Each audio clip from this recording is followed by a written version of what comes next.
Hello again, Struck.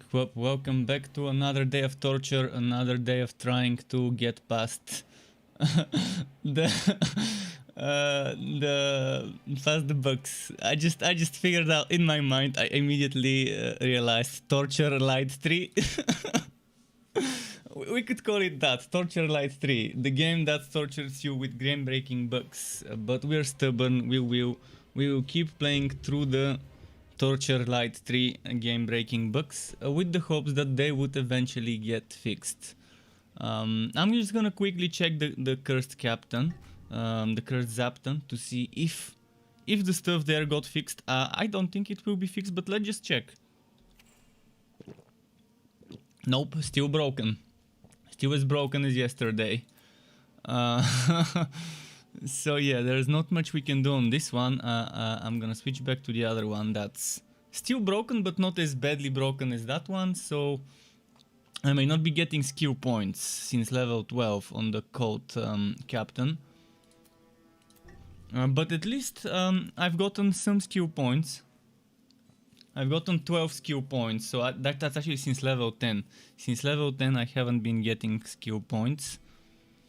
And I can only use my my 5 default legendarium entries, excluding one that was there before it broke. This is what I'm talking about. See how I can only use the 5. I had 130 unlocked. Thankfully this broke after I had the Commodore jacket slotted in. And yeah, you can see my skill points. 12 out of 70 at level 20, which should be at level 20 we should have 24 skill points, I think. If we have one extra point at 5, 10, 15, 20. So yeah, it should be 24 skill points. But that's how it is right now. This is the game right now.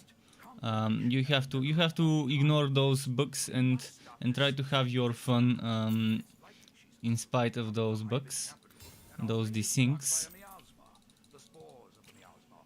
So let's keep going. Let's keep finishing the quests on this one, with the hopes that maybe next week, when Memorial Weekend is over, we would see some improvements. Hopefully, I mean, one can only hope, right? That we would see some sort of fix for whatever got broken, or an option to transfer our account data from the online to the offline. Alfred says, me and girlfriend just saw you in town. We're leveling cursed captains as well. Yeah, enjoy it, Alfred. Nice seeing you again. What type of cursed captains did you both pick? I'm assuming you're not using the same relics. So I'm wondering what type of combination you went for.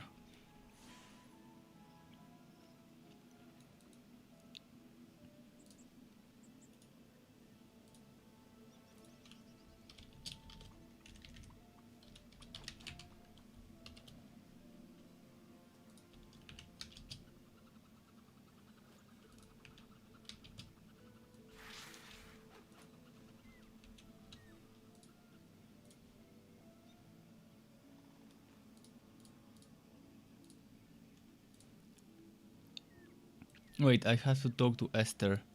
She must be here. Am I missing something? I remember her being here.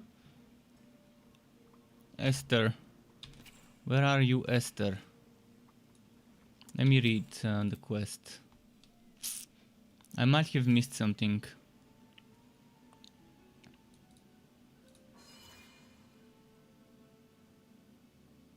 You're going for a Blood Drinker auto attack build. She's going the standard Bane Summoner. Oh, okay. Interesting. So, what auto attack build are you gonna be doing? Sword? Because if it's Blood Drinker, I'm assuming you want Sword. Because Cannon will not work. Right now, the developers forgot to add cannons to the Relic auto attack passives. To things like this one, Large Bores. It would have been nice if they didn't forget to do this, especially on Cold Heart, And on what would have been nice? Cold Heart, Electrode, and Flaming Destroyer. All of those would have been amazing to try an auto attack build with cannon.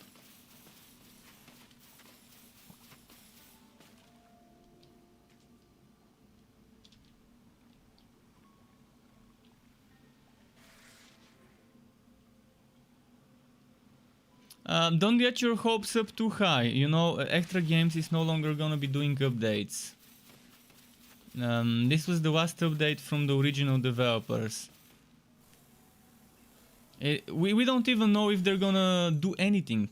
Even a small hotfix is very uncertain. In the worst case, the game will be as it is right now. Because I don't think it can get any more broken. In the best case, a very good studio would pick up the game. They would hire some very talented studio to work on it that has experience with the Unreal Engine and has open minds to feedback regarding certain things that need improving. Alright, let's go to the Ancestral Grove.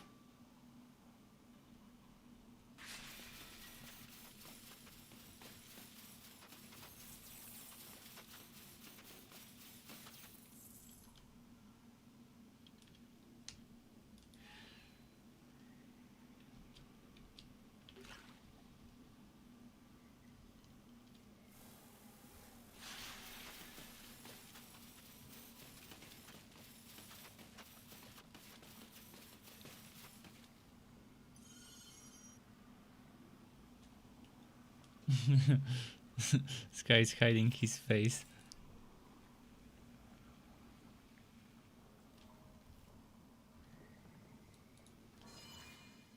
I'm gonna give Sky a petting.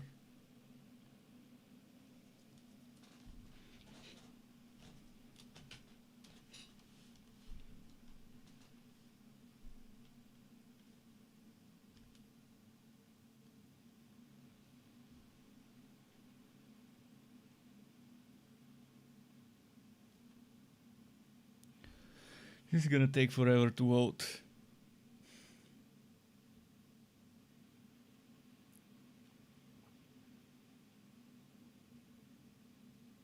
By the way, I'm still trying to figure out if there's another person who is experiencing the same problem with not the desyncing, not the monster, not the loading screens, but the one where, well, this one, where you don't have your legendary stuff.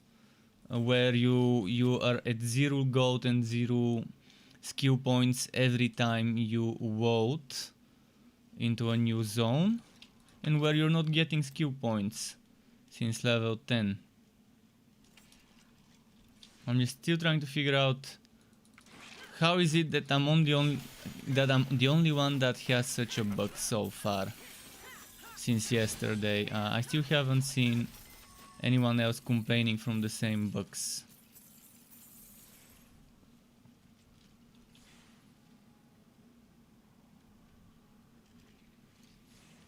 Hopefully, I mean, I wouldn't want to see other people with this bug, but if we see other people with this bug, we can at least try and make a case to the devs that that it's not a one single person isolated case, and that there's more people affected, and to get them to do something about it. Because if it's just me affected, they could just say, ah, it's just one person, fuck him. We don't care about one person bug. We want to fix bugs that affect multiple people. We will see. I mean, I'm not getting my hopes up that this will get fixed, and I'm already prepared that I might need to do my build videos and content as theory crafts. Where I'm not gonna be able to have all my skill points because I'm not getting skill points when I level up and things like that, and I'm gonna have to just show you images and talk about the images, photoshopped images of theory crafts. or just use my offline characters and use those as dummies. but then there won't be any gameplay footage if I do that, because yeah, if I can't get the items and the skill points, there won't be much showing. But yeah, in the worst case I will do that. In the worst case I will just theory craft stuff. It's still better than nothing. I mean, I already made 2 theory crafts for people who wanted some builds, and I shared those last night on Discord. I can show you those theory crafts in a moment.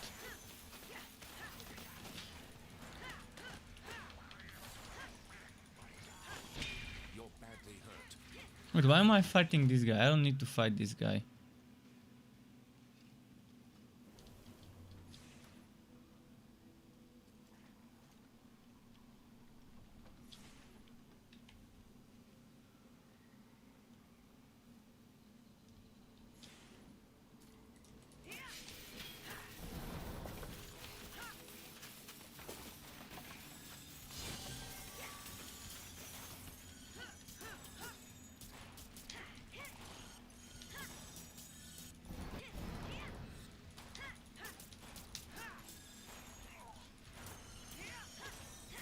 I really hope I get a drop of big fish or the one that works with powder keg. I forgot the name. What's the name of it? Let me quickly check. So big fish is one of the things I wanna get, and I wanna experiment which is better, big fish or the showman. Because the showman will summon another keg whenever I'm summoning a keg, which means I can burst 6 kegs instead of 3. Whereas big fish is pretty decent because you can constantly reset the cooldown of broadside as long as you're using things like Raid Walk or Fire or other things like that.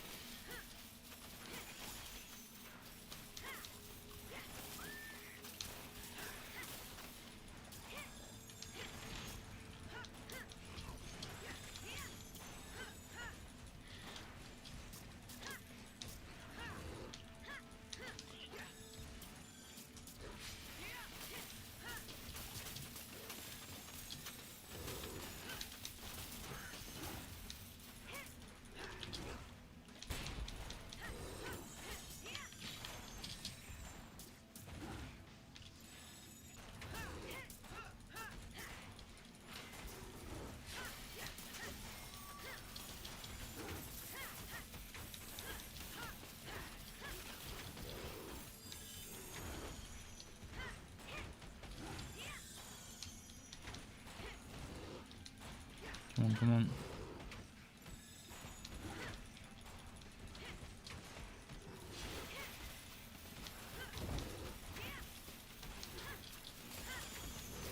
You can see Cold Heart is still kind of bad on the damage side.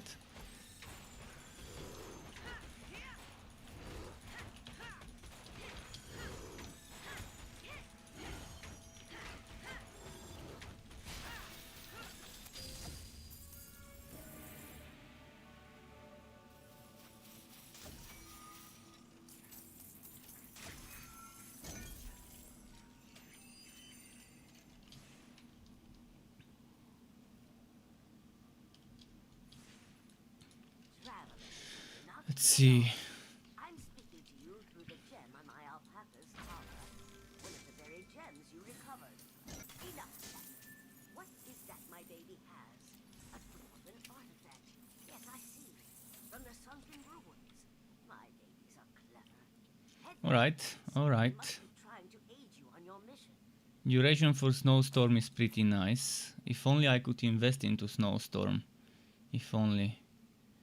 But well, we get upgrade to our weapon. And a spare weapon.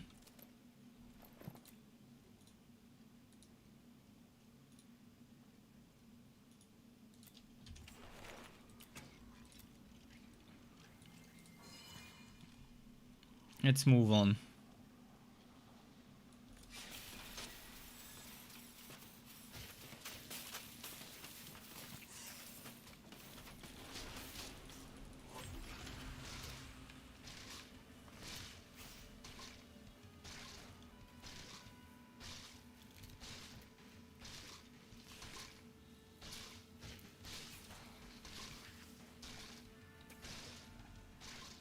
Let's keep going this way.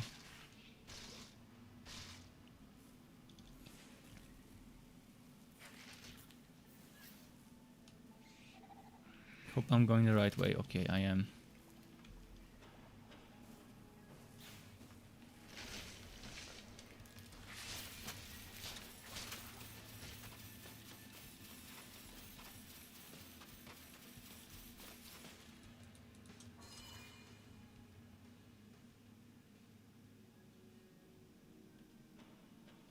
Come on, come on.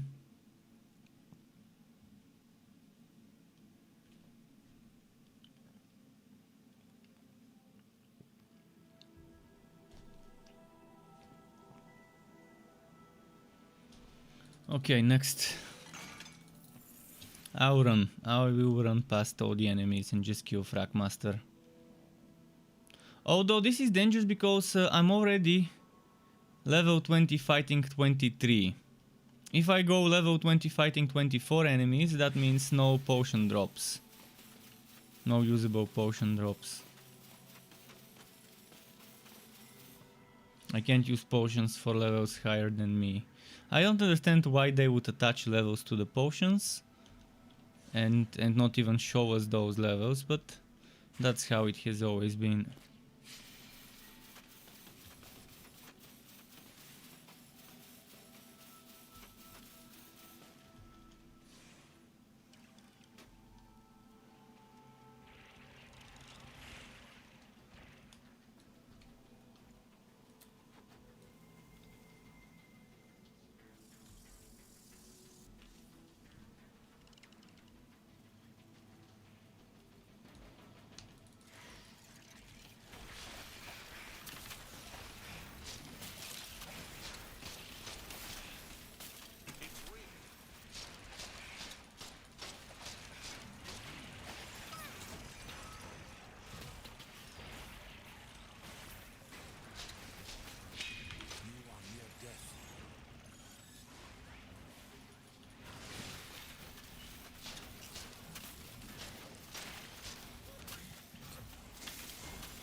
If only I would be getting charges for Raid Walk. I'm like stuck to 3 charges every time I walk into a map. After I use up my 3 charges, that's it. Also, if I could put Ancient Ember Boots in my Legendarium, it would have been great. And use Snowstorm. There's just so many ifs that bugs just ruin everything.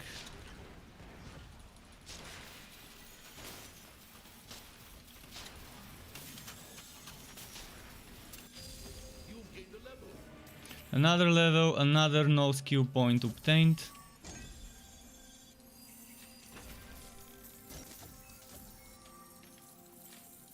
This would be a fun hero, level 60 with 12 skill points instead of 70. So this would end up being a hero with 58 missing skill points. the extreme challenge, level up a hero with only 12 skill points without being able to use charge skills like Raid Walk more than 3 times.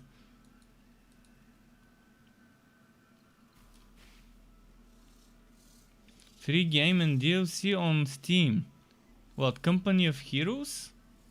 They're giving away something? Okay, interesting.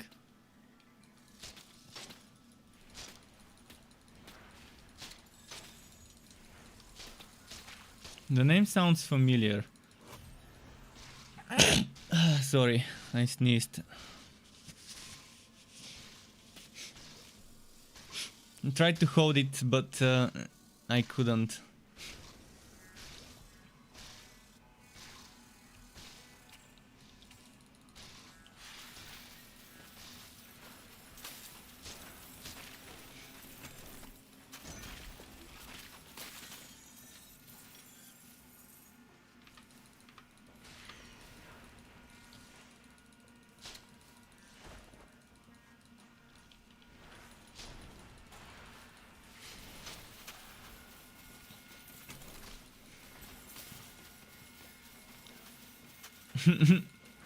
This guy is making funny faces.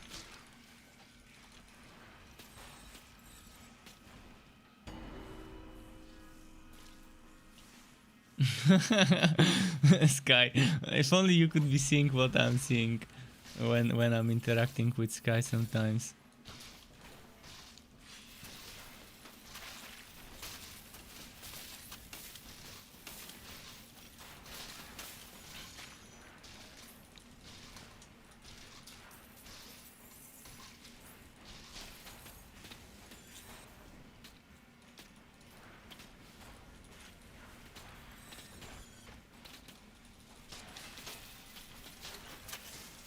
I need to catch up with my XP. I need to stop and do some killing of monsters for a bit. Because the monsters are just out leveling me by a lot.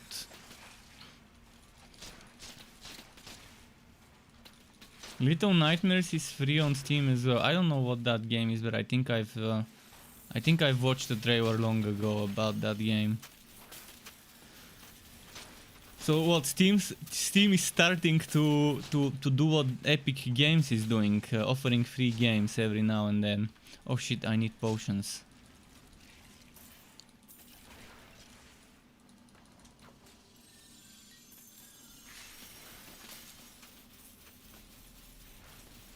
I might have to go and buy some potions.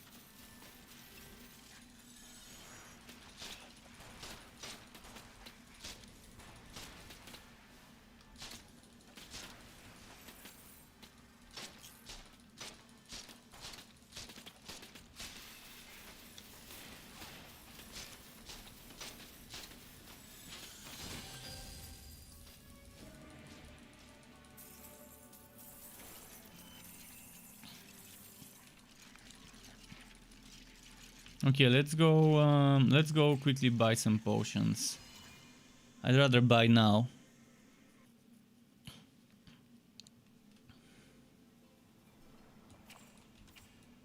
Oh, and that reminds me, I can probably go and grab some items from my stash, but I don't think I need much right now from my stash.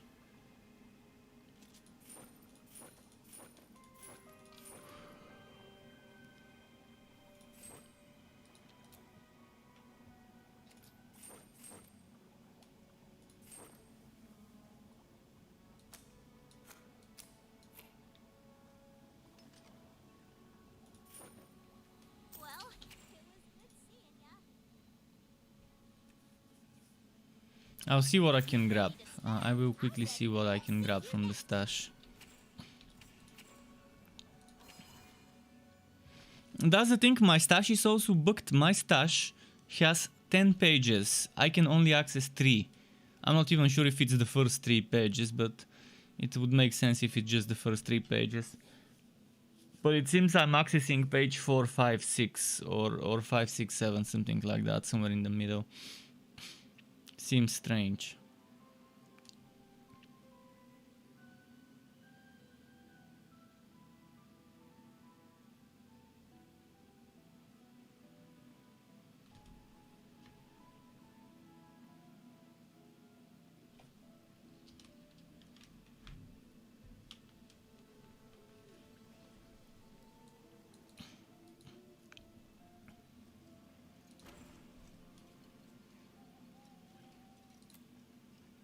So that's what I'm talking about. I can only access pages 1, 2, 3, but I don't think that's even my 1, 2, 3 page. It could be my real 1, 2, 3 page because there's Wobby items, but in any ways there should be 10 pages that I can access here, like there were on the other day. Of anything worth equipping, I guess not. But we have some gear here from my other cursed captains as leftover.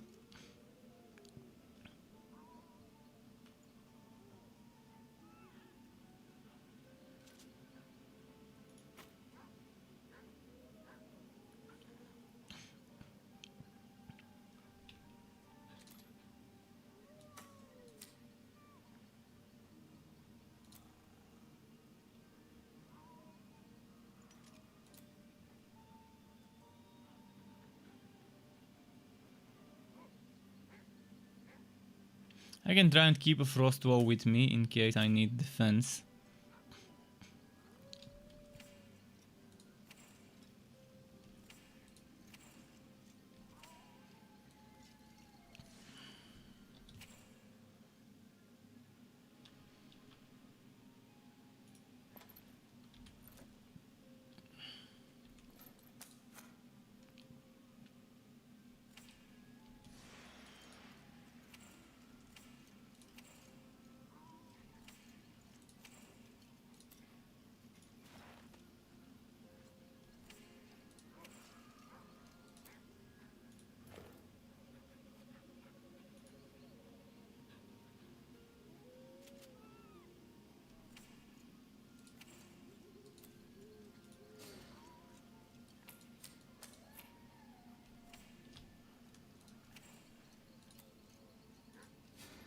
Okay, making some room, and we should be good now. Let's. Oh no, fuck! I forgot potions. All right, I'm gonna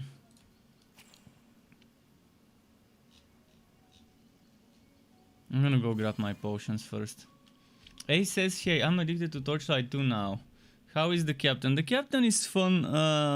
The bugs are not.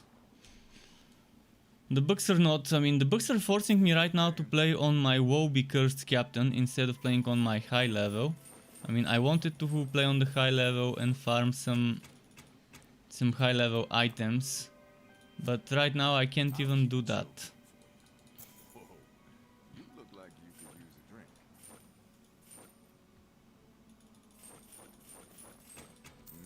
First round's on.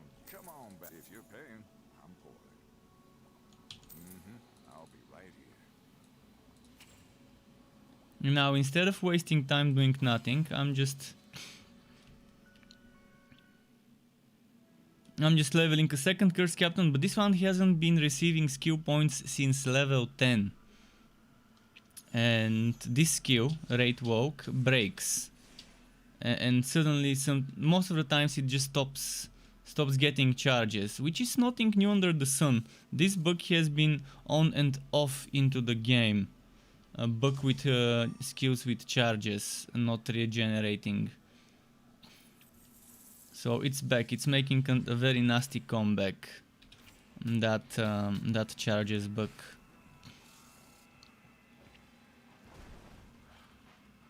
Why is this game broken? Beats me. I mean, it beats me why the game is broken. In December it was less broken, so whether it's intentionally this broken or not, I can't tell you. Not sure if Extra intentionally wanted to release a broken game so that Perfect World won't make much more money. And just to kill the game with the last patch. I doubt they're this petty. Extra are very cool people. I doubt anyone in Extra would be doing something intentionally and hurt their own reputation. Most likely they just never realized that certain things will break on the live server that didn't break on the test server. Because when I tested on the test server, I was not experiencing those bugs. True, I didn't play as much as I played here. And it's also true, those bugs I didn't get on day 1 and day 2. They suddenly started on Wiki day number 3. And all of that seems to be server related or database related or something. Because if it's affecting some heroes and not others, it doesn't seem like it's a bug in the game. More like something with the network or networking or whatever.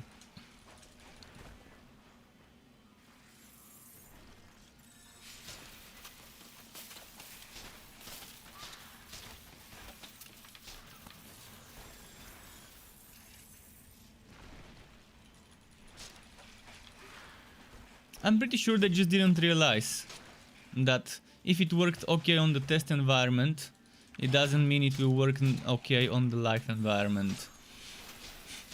I think before saying this is our last update, they should have said we would monitor if there are any game breaking issues after this patch for 2 weeks or for a month, and then see if there's anything else that needs to be fixed. That's urgent. It's just not right to release a patch and leave without at least giving 1-2 weeks of monitoring to see if something needs emergency hotfix. And what I've been experiencing, the Torchlight, as I like to call it, the Torchlight 3 I've been playing yesterday and today, is exactly that. It's torture. You can't even enjoy the game. When you're not getting skill points, when you can't use your legendarium, when you can't use your storage reasonably, when you don't see your items, like how is someone supposed to enjoy something like this? where they can't see their equipment, they can't equip, unequip items, they can't manage their inventory. When that's what the consumables storage looks like, when you don't see your resources, when you don't see your relic skills, when the legendarium is unusable, when your pet skills suddenly disappear.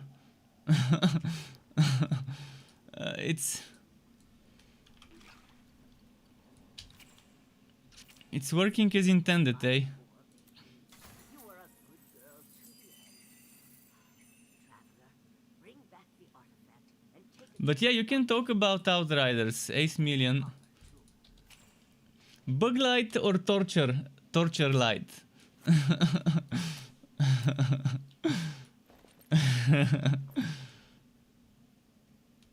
I've stopped playing Outriders, yes. But you can still talk about it. I talk about it myself sometimes.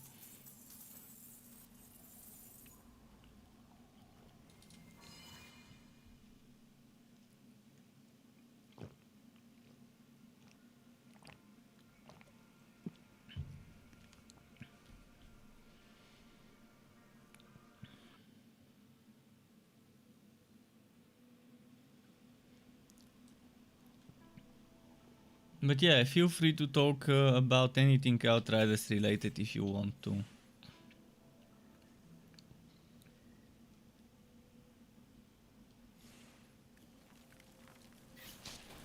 Well, from what my experience tells me in Torchlight 3, most of those things are mostly online related bugs with server related issues.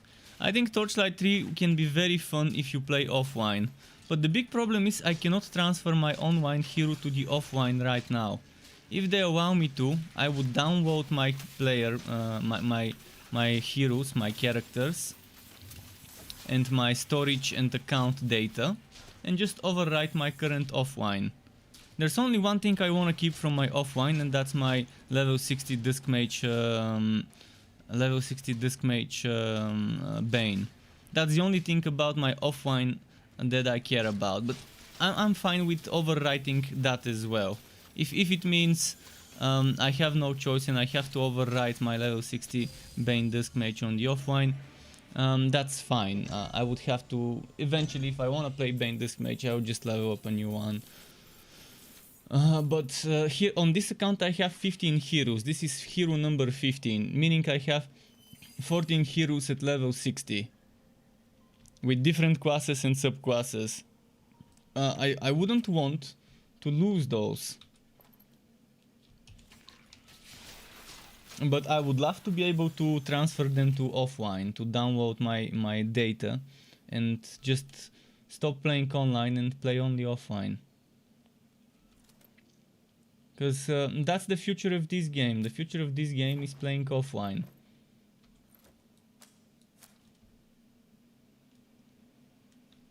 It might sound bad, but that kind of is it. I don't think the game would see much future in terms of online. Probably they might keep the servers alive, the US and American servers alive for like a year, but eventually, inevitably, the servers probably will get shut down. So the best we can do is to just if you're a new player, don't start online unless you really want to play with a friend or a sibling or a loved one or whatever other person you want to play with. If you're just gonna be soloing, offline has the advantages: faster loading times, no desyncing, Hiya! Looking for some gear? and even if something happens to the servers, you will still be able to play if you start playing offline. Well, it was good seeing ya. Why I stopped playing Outriders? Because it's very badly designed in terms of endgame and balancing. I'll keep it chill. And I can't play a game where if you die, you have to restart the whole fucking stage. Even in the story, I have to restart from a waypoint. I've been killing some enemies, I die, boom, I have to kill the same enemies. Why? Who the fuck thought this is a good way of designing a shooter-wooter? A shooter-wooter should be like Borderlands 3. You kill stuff, you die, you return, whatever you've killed remains killed. Until you restart and rewalk. Or reset the instance or whatever. And the end game is terrible. It's not rewarding. You have to start over if you die. Why? Why not just add 5 minutes to my fucking timer? Or 3 minutes or 2 minutes. Whatever minutes makes sense. If you die, you should be able to resurrect and continue from a nearby resurrecting station. And just lose some of your time. And also the rewards from the end game when I played were not enough. And the prices of things were not enough, and the balancing was terrible.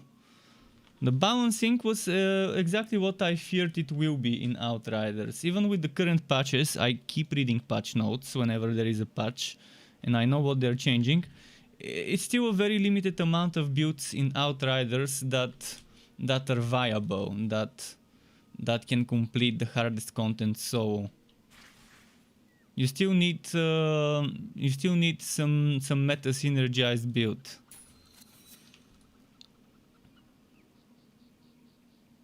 And welcome back, Shohei.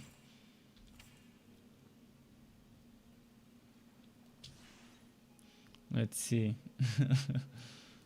Sky's being cute again.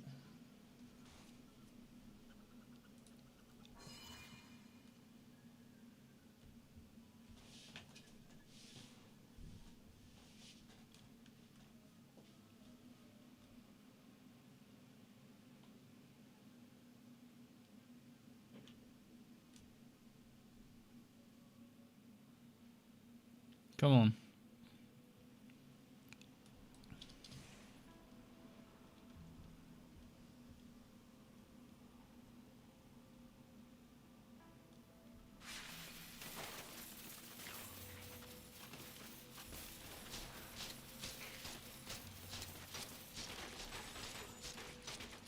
This time it loaded the map pretty quickly. Surprisingly quickly. It took me like 10-15 seconds before it loaded the monster models. That's a new one today.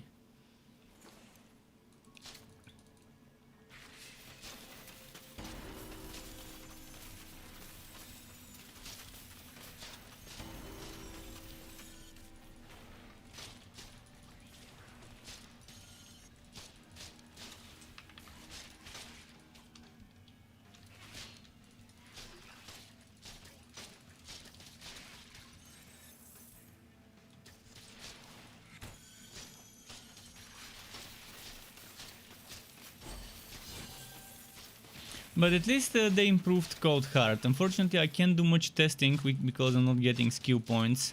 If I was getting skill points, I would have been testing things. I would have been testing this, how much stronger it feels now. And maxing out this one, and maybe testing this one.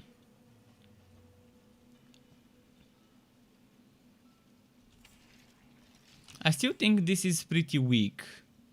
I wanna see how much it is when maxed out. I think it goes to 150%, and it used to go to 125% weapon damage. And 150% weapon damage cannot compare to Lightning Strike, which does 150% damage, but much more often, because you don't need Frost Skin.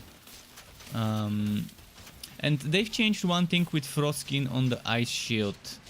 Before, when you use Ice Shield, it would give you Frost Skin that won't disappear until you take damage, and you can keep those 3 stacks of Frost Skin for a long time if you're not taking damage. Right now, it only lasts for the duration of Ice Shield, which probably was what they originally intended, but how it was before felt better.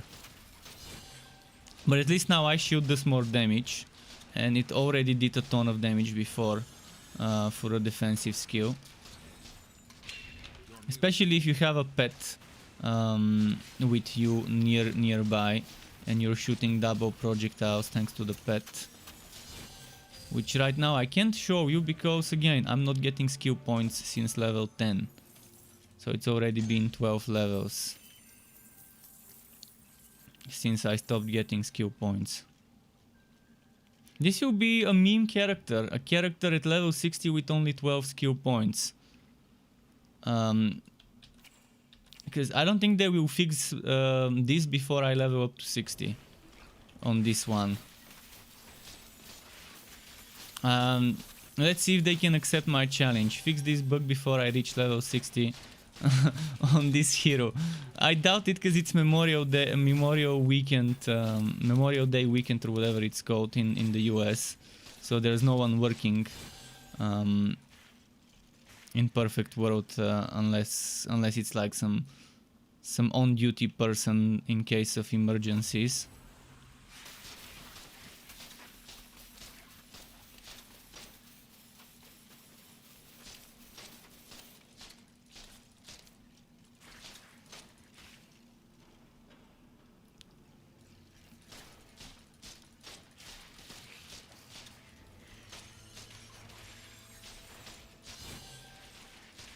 What's my level? 22. I'm fighting level 25 enemies. Yeah, I need to level up to 23 before I move on to the next stage.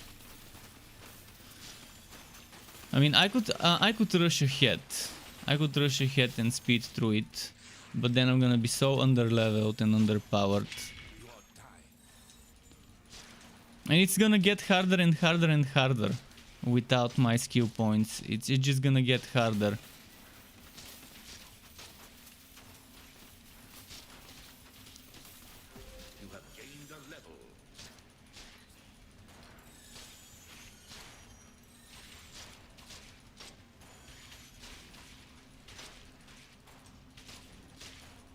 Because right now I'm leveling only in numbers. There isn't anything I'm getting other than stronger gear when I level up. Because I can equip stronger, higher level items.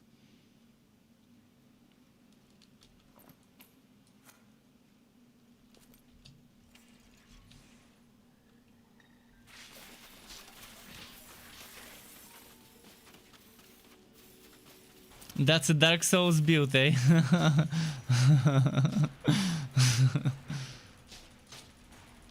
I mean, I'm playing on the biggest handicap I can imagine right now.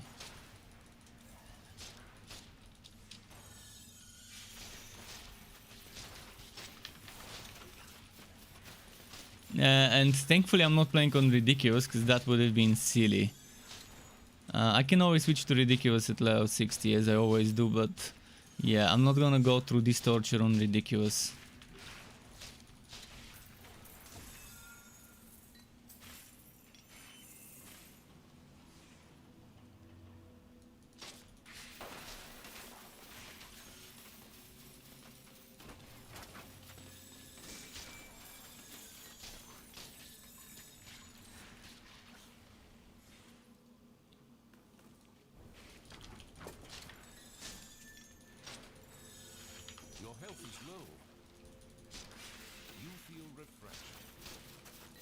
Come on, come on.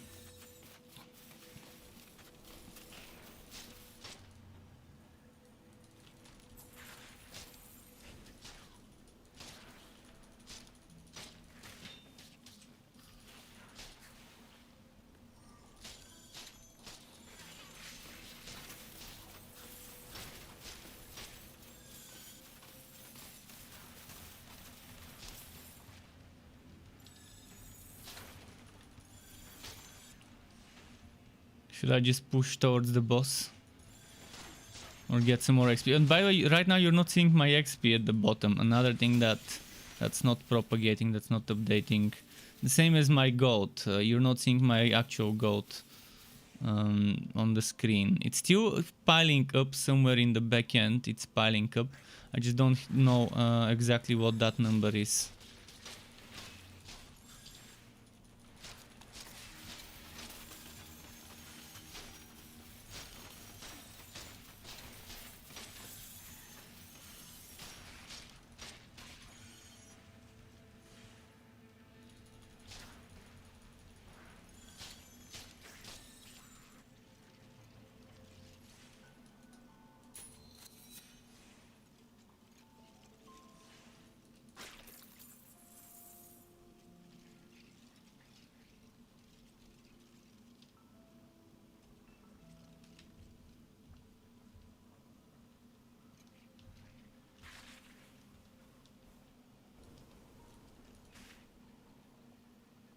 Let's see. Ah.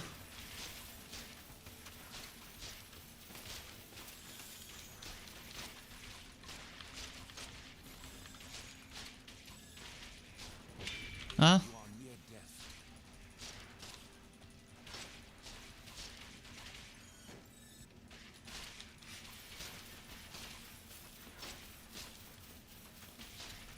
If only this was something that's not code hard. If only this was something stronger than code hard, so I can at least do some damage. If I had invested into something else before my skill points stopped piling up, it would have been different. Any new water shooters or action coming soon? Yeah, I pre-ordered Necromunda Hired Gun. Necromunda Hired Gun coming on the first in few days. I'm gonna give you the link, just a moment. I need to open my Steam library. Necromunda store page. Coming on the 1st of June is Necromunda Hired Gun. It's a Warhammer 40k shooter wooter. And then on the 22nd of June is Dark Alliance, which is Dungeons and Dragons Dark Alliance. Just a moment. Dark Alliance done.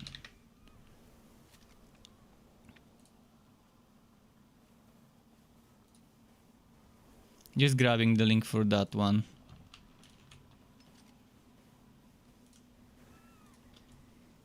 And that's the other one. So I've pre-ordered the first one, Necromunda. I still, it's still too early to buy Dark Alliance, but it is there. It is coming on the 22nd. But yeah, very soon we would be able to play Necromunda.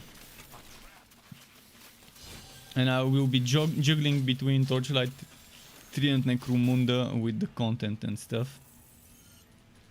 I have a feeling that Necromunda will not be my kind of game, because it's a Warhammer game and they're famous for being try-hard games designed for meta stuff, where if you don't play meta you suck, like Weta instead of meta. Normally it's that kind of story, that's how it normally works, but we'll see. I would hope they prove me wrong and I end up enjoying the game, and it's not yet another disappointment where you need to be a hardcore min-maxer to be able to do the hardest content.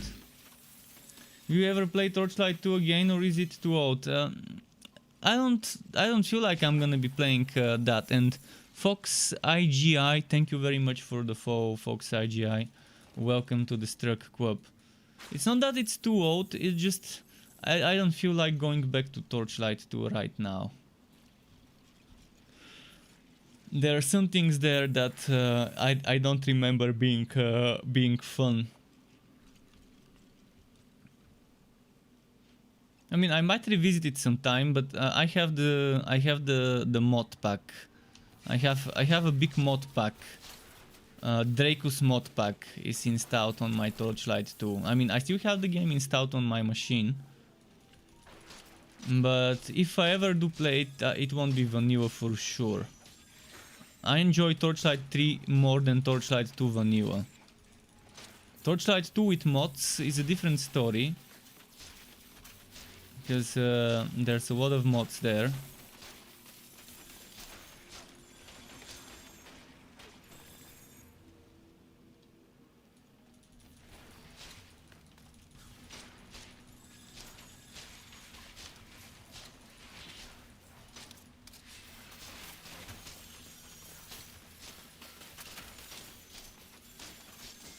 But yeah, hopefully Necromunda is not another Weta build. Only effective tactic available. Instead of games where you have meta, and the meta is actually what it means, most effective, not the only effective tactic to beat the hardest content. Because that's what developers nowadays don't get. They design games in such a way where you need a fully synergized min-max build to be able to beat the hardest content, and that shouldn't be the case. Meta should be about what it means. It should be about providing you better time, providing you faster beating and clearing of the content, not being the must-have thing to beat the content.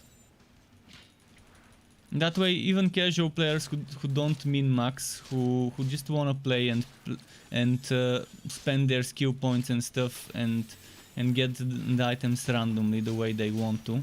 And I think Torchlight 3 actually does that. You can take the shittiest possible build imaginable in this game and still reach level 251 on the Fazier. It's gonna be 4-5, maybe even 10 times slower than a meta build on the shittiest build. But that doesn't mean you can't do it. As long as you're constantly getting items equally strong as the content.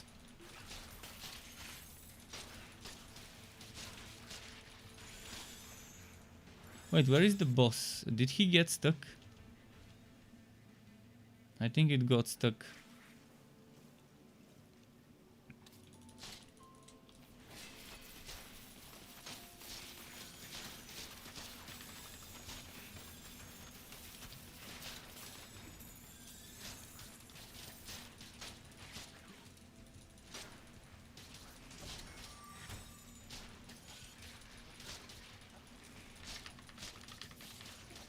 But yeah, what I'm experiencing right now is super fishy. I haven't seen a single other person reporting that they're experiencing the same thing. And what's even fishier is it was working fine for 2 days. And then on day 3, I'm not sure what I did or what I set on my stream, but I got punished for an unknown reason. And now this is what the game is like.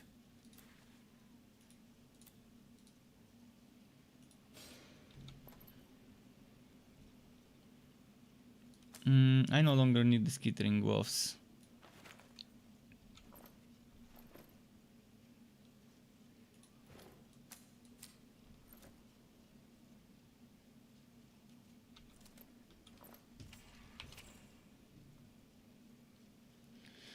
If only I had skill points. I really wanted to use Snowstorm and Breaking Point and test Warge Boars. I wanted to test some stuff. Max out Frostkin and Warja and Breaking Point.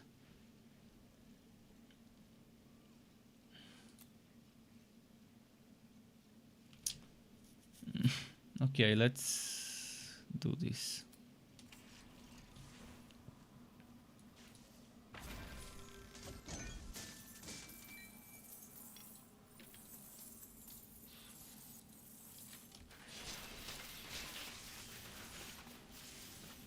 And yeah, you're saying that you're casual, but and these games are forcing you to watch YouTube videos to play past a certain point.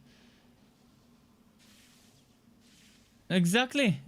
You don't. It shouldn't be like that. It shouldn't require you to spend hundreds of hours just so you can get certain items that lets you go past a certain point.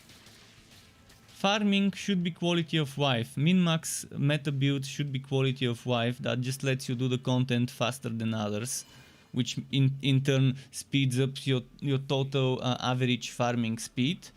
So that should be for those people who just who want to do things faster than others, but that shouldn't be the way to. That shouldn't be the only way to beat content. You shouldn't need those builds to beat the content.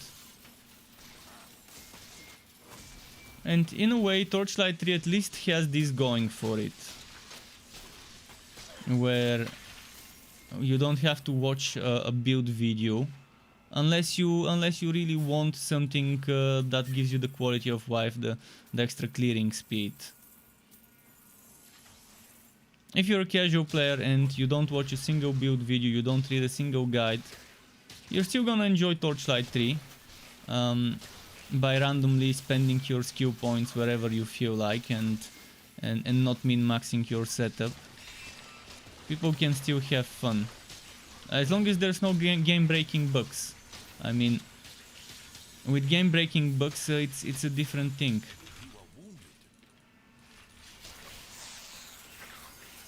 Okay.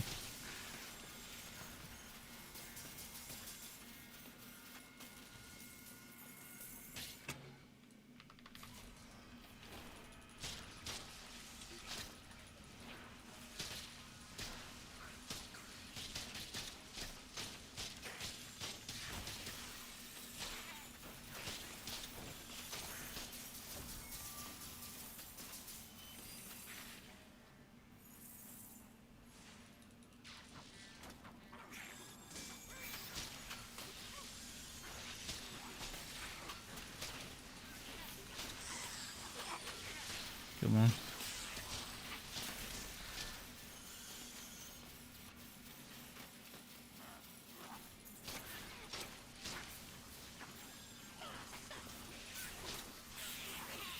Crow says I'm on Xbox and I haven't seen any other players on tonight either. What do you mean you haven't seen any other players? Keep in mind you only see players from the same region. In terms of players in the hubs, like in Act 1, 2 and 3 towns, you will mostly be seeing people from your region. If you're from Europe, you probably won't see people in the US, because whenever you vote into a map, it creates something called a seed, map seed. So right now I'm in map seed, I'm in the following map seed.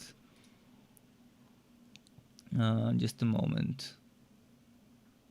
Let me look for it. This is my current map seed. Area seed IF_caves1 minus. Okay, it didn't post it on Twitch.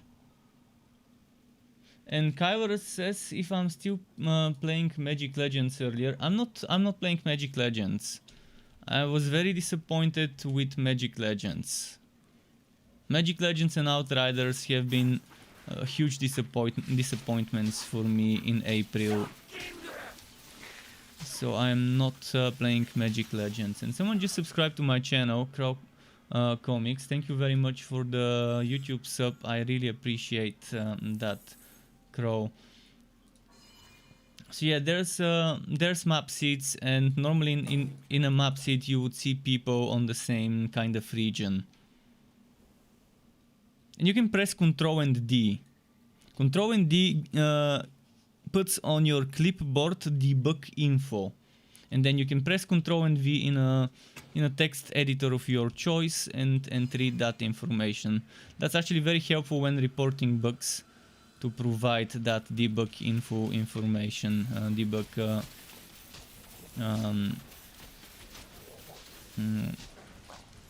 whatever you want to call it. I mean, I think it's called debug info.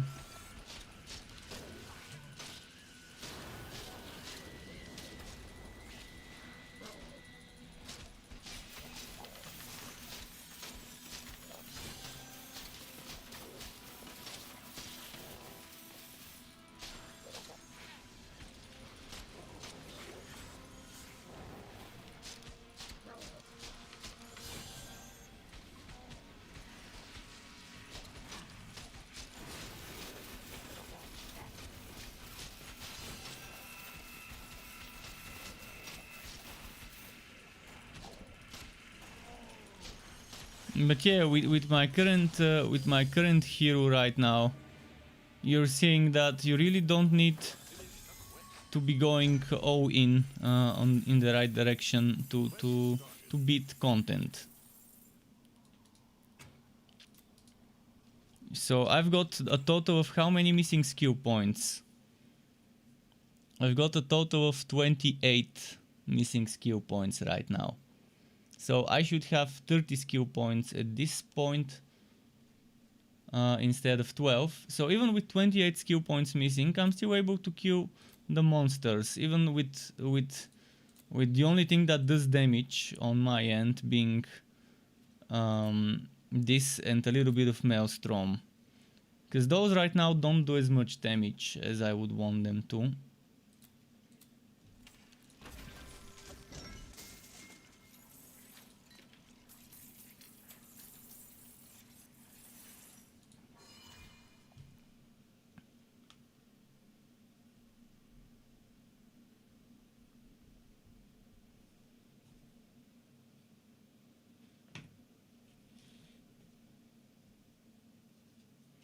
But for now, I'm the only person experiencing this problem. Which is why I think it will never get fixed. If I'm the only person experiencing this problem, they could just ignore it.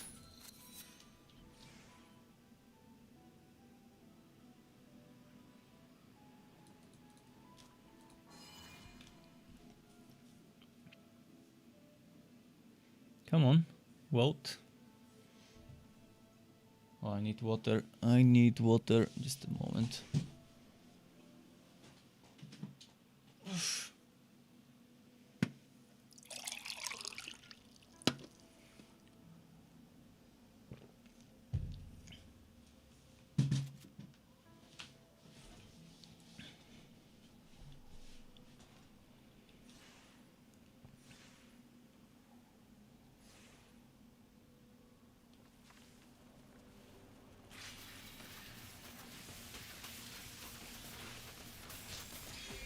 Level up.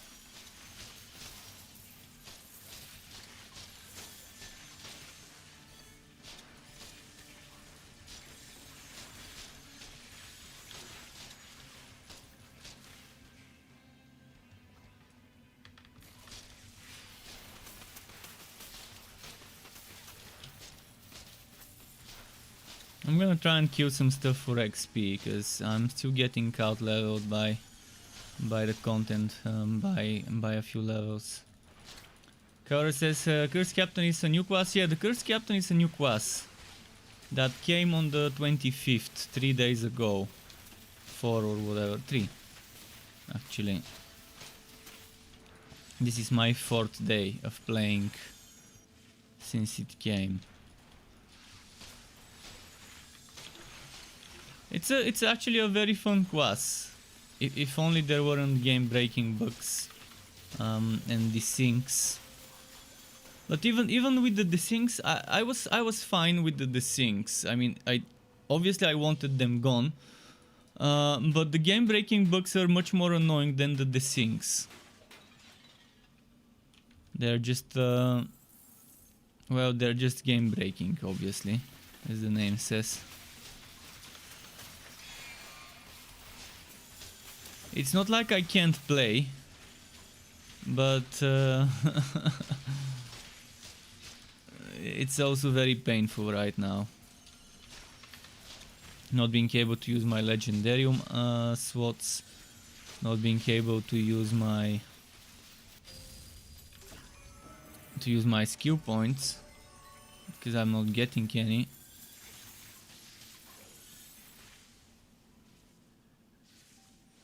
I just hope that somehow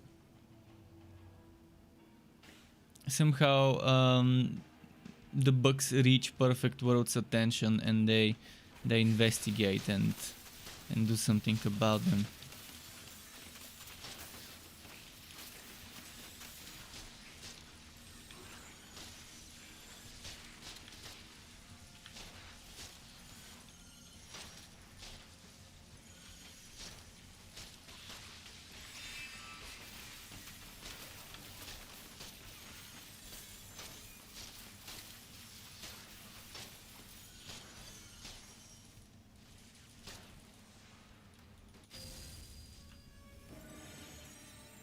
Right, let's try and send the pet to buy me stuff.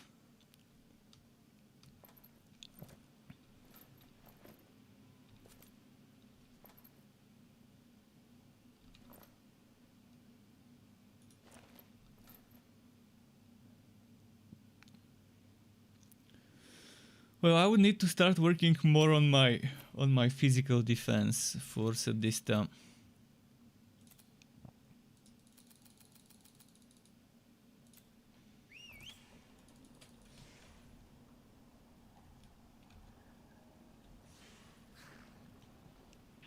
Not sure if you've noticed, but the minimap also bugs out, the overlay map, but that's fine.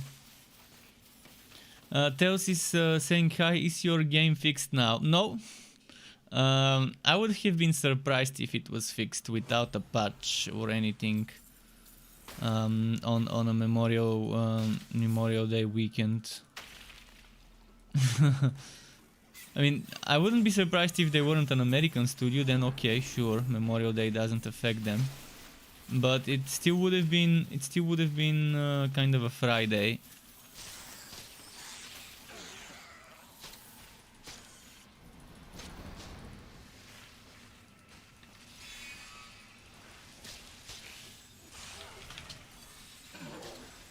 Normally, Torchlight has been getting bug fixes Tuesday, Wednesday, Thursday, most of the times, like hot fixes, bug fixes.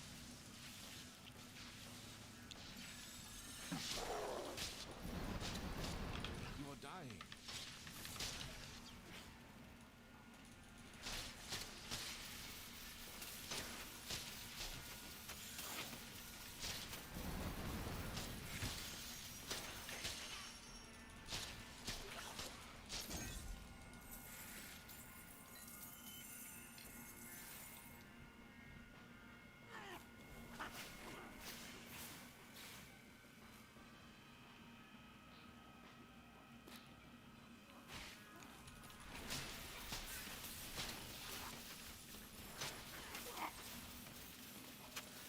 I'm actually gonna send them an email later tonight. I might get some screenshots and send them an email to whatever the new support address is.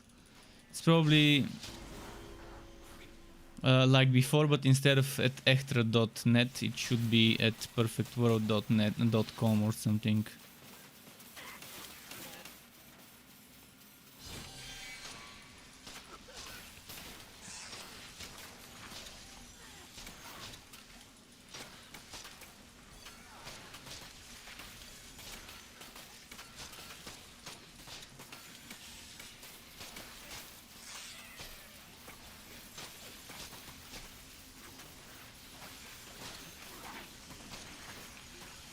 Ah, fuck. Your journey is at an end. Oh, and I actually have the money, but the game doesn't realize that I have the money. This is another bullshit I forgot about, that if I die right now and the game doesn't realize I've got gold, it's not gonna let me rest in place. But that's the first time I've died on this hero, so I wouldn't have known.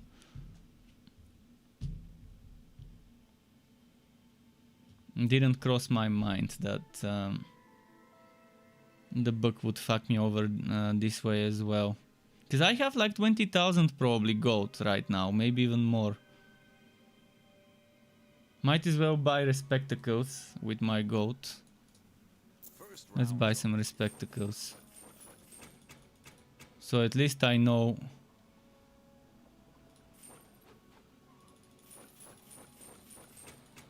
Okay, now I don't have gold. I'll be right here. For real.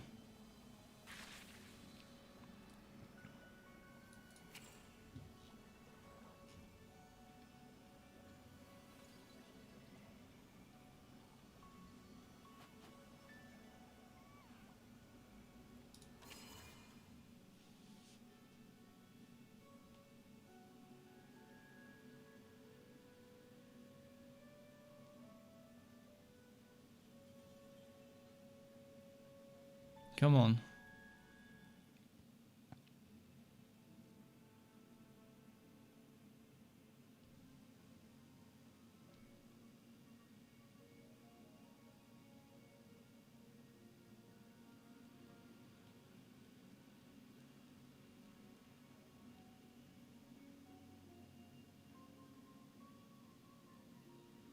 Playing with a cursed character. This whole patch has been cursed. Not just the captain, the whole patch.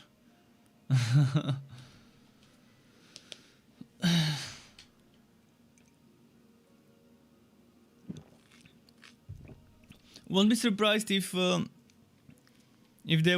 they told extra games finish whatever you were working on before moving on to Zynga. Before joining Zynga's operation.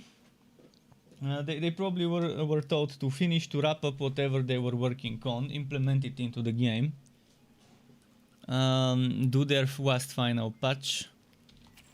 I really hope we get someone working on the game. I do hope we get some studio picking up the reins.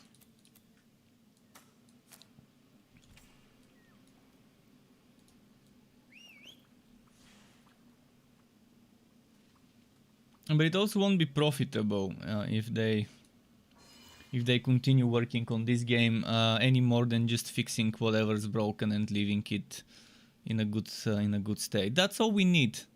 I'm fine if I never see a single amount of new content in this game. I just want to see what's added in the game working the way it's supposed to. Well, just working. Not remove the other part. Just working. I want to see things working. Don't care if it's never get new things. I already accepted the fact that even if they add new things, they won't be of the caliber of Echtra's creative process and stuff. It's gonna be disconnected from Echtra's vision. Whoever picks up the game, it's gonna be hard to make sure it follows whatever the original team envisioned for the game.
And those charging bugs, I mean not charging bugs, I mean charging insects, charging Hivit, the charger juveniles, they hit like trucks.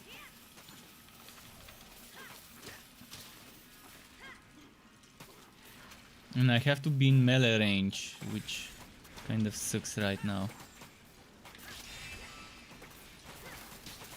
In melee range it's almost impossible to see when they're charging.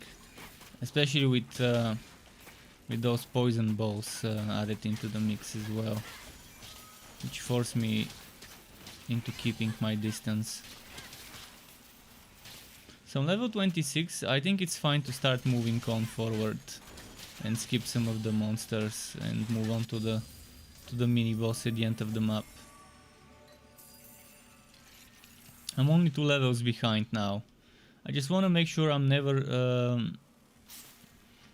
more than 2 levels behind. Normally it's no more than 3, but I like to keep it no more than 2. On a hero like this that's super underpowered and broken, I have to not let the enemies get more than 2 levels advantage over me.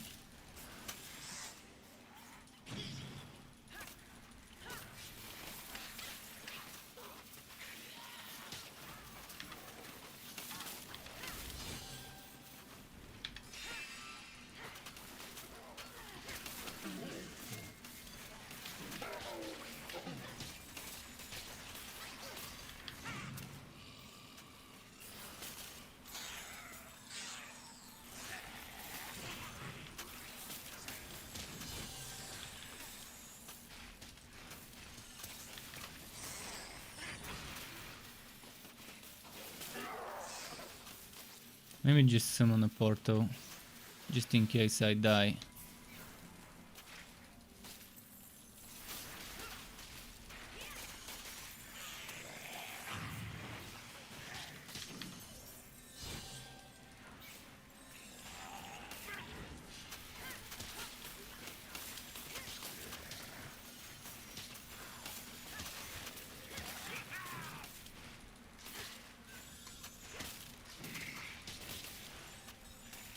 on, come on.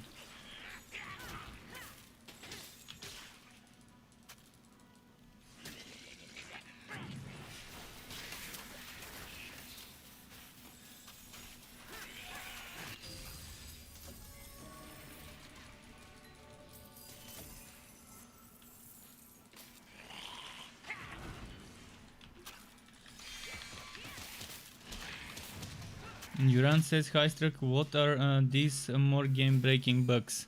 I can show you in a moment. Let me kill this enemy and I can show you.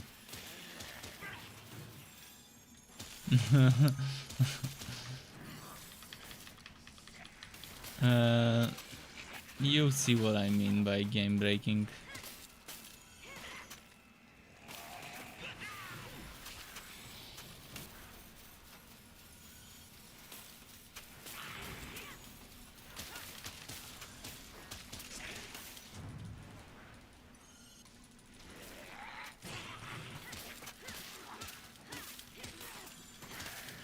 First of all, one of the bugs right now is I haven't gotten skill points on this character since level 10.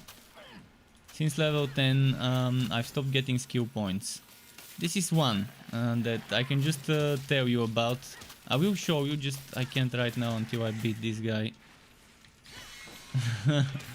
But that by itself is pretty bad kind of thing in a game where it's all about leveling up and getting stronger to tackle harder content. So yeah, you can see right now 12 skill points, which is level 10, and I'm level 26. Then the legendarium pretty much is blocked. I've only got those 5 and they always show up as new, and all my other 130 something legendarium things I had unlocked are no longer unlocked. Thankfully, before it broke, when I was level 10, I was able to equip the Commodore jacket back in level 3. Back then I was able to equip the Commodore jacket before this broke.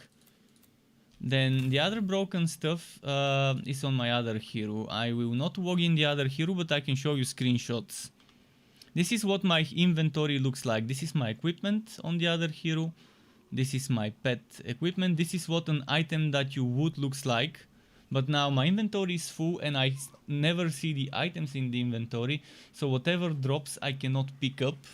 So even if I play on my other hero, I'm getting legendary items, but I can't pick them up because I can't access my inventory and delete whatever's filling that inventory. Then this is what my consumable inventory looks like. So basically on my other hero I'm always at 0 potions. Always. Meaning you're playing with 0 potions and it's not a problem. I can play with 0 potions. I was doing it, but I'm wasting my time if the wood I'm getting I cannot pick up. And I got like 3-4 legendaries yesterday, and then I was like, fuck it, let's not get legendaries that I can't pick up. This is what my resources look like. So only what you get in the map shows up. This is what my relic skills look like on my other hero. It's not even loading up the damn screen.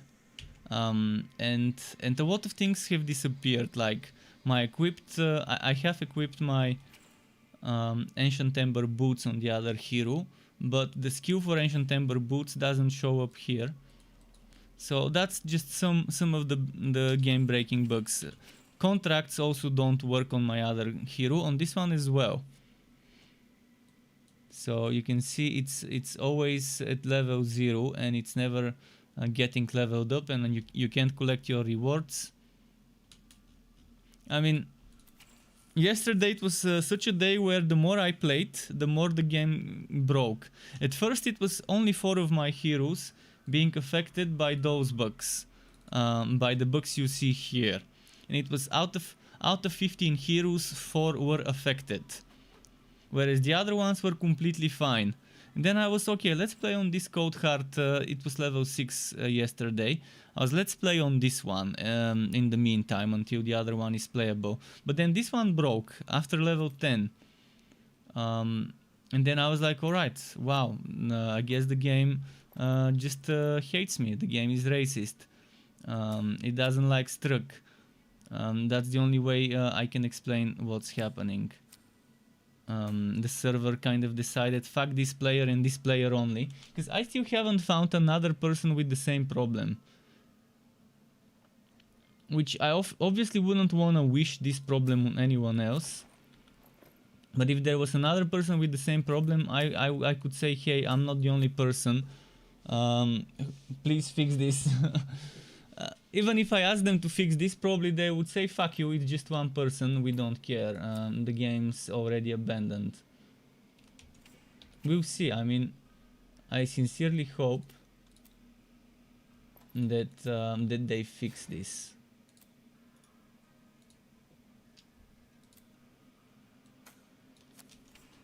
And those are the worst bugs. There are much more bugs, but those are the worst, the actually game-breaking bugs. And it's a good thing that other people are not having those bugs and it's just me.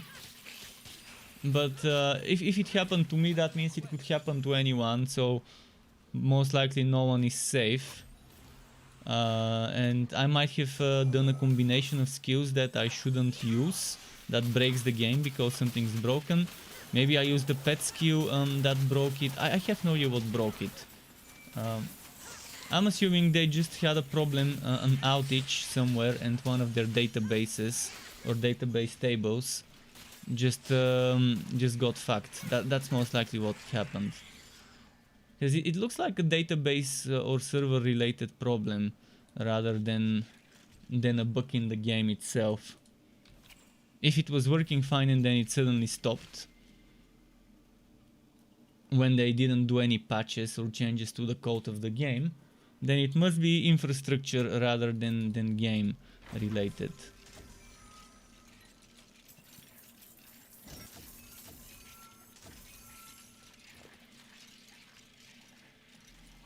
And most likely they would have to do a re-roll, a rollback or whatever.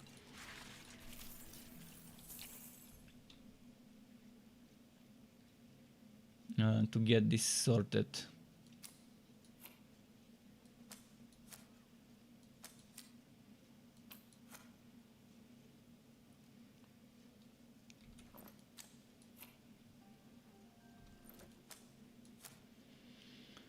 Uh, 177191.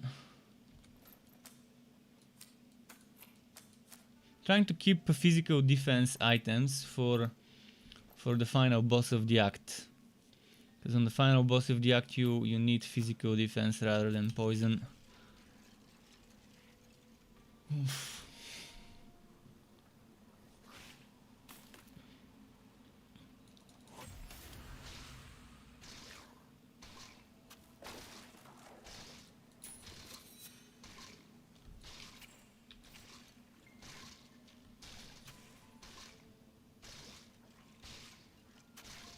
You don't like the new character? What relic did you play it on? You have gained a level. I would say if you run a build like the one on my electrode, you wouldn't regret it. But if you go for summons, you might not like it because the whole boon system seems a little bit hard to get used to.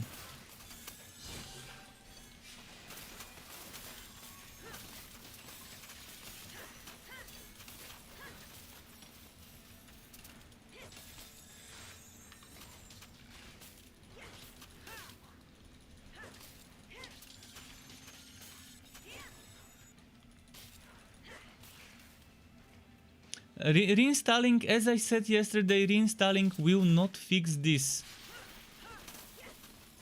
It's just not related to the game, it's related to the servers. It's not on my end, it's on their end.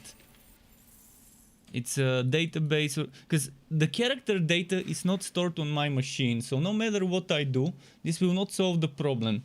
And the fact that I verified my files twice and nothing happened, and it didn't get fixed, means that reinstalling will not fix the game. As I said, it's infrastructure problem, it's not a problem with the game, because if it was working fine and suddenly some data gets broken, then something happened to wherever that data is being stored. And the data, as you know, is not stored locally unless you play offline. And I wasn't playing offline, and I'm still not playing offline. I would love to play offline with my online heroes, to be able to just transfer them over once. But they're not offering such an option. To download my online heroes and to overwrite my offline progress, my offline fort with the online one. But that would be the best thing they can do to us. I think if there's one thing they should do before abandoning the game completely, speaking of Perfect World, not Hector, because Hector already abandoned it, the one thing they could have done is to just make some sort of migration tool to let me and anyone else download their online saves to their local machines and overwrite the local save, or merge them. If it's possible to merge them, it will be better. I would like to keep my online fort and my online account and resources, and just keep one of my heroes from the offline mode. That's all I want, one of my heroes from the offline mode. But I can always back up that one hero from the offline mode and just overwrite it later after a migration. And I might do it. I might go and back up my offline heroes if they do such a thing for us. The one reason why I'm not rerolling offline right now is because I would have to do the quests again. I can easily make myself level 60 heroes.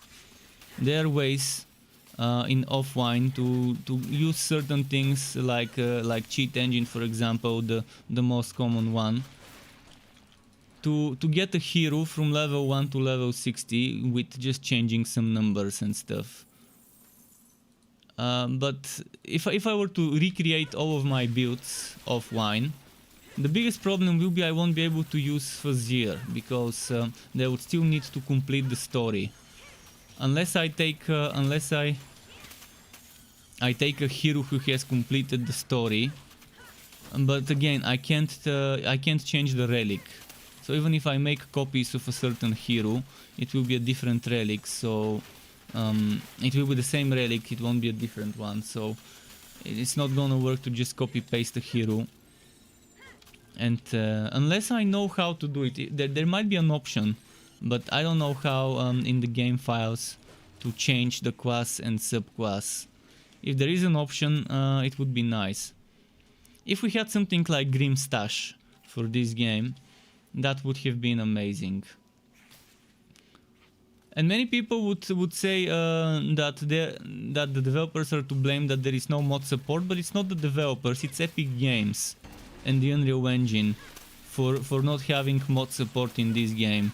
Because mod support is, from what I've heard from developers, not this game but other game developers, in the Unreal Engine 4, mod support is in its early inception, and it's still a long way to go before there's reasonable good mod support for Unreal Engine 4 games.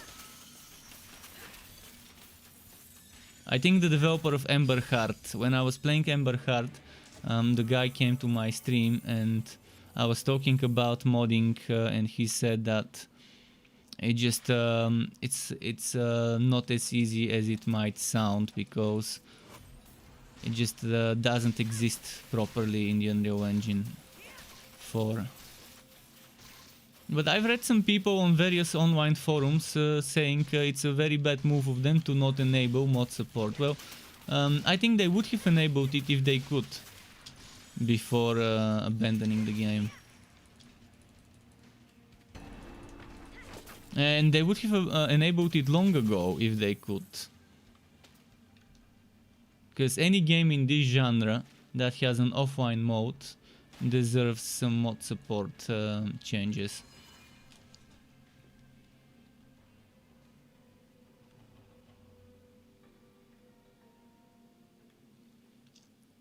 And Yuran was asking how it looks, but I don't know what you're talking about when you say how it looks. If you want a setup, if you want that one setup I made for the Cursed Zapton, for my level 60 Cursed Captain with the Electrode, this is kind of the setup. Here, instead of big fish, you might want to use the one that synergizes with let me check the name. The one that synergizes with Powder Keg, called the Showman. So you could use the Showman instead of big fish.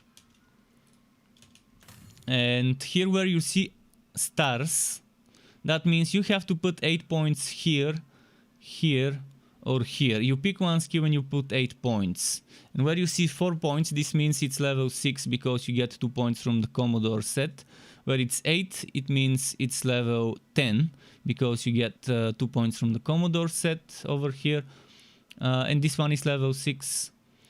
So this one would be level 12, this one would be 12, this one would be 12, 10, 6, 6, 6. And this one is 10, 4, 1, 5 because it's not quad skills. So they remain as they are. This is my other setup, the one that I already have at level 60. With the suggested items, and this one means either equip North Mace or equip Glacier's Edge, whatever drops with good rolls. This is I've already posted this on my Discord, and someone was, just a moment to find the right screenshot. This one, someone was asking about Blood Drinker last night, and he PM'd me, and I gave him this screenshot, which is pretty much very similar. It's like a version of the Cursed Zapton, but with Blood Drinker. He wanted to do a Blood Drinker auto-attack build with pistols. And I told him pistols will not be the best choice for an auto-attack because you can't use this one, Blades for Cutting. But he said, I don't care if it's not meta, I just want to have fun. And I told him use this. So Blood Seekers, so you can get extra DPS bursts. And it has ranged missiles, so you don't have to be as close as with this. Then a little bit of rupture and a little bit of bleeding chance, although this one is optional. Those 5 points you can end up putting elsewhere, like here, if you have enough chance to bleed on your shield socket. And the rest is pretty much the same with small differences. There's Winter Weave Cuirass instead of the broadside thing, but you can remove the Winter Weave Cuirass and put the broadside or the Kek item.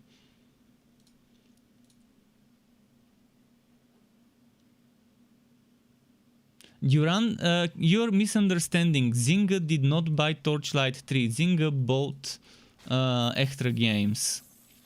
Extra Games are no longer associated with this game. From now on.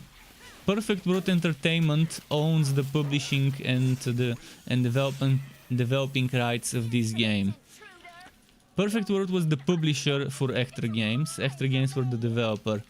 Now the developer company was, how should I say it, acquired, consumed by a bigger company. And yeah, Extra Games is now part of Zynga. They're daughter studio of Zynga. And Zynga has nothing to do with Torchlight. So if there is any update, it will be from Perfect World Entertainment or whoever they hire. You wanna see what the game breaking book is? Just a moment. I'm gonna show you. Just brace yourself. First of all, on this class I am no longer getting skill points. Since level 10 I have stopped getting skill points. But this is not the worst. Another thing that's bad is since level 10 I have not been able to access my Legendarium. I have like 130 something Legendarium items. Thankfully I put the Commodore jacket before it broke. But yeah, now it only shows me the basic 5. Obviously I have unlocked much more because I have much more items. But this is not the worst. It gets worse. On my other hero, it looks like this when I open my inventory. This is where my equipment is supposed to be. This is where my pets are supposed to be. And this is what the inventory looks like, or used to look like. Now you can't even see items. It used to look like when I had at least one empty slot and I looted an item. But now you don't see the items, so you can't remove items, which means you can't loot items. You also don't get potions. My potions are constantly at 0 on the other hero.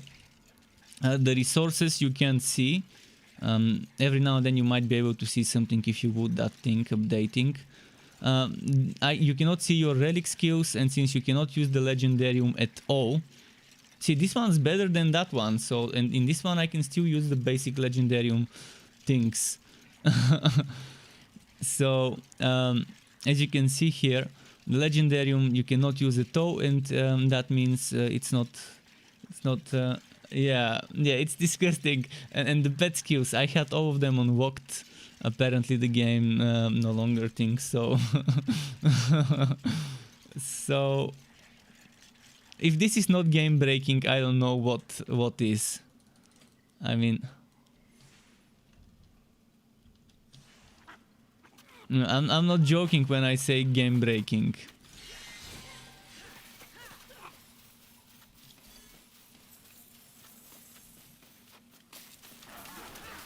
So yeah, that's kind of how it is. And it wasn't like that for the first 2 days. Day number 1, no problems, apart from the sinking and invisible monsters for a few seconds until it loads. But I could deal with it. It was something that eventually got better if I wait a bit before starting to kill stuff in the map. So that wasn't that big of a problem. It wasn't game breaking, it was just annoying. And day 2, the same. No game breaking stuff, just annoying stuff like the sinks and rubber bands and just server related bullshit. And day number 3, I'm streaming for 1-2 hours, and then boom, suddenly maybe I said something to piss off someone on their team and they decide to fuck me over. Who knows? I think I was talking exactly about server related stuff and about their teams, and then a few minutes later this happens, and then not what you're seeing, but the ones I showed you in the screenshots. And it was only on 4 out of 15 heroes. From 15 heroes, only 4 heroes were experiencing this problem, which made me switch to this one. This one was fine, it was perfectly fine. Until level 10. Then this hero got fucked as well. Not as much, not as hard, but it still got fucked. So I either pissed someone, maybe someone was watching my stream and got butthurt, or I just have super bad luck and something broke just for me and me only. Because I'm still to see someone else reporting the same bug.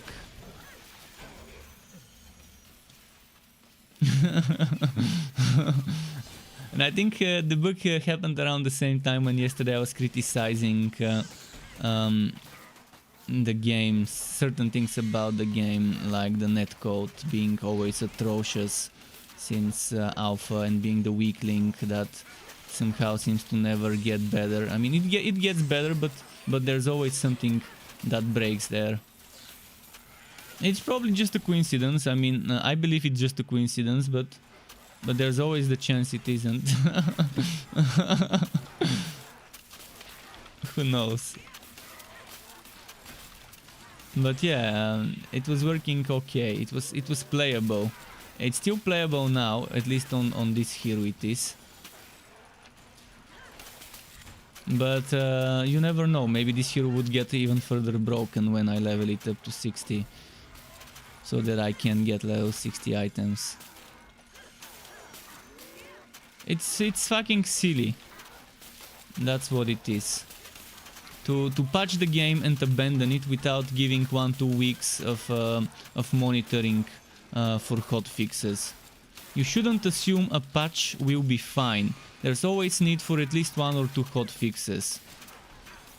Always. I haven't had a case where a patch would be released and it wouldn't break something in a bad way that really needs intervention.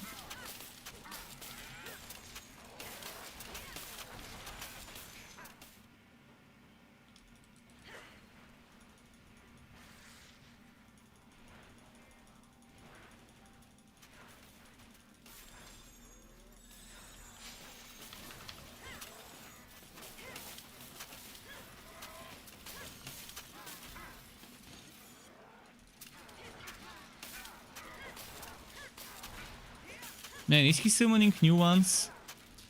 Or is it just me?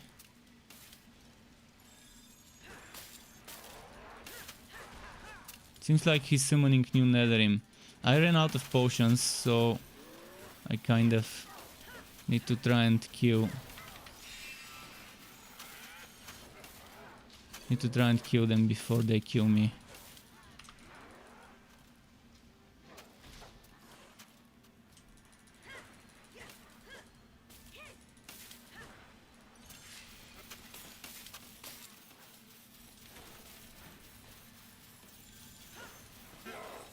You have gained a level.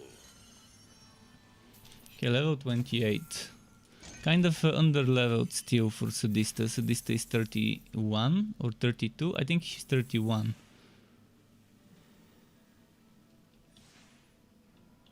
So I need to get to like 29, 30 for it.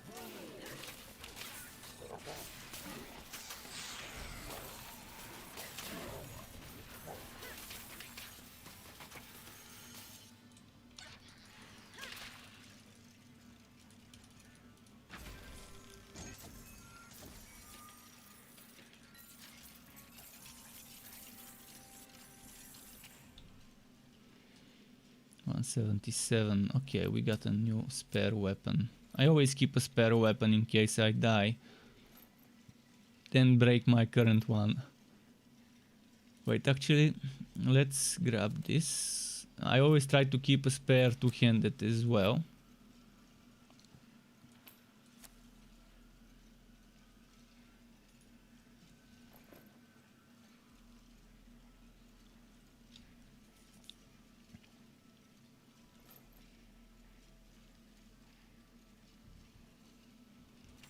Okay, let's grab the waypoint and then go back to the town. Or maybe I've got a better idea.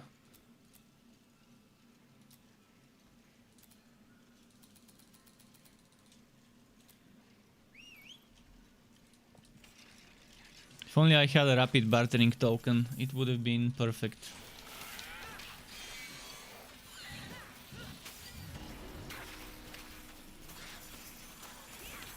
Since I don't have potions yet. Actually, I do have two. I've looted some from the chests. I'm still gonna try and be smart about them and not waste the potions.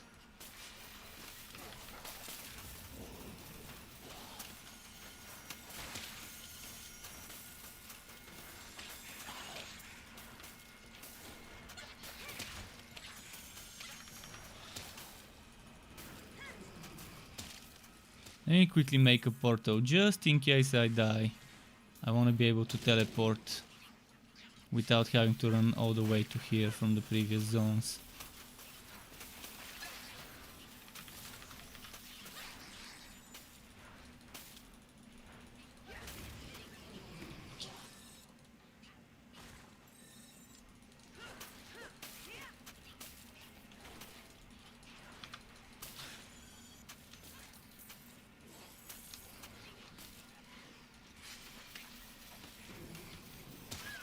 Not sure if you're noticing this bug, but do you see how the doubloons are floating around me, not even getting consumed? That's super annoying.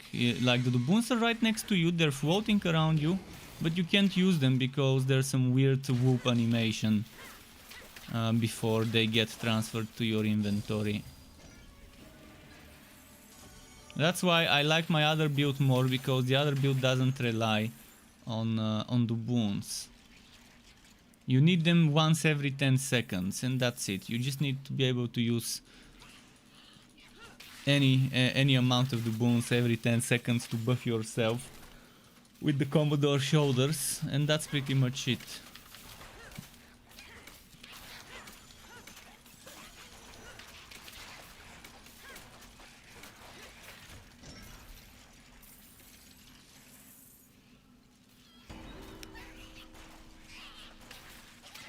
The less I'm dependent on the boons, the better. And that's why my first build I wanted it to be something like that, like the cursed Zapton, something that just doesn't rely on the boons.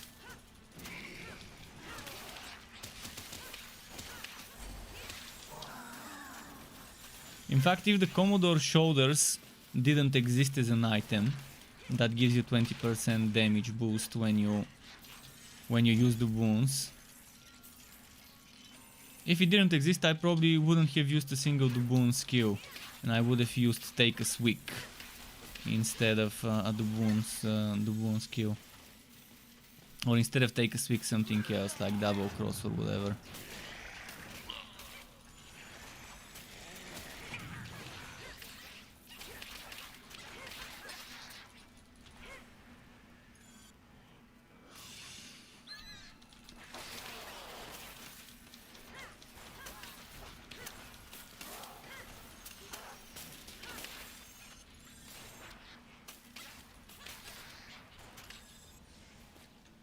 Let's see now.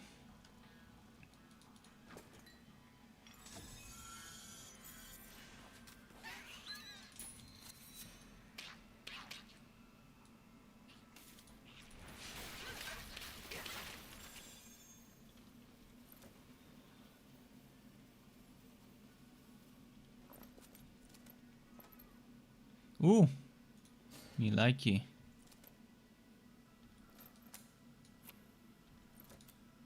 Let's do this.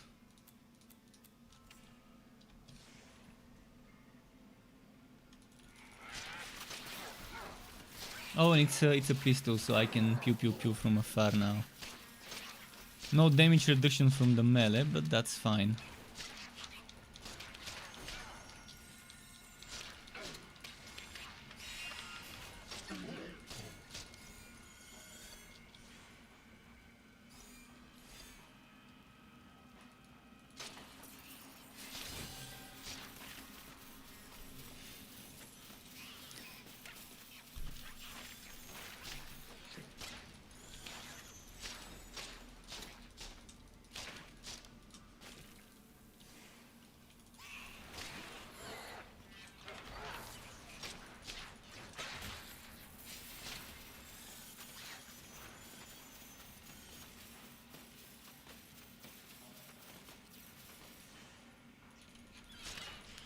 Let's keep going.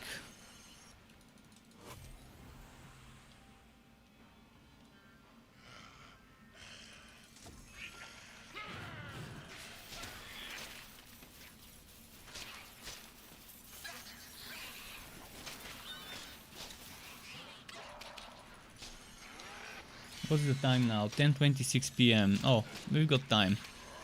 We've got time to complete. It's gonna be very painful and very slow with this broken character to try and finish the story. Compared to my first one, which was pretty quick and pretty fun. I mean, Walkaway Storm was being such a nice skill to level up my first Cursed Captain.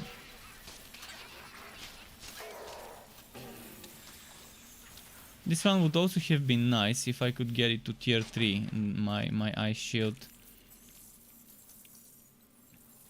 Tier 3 Ice Shield would have been great at this point.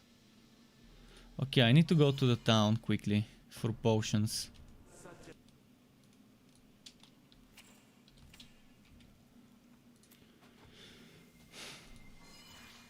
It just needed.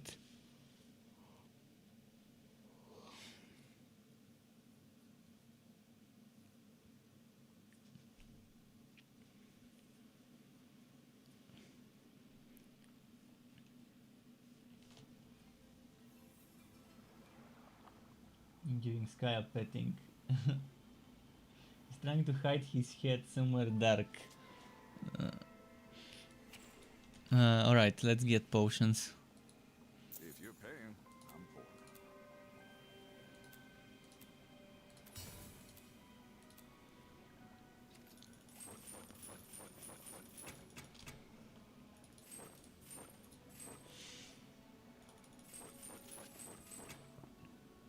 Come on back when you need a drink. Here we go.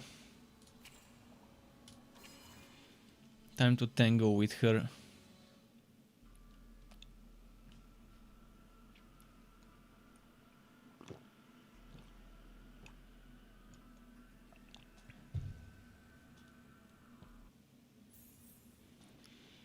Okay. And action. Oh, not this book again. Now I'm fighting Invisible Sadista. Last time on my previous Curse Captain I beat her while she was invisible. But I had Walkaway Storm and I had Fire. And Fire is great because oh good, I can see her. Fire is great because they just auto attack those summons.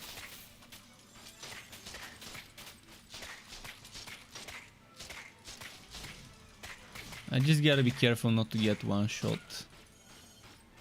That's more important than anything.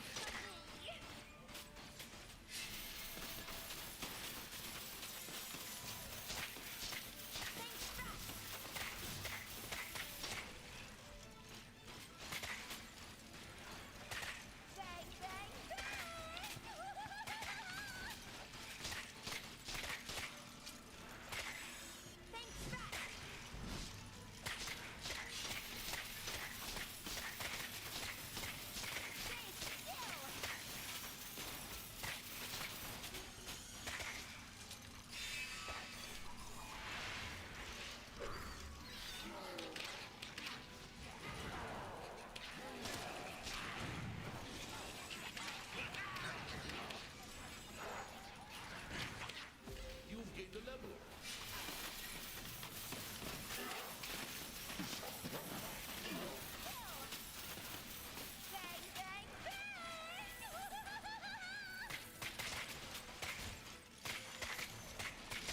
Alright, so this the bang bang bang. No, no, no. Fast reflexes. Had me sweating there. Okay. Your pet is badly wounded.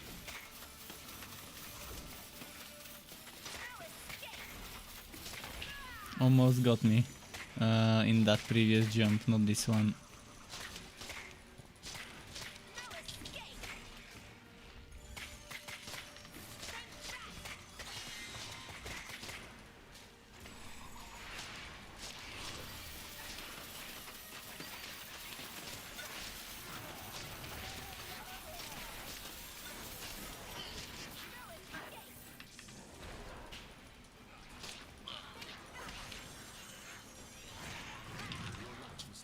Phew, that was close.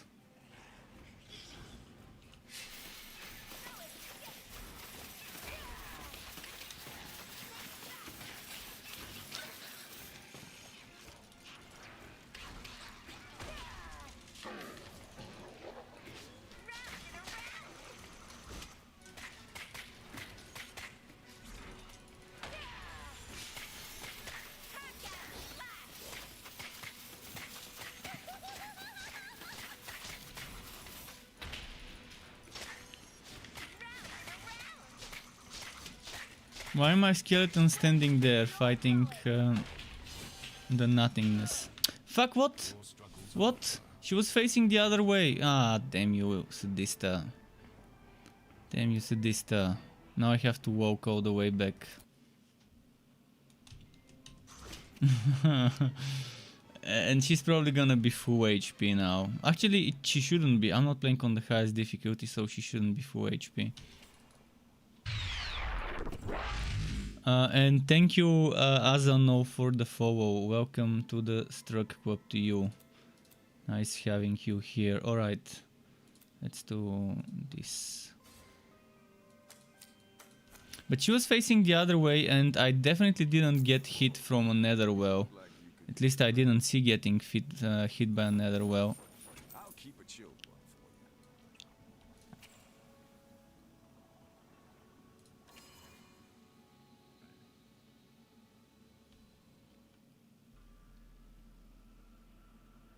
for you. I should leave a portal in case I die again.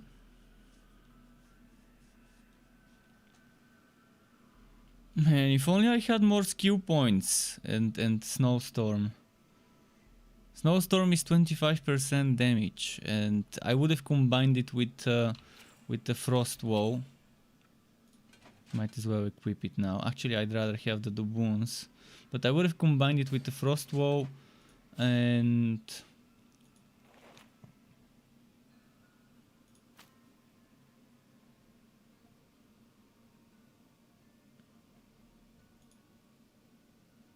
And I would have combined it with, if I had equally of my level, Glacier's Edge and North Mace. I would have used that too. And I would have used Ancient Ember Boots and I would have had permanent Frost Wall. Not Frost Wall, permanent Snowstorm. For that extra 25% damage.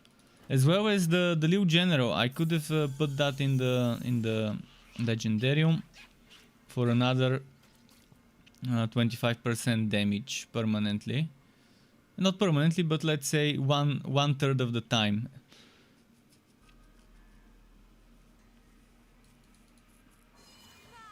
I could trigger that 8-second buff pretty often. Thankfully she's not back to full HP.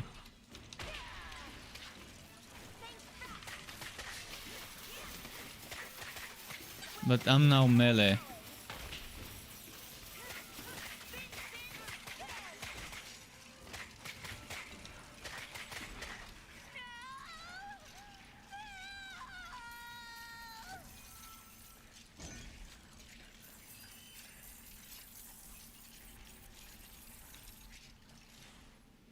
I want my skill points. It's only gonna get harder and harder with only 12 skill points.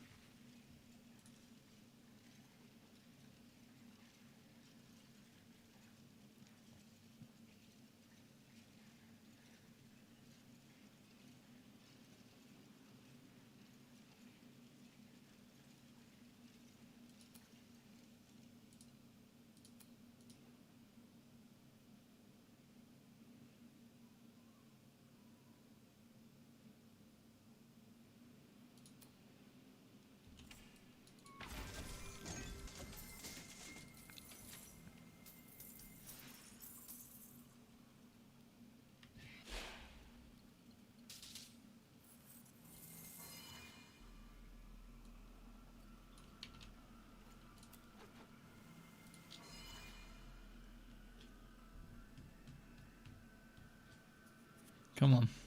Act 3. Act 3 is gonna be painful. It will be painful. Without my necessary DPS skills and without more survivability. So I hope I just get better items to negate the lack of skills. The only thing that could help would be that. Let's wait for the NPCs to vote. In the meantime,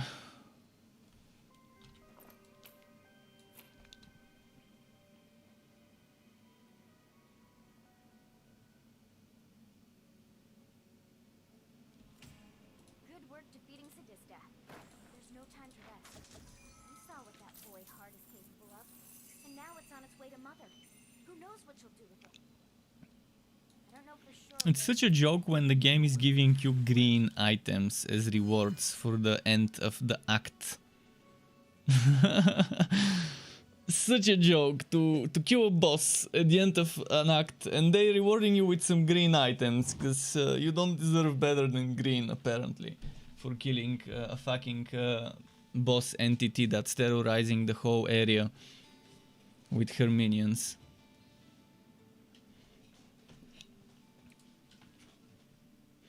At least a blue would have been nice. Obviously a legendary would be the best, but Yeah, the quest rewards in this game have always been kind of weird. It makes no sense in the middle of the act to get some legendary stuff. It's always junk, but it's still legendary. And then at the end of the act, as you saw in Act 2, you get some basic bitch items. Pretty pretty much a joke.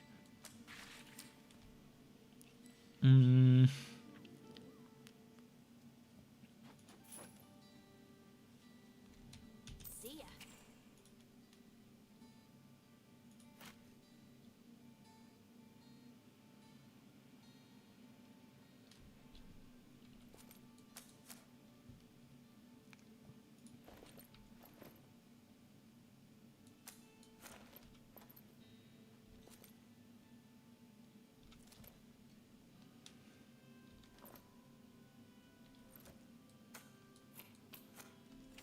It's a grab bag. I don't need that anymore.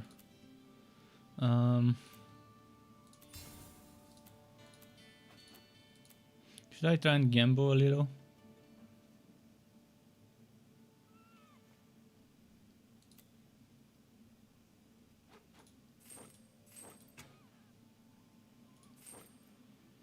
Good luck out there. I make no promises. Thanks for the Okay, what's my physical? 25% physical damage prevented. That's not so bad. You can't cast that here.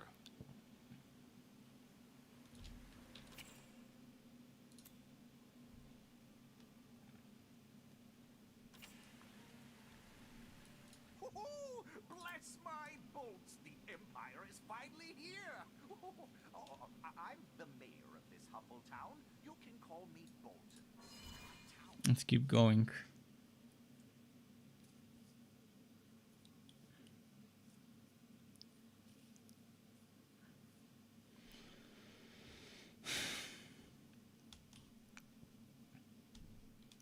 See, I wonder how long it will take me to finish, to wrap up this act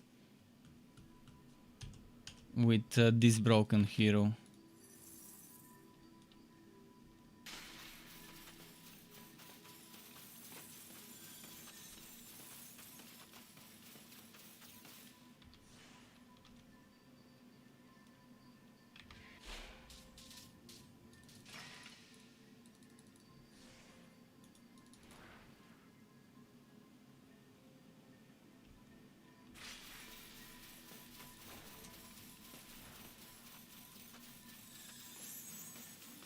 Fighting invisible enemies, eh? As usual.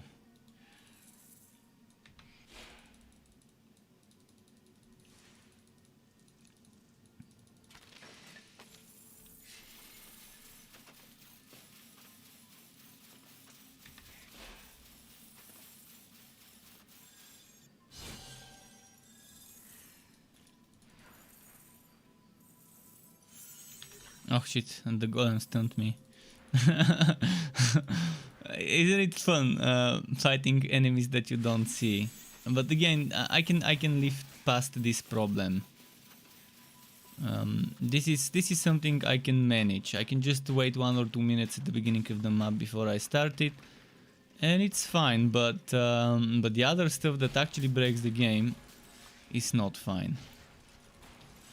Not getting skill points when you level up is not fine. Not being able to access your inventories and storages and to use the contract system, definitely not fine.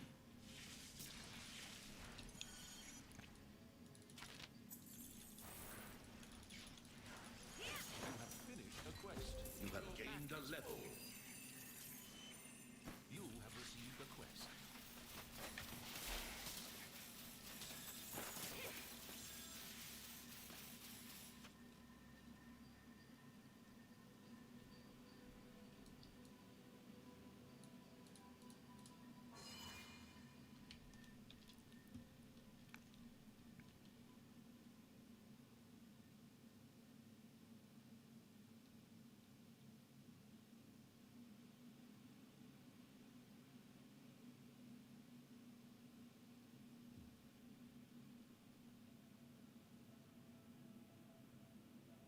Come on, come on.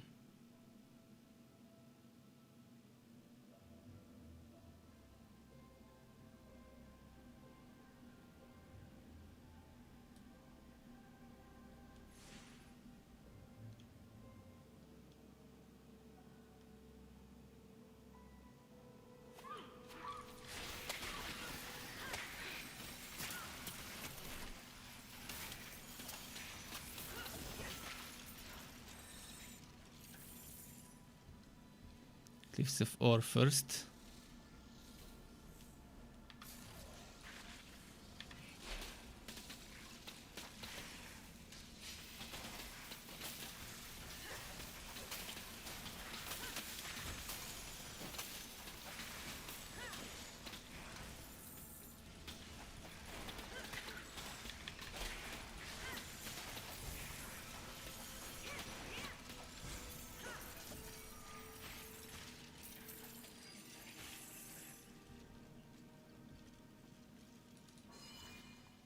Let's see.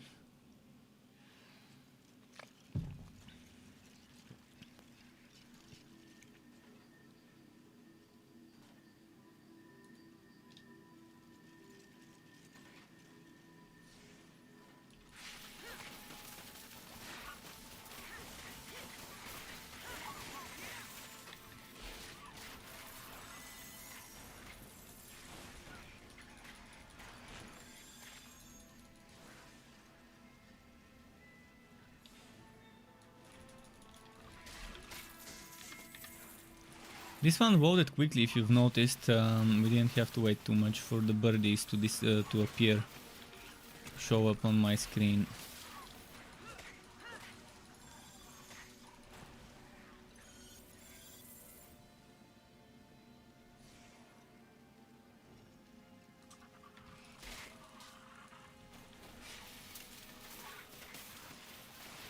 You can't cast that. You're close to dying.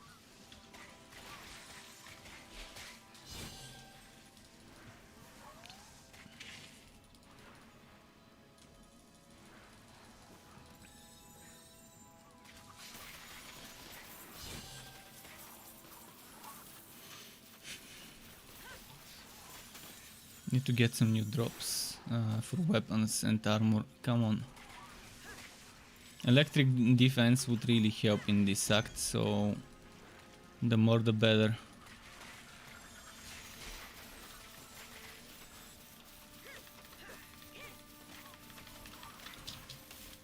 I normally don't worry about physical defense until the end of each act, where I'm fighting physical damage enemies.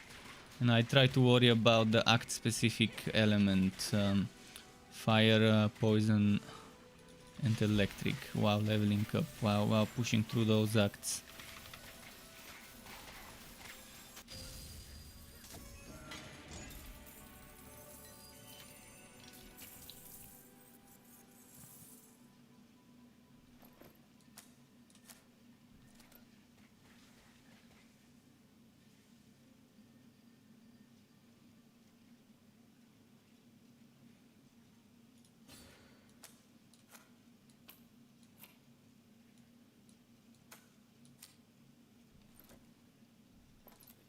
Ah, I don't have a scroll of Wivebound. It's rigged.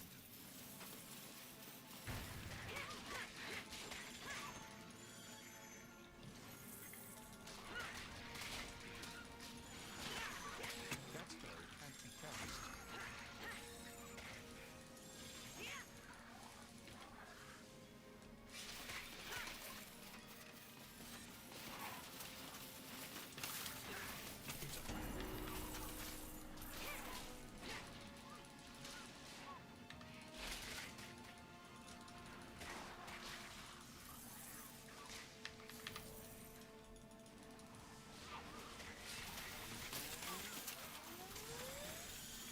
Come on.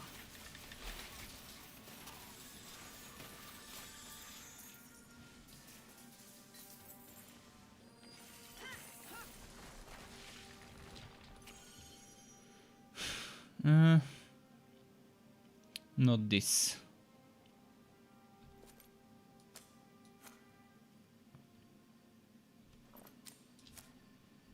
Need a good one-hander. One-hander with 1 flat damage at the bottom would be nice. On top of the one at the top.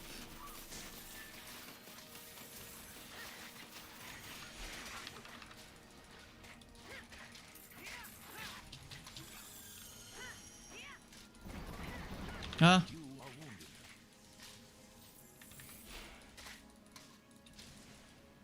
Quick dodges. Quick dodge saves the day. Let's make a porto. I feel like I'm gonna get wrecked soon.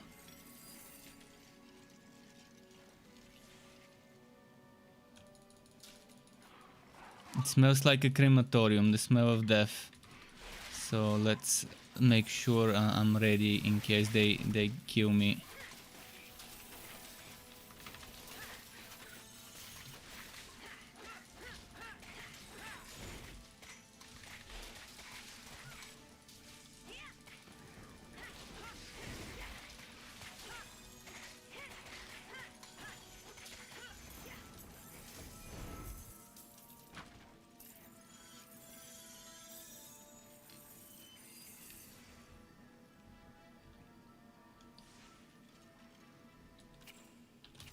So this way.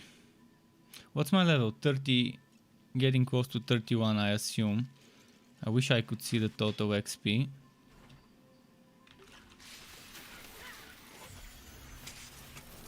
Which brings us to another thing that's broken, but not game breaking, just broken.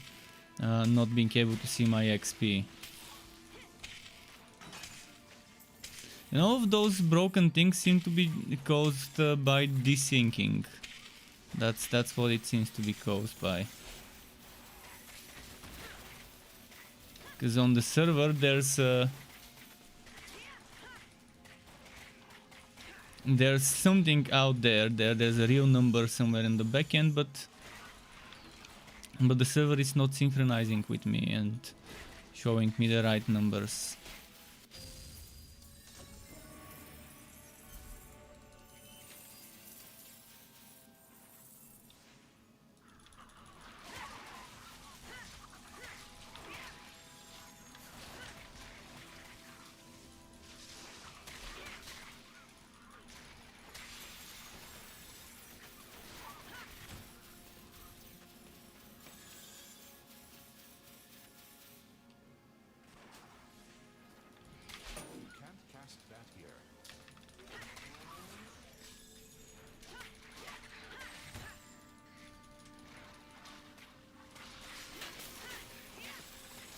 Come on, come on.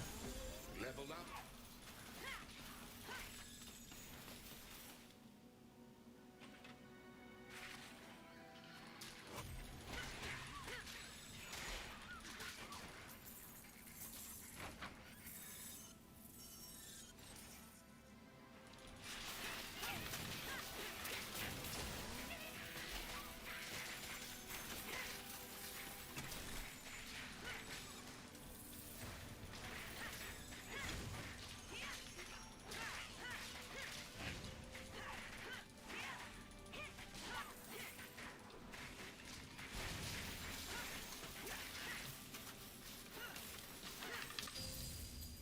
Okay.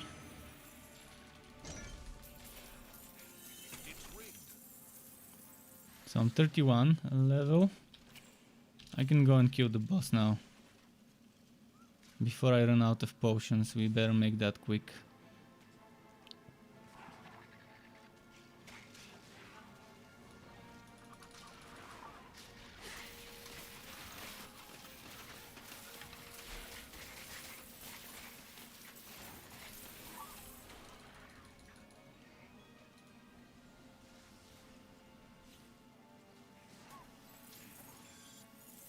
You can't do that here.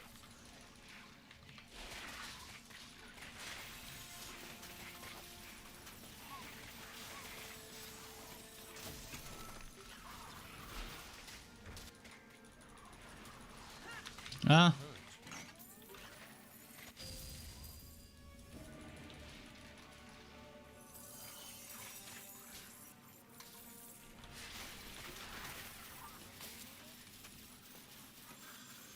Okay, that's nice. Did this guy just respawn, or was it a different bird I just killed? Might have been a different bird I killed.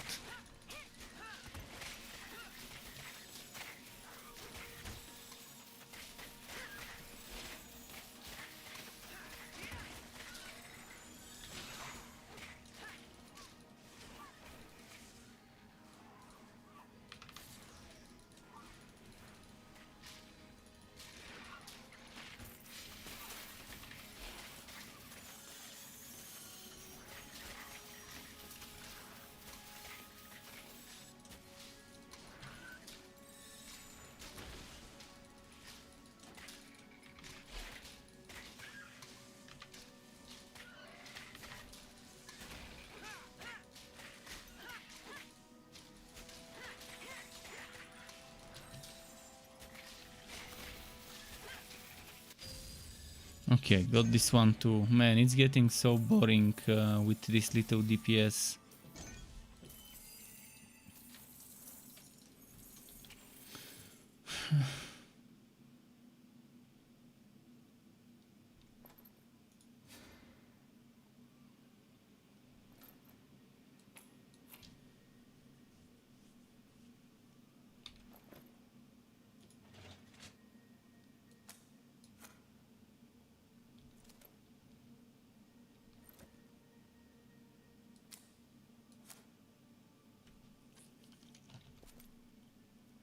More defense, perfect.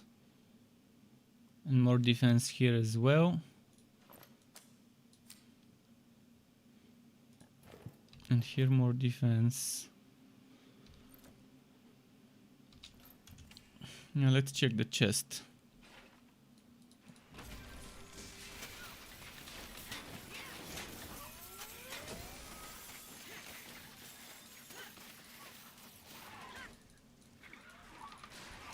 If only I had access to all of my storage stash tabs instead of just 3 of them out of 10.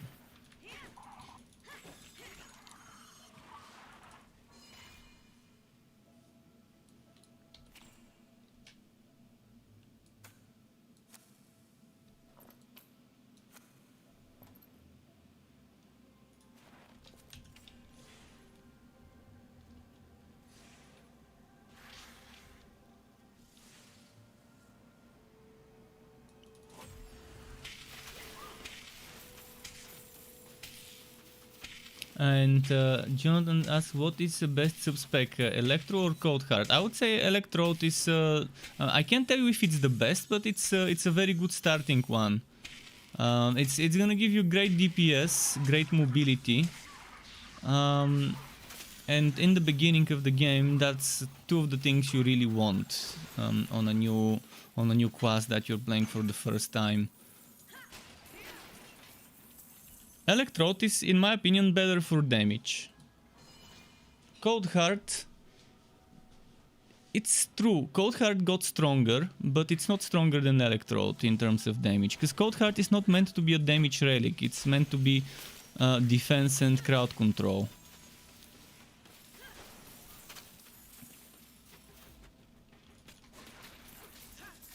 I mean, what can you change mid-game? I'm not sure how to understand this question. What do you mean to change something mid-game? Mid-game, Electrode is still good. Electrode starts strong and keeps being strong until the end.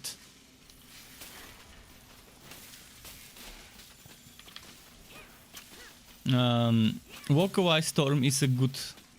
Walk-away Storm is a great skill. And you get it as early as level 2. If you don't feel like playing with Walk-away Storm, you can play with Chaotic Strikes and use the Egg of Mayhem. All great things.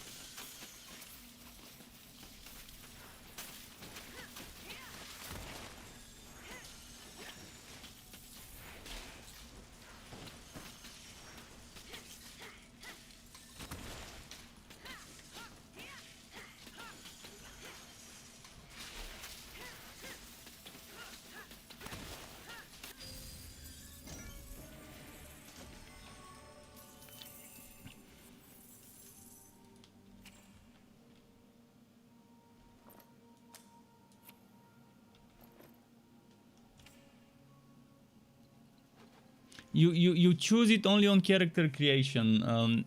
Long ago we could change the relics and exchange them between heroes, but that changed. Back in last year in the summer they changed it. So right now you can pick a relic at the beginning and that's it. If you want to try a new subclass, you have to make a new hero. And there's a total of 25 possible combinations right now.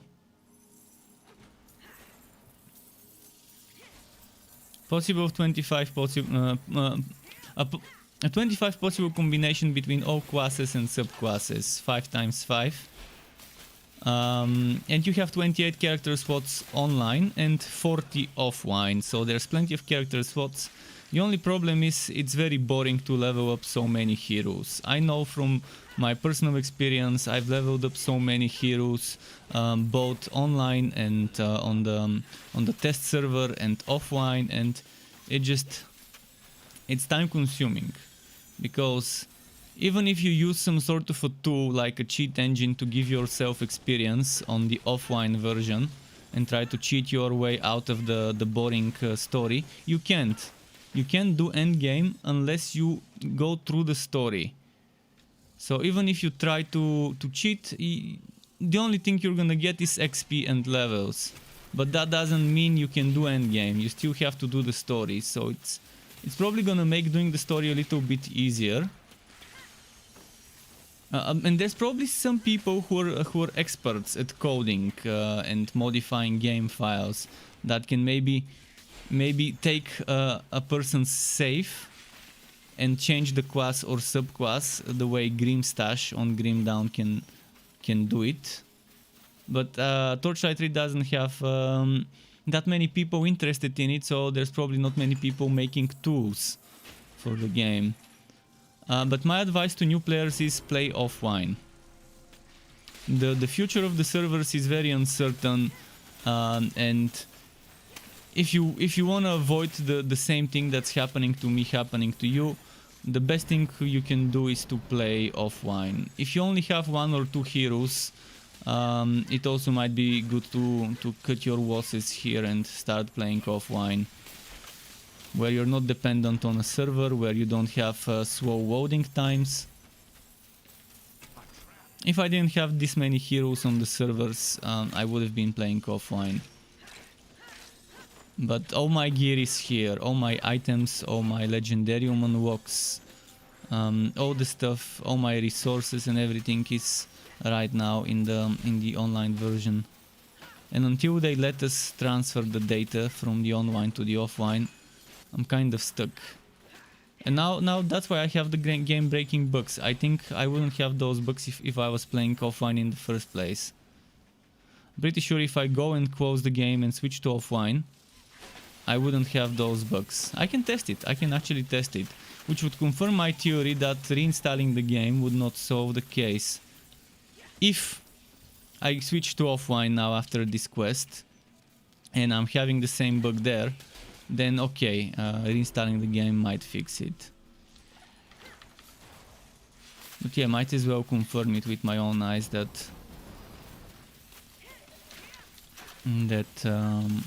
this only affects the online heroes.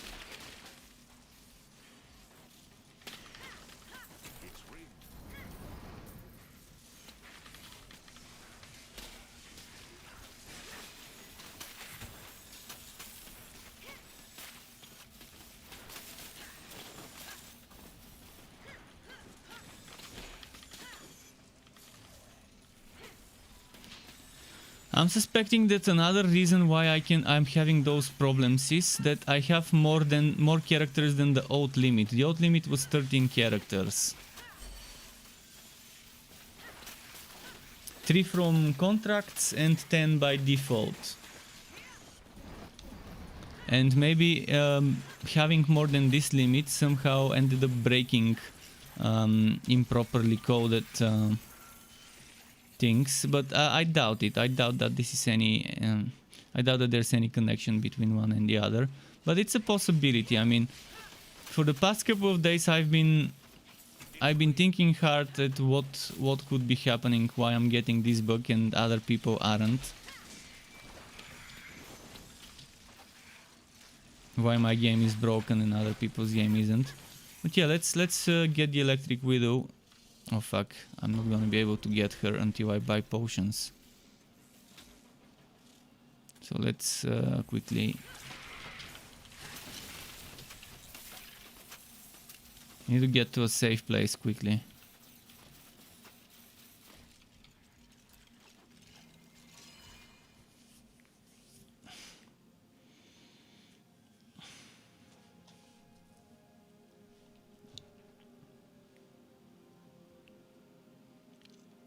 But the relic becoming a subclass is based on player feedback. Blame players who were whining about not having enough skills and about not having more skill trees. People were saying Torchlight 2 has 3 skill trees, while the Torchlight 3 have 2 skill trees, and then went ahead and gave us a 3rd skill tree under the form of a subclass that you can pick.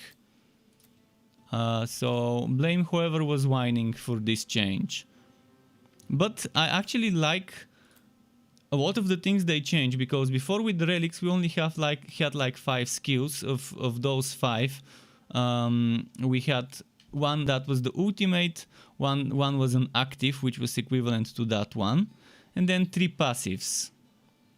But when they made them subclasses, they gave them a revamp and made them like a proper subclass where you can see various different things to invest into, and not just a few. So in a way, I like that it's a proper subclass, but I don't like that there isn't a way to remove all my skill points. For example, I have 40 points in Cold Heart. I remove those 40 points, I talk to an NPC or to my skill station, and I change my subclass. That would have been reasonable. Yeah, I would need to farm Respectacles. And every Respectacle is 2,500 gold. But it's better than not being able to change it. And I was very vocal when they were asking about this. In fact, they gathered us up and said, "Hey, we're planning on doing this. What do you think? And how do you think we should approach it to the rest of the players when we make this change to the relics?" And I was very adamant about not being able to change the subclass being a major problem that would make many people rage quit or get bored very quickly, since we don't have the ability to create endgame only heroes that don't need to do the story again. Because power leveling to level 60 is piece of cake. Someone can take you to some maps, and for a few hours of mapping, if you run around after them, you can level up quickly if they're on a good build. But you still have to do your story. But we'll never see the things we want to see in this game, because most likely there won't be any more patches other than, if we are lucky, a hotfix or a few. If you're lucky, that is. But yeah, it hasn't been a lucky year. So when it comes to games and stuff. Alright, let's go back to my portal. What was I about to do? To go offline after this fight, after this quest. To see if the offline hero will be as buggy as my online. Hopefully it's not as buggy as my online. But also it would be nice if it is. Wait, what? Did you see the bug? Did you just see this bug? It ported me to the wrong place. I mean, I'm fucking speechless. My portal was not in this place. My portal is... it was in the dungeon where Electric Widow is. Oh boy, I mean... Now even my teleporting cannot be relied on.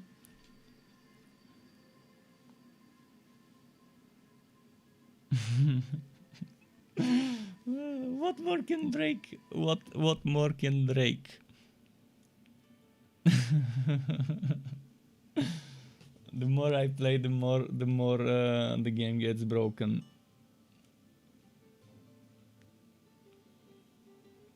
Just when I thought there isn't anything else that could break, well, try again. Hold my beer. The game. That's what the game says. Oh, look at that. Now it. Oh, oh. Okay, that was a weird experience. Am I under the floor, under the ground now? What? Okay, it voted. I mean, yeah. You see.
Is it this way?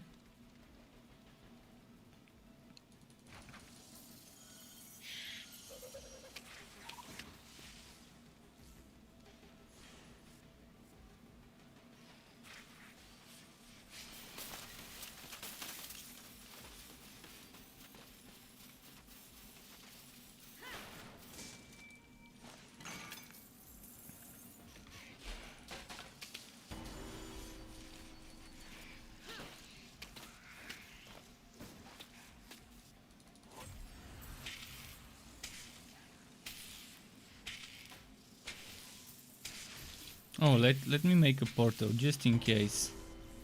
Just in case.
Okay.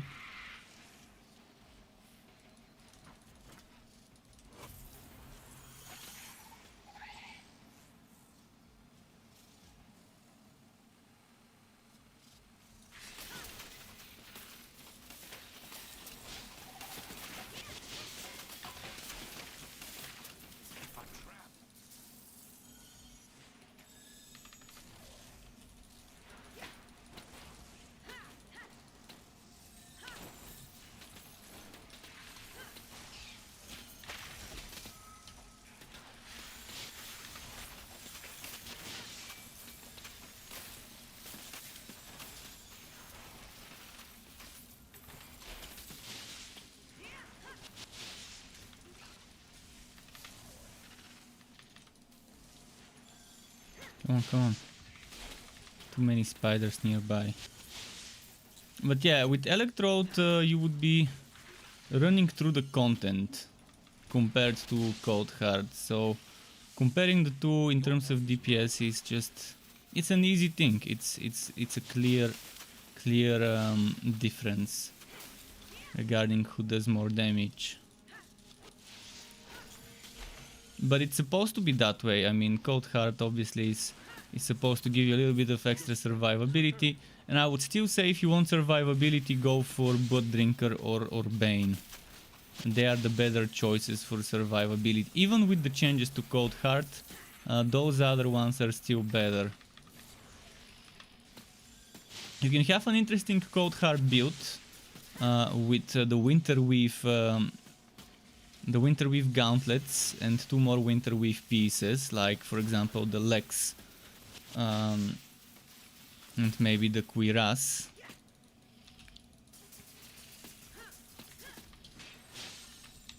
But that means you have to sacrifice other things from other sets and not wear them. But it could work nicely on a Cold Heart setup to have those Winter Weave gauntlets and those 6 stacks of Frost Skin combined with the stacks of Frost Skin from Ice Shield and the stacks of Frost Skin from, well, Frost Skin itself. And then Breaking Point for a little bit of extra damage, and that on a melee build like a Spin to Win setup could work nicely.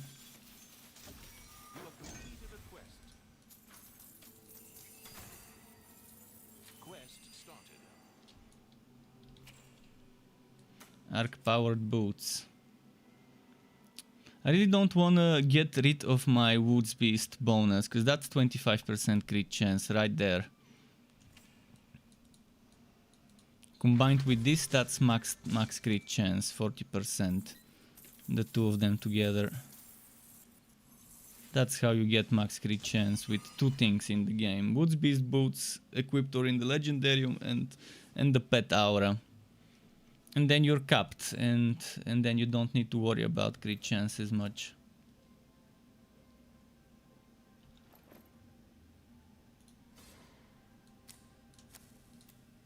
Still haven't found a Wifebound Scroll. Okay, let's see. I've got the waypoint here. I want to go quickly switch to single player and see if my single player hero is bugged. This is the only hero I care about in the single player. Okay, this works.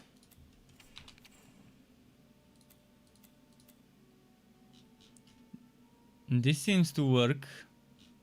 Although on the single player I have 49 instead of 130 something, but it does seem to work. So yeah, as I mentioned, my bug is not game bug, it's a server bug. Because it doesn't happen in my offline.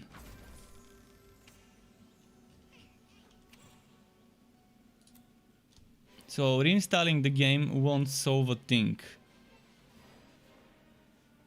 Just waste my time.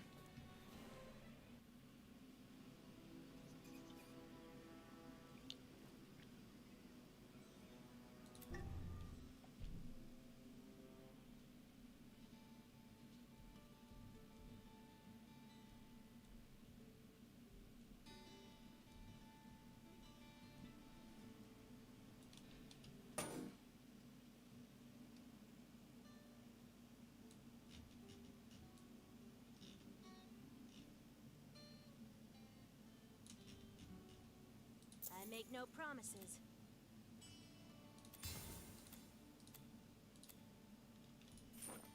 Thanks for the gold.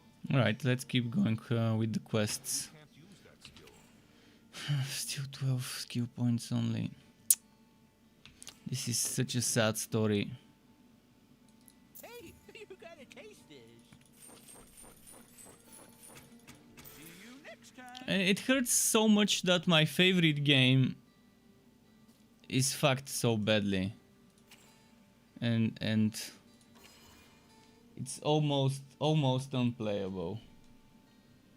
Almost. I mean, most people would rage quit if they see the same bug I'm seeing. The same bug or bugs if it's multiple. Let's see the Discord. I want to see if someone wrote something officially. No? Still no word from Perfect World.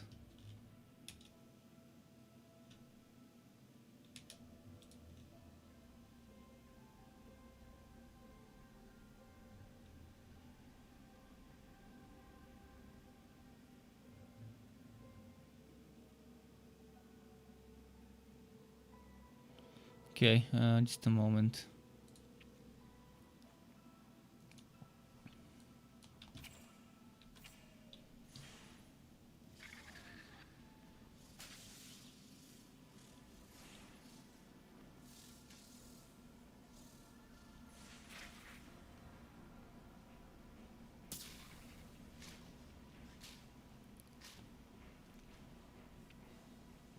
Firebeard's Legacy.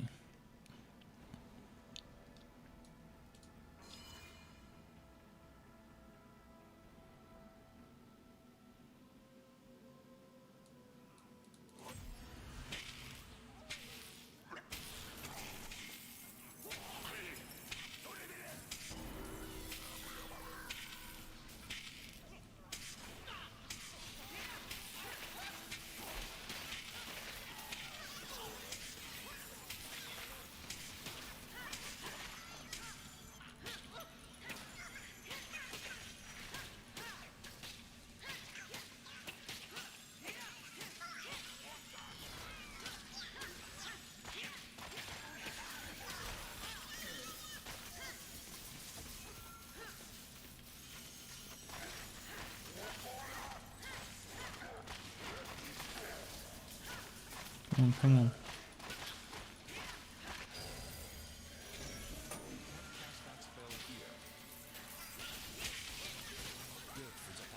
So much damage from those little bombs.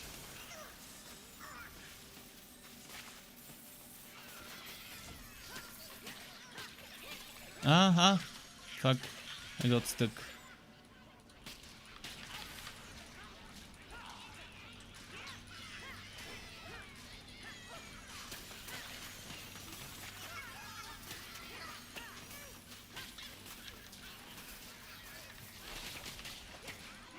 And Bodino says, hello bro, hello Bodino, welcome to my channel. How's it going?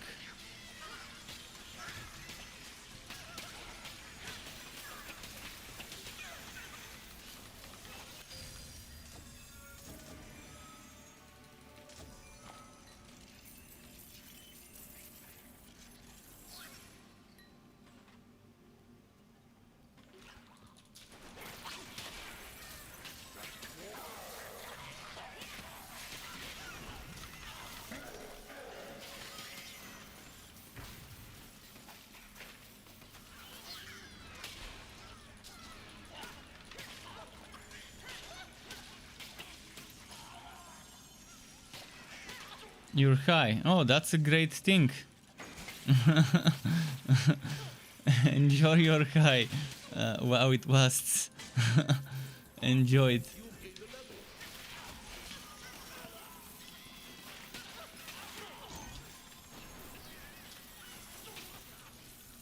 Yeah, it's nice. I mean, it's legal in some states and some countries. I wish it was legal in my country, to be honest, but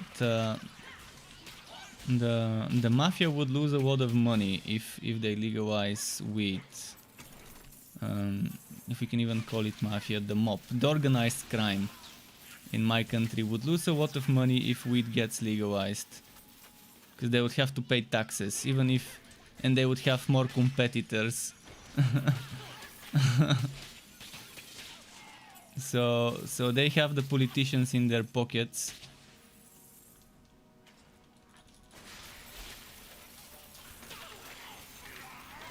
But yeah, it's something that can help a lot of conditions. It can treat a lot of conditions. Insomnia, depression, some PTSDs and stuff like that.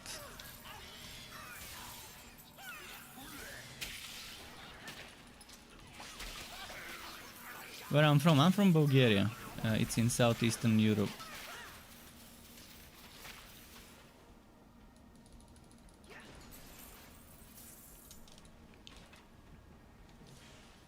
It would have been nice if it was legal. I would be growing some myself, because there wouldn't be anything better than growing your own if it was legal in your country and giving it the nutrition it needs. And it's just different when you've grown something yourself and then you eat it, smoke it, consume it in whatever way it's consumed.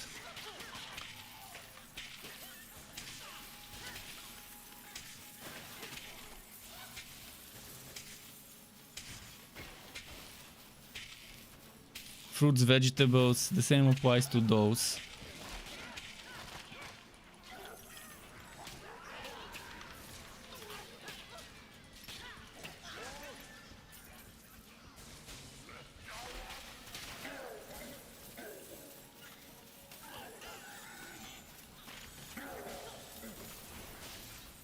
And in my country, it's I think it's considered class A or whatever the classification is. It's silly how in my country you can go to jail for the same amount of time for possession of weed as you can for coke and other junk. So it sucks. It sucks that they're classifying it equally. Back in the day when I was a kid, when I didn't care about things like that, I remember that the law was that some people could carry a personal dose of up to a gram or something like that, if I'm not mistaken. But then they changed the classification. But yeah, I don't remember those days because I was a kid back then. But I've heard from others that that's how it used to be in the 90s and maybe late 90s, early 2000s or whatever.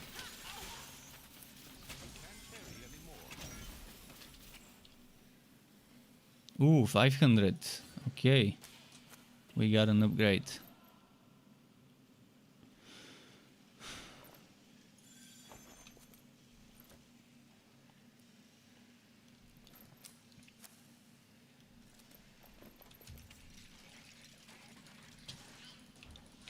They're saying same in Italy. Yeah, I mean, and the thing is, the main reason why they don't legalize wheat in many countries is because some people stand to lose a lot of money. The people who control the trafficking channels, who control the business, if you can even call it that, the illegal sales, they would lose a lot of money because they would have to pay taxes. And they would have many competitors, and there's gonna be people growing their own stuff and not buying their stuff. Well, nothing will change for me because I'm not buying and using any right now. So they're not gonna lose from me because I'm not buying from them.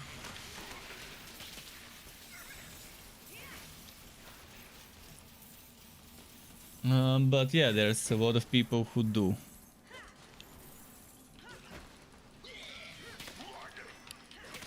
The Netherlands gets it. It's legalized things that can earn a lot of money under the form of taxes that can be invested in all sorts of areas for improving the whole country. And I'm pretty sure the Netherlands gets a ton of money from tourism because wheat is legal and from wheat itself because of taxes. So for the country it's a good thing for it to be legalized, but again, the politicians are in the organized crime's pockets because of fucking corruption. And that's why they never pass such laws.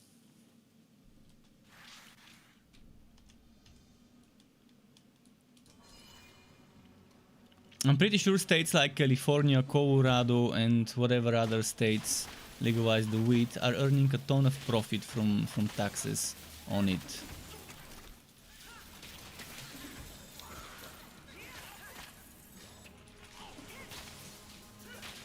Ever since they did.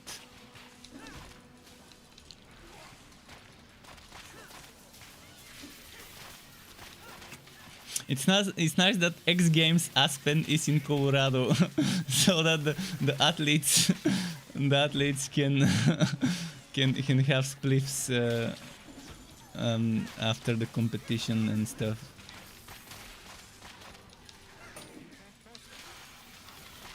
Unless they get tested for this in their doping tests, but I don't think it would help you win a competition. In fact, it might fuck up your chances of winning a competition. but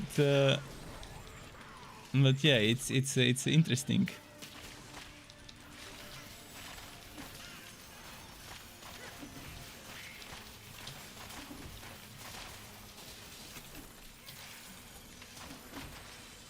Are you playing Torchlight 3 Bodino or planning to play it? Because we can chat about the green stuff all day.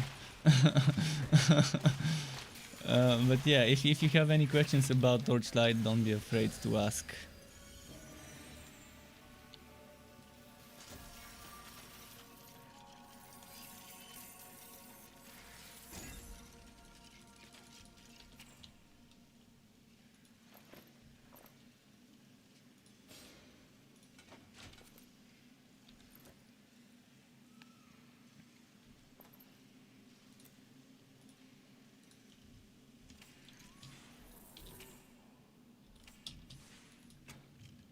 Quest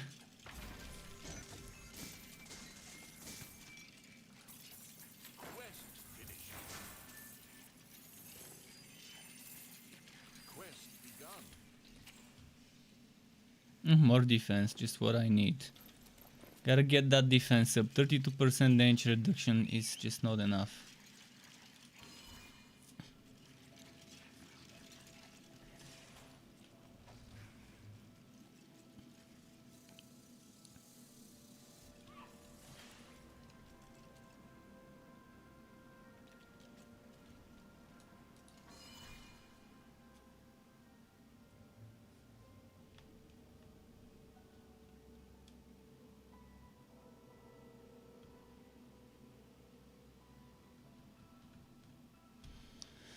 Come on, game. Load up. I know you can vote. I know you can vote. It's just a simple passage. It doesn't require a ton. Actually, there's a fort in the passage, which could complicate things.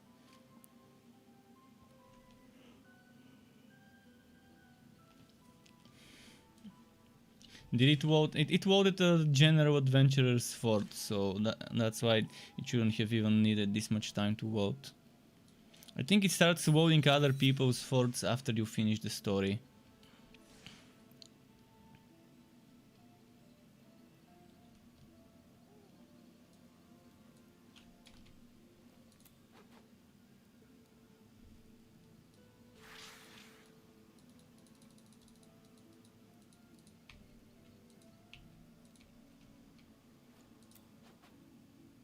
Oh, my portal is invisible. Alright, it started being visible. My pet has found a very weird way to hide his eyes. I'm gonna try and show you how he's hiding his eyes from the light. And this is him. This is his face, and he's facing that way, kind of that way. So his eyes are looking towards the darkness of my desk. This is where he eats, at least where I give him food.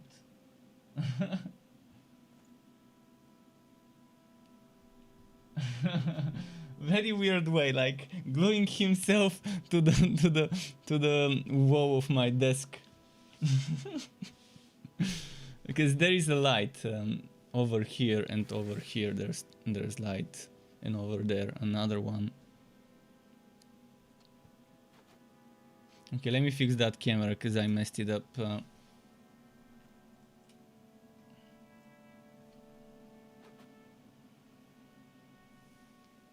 What's on this side? No, on this side. I'm seeing something. Oh, that's my microphone. Never mind. Okay.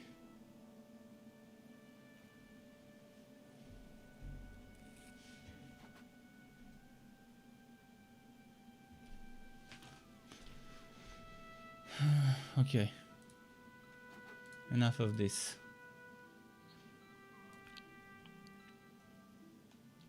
You can't do that. It's a grab bag. He's still standing like that. The weirdest way to sleep.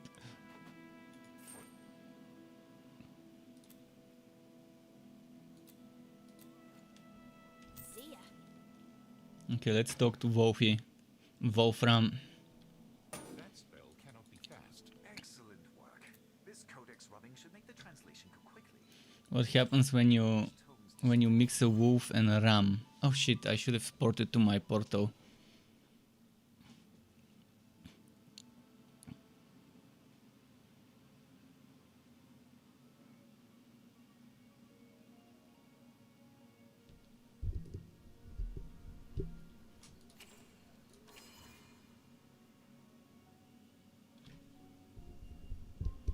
I shouldn't have done this, but I wanted to see what's gonna happen.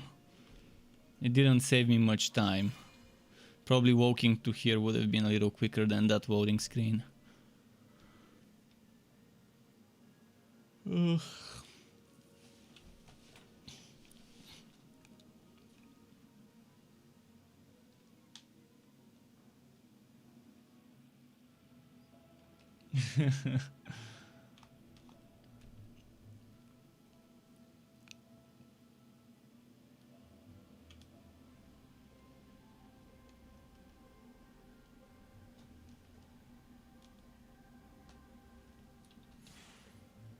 He's snoring. Sky's snoring very quietly.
Okay, okay.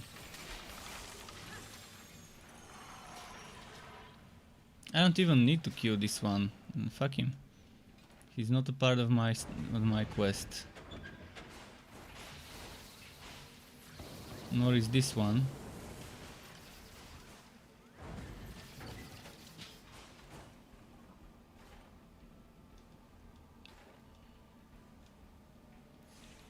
So probably this way I need to go.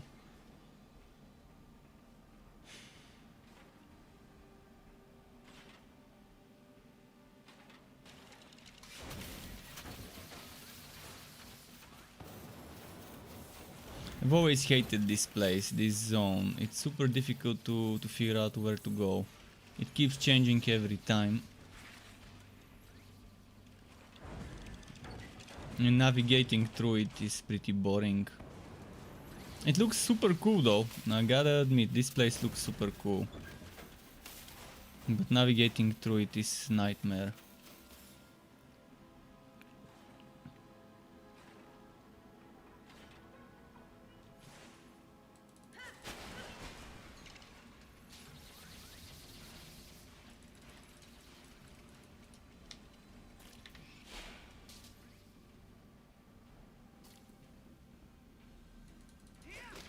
Alright, give me some potions, come on.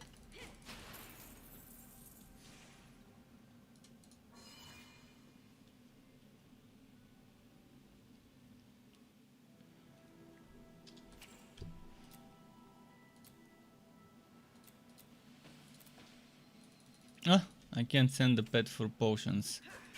Amazing. Because my goal keeps resetting to 0 every time I vote into a map. Even though on the back end I have more gold, the game doesn't realize that.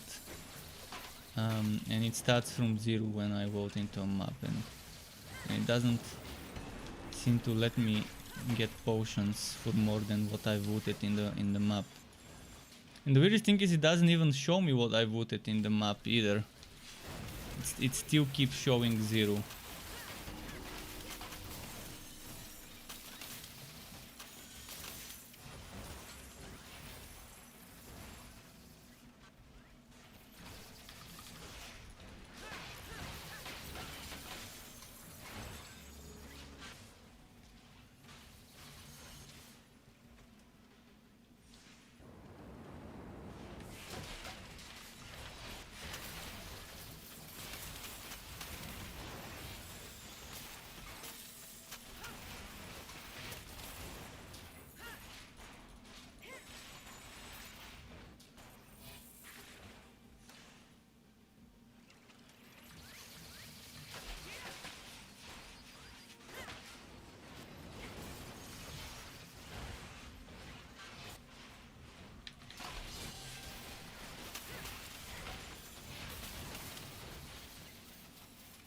keep going.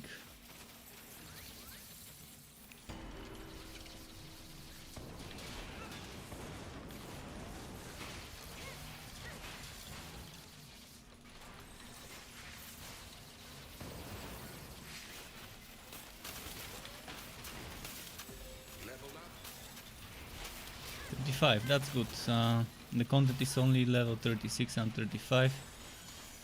That's decent. I can keep going now.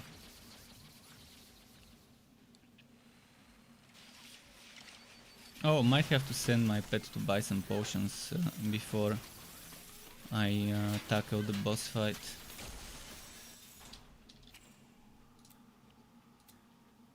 How many potions I can... Oh, it's still not letting me. Come on, game. Come on.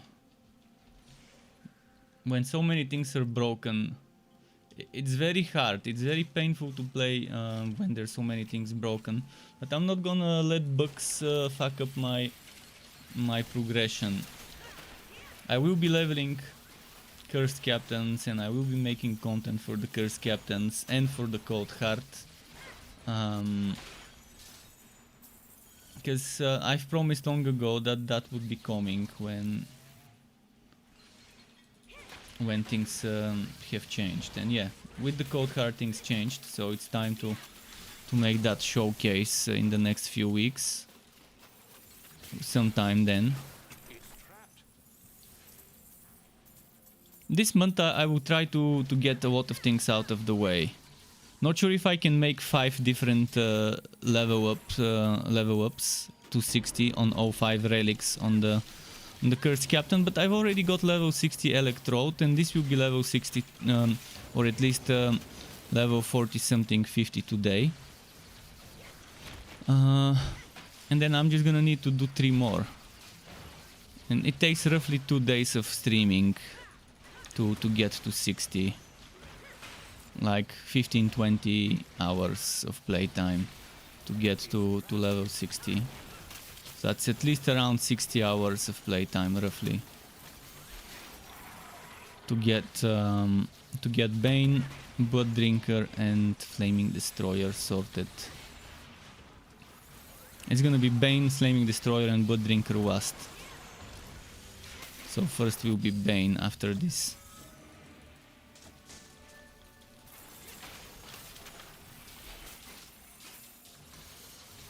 And for those, I want to make at least one build, at least one. So when you go on my website, you would have for every class and subclass combo a build that you can follow. Right now, you have for every class and subclass except for the cursed captain.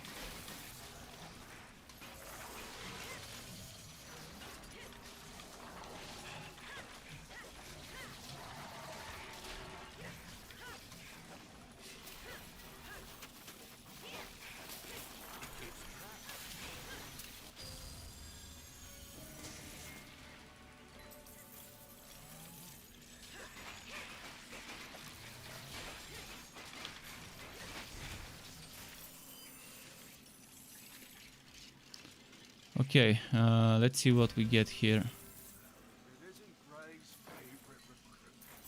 Listen up, rookie. I found that astral jewel. Because I'm such a swell guy, I'll mark it on your map. What's that? Anything worth keeping? We're wasting time. It ain't gonna find itself. Now go.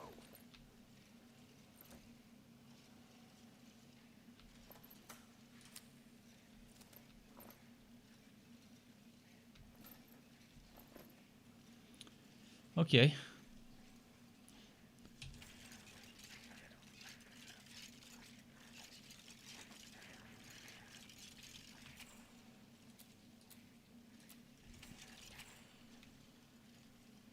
That code crew is nice, and I get electric defense, so I'm gonna keep it.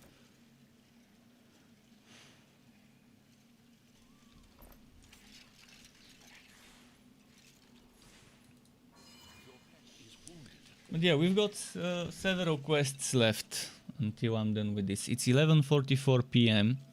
So I'm gonna Most likely today I will stream until I'm done with the story and maybe do a few Fazir runs before I stop.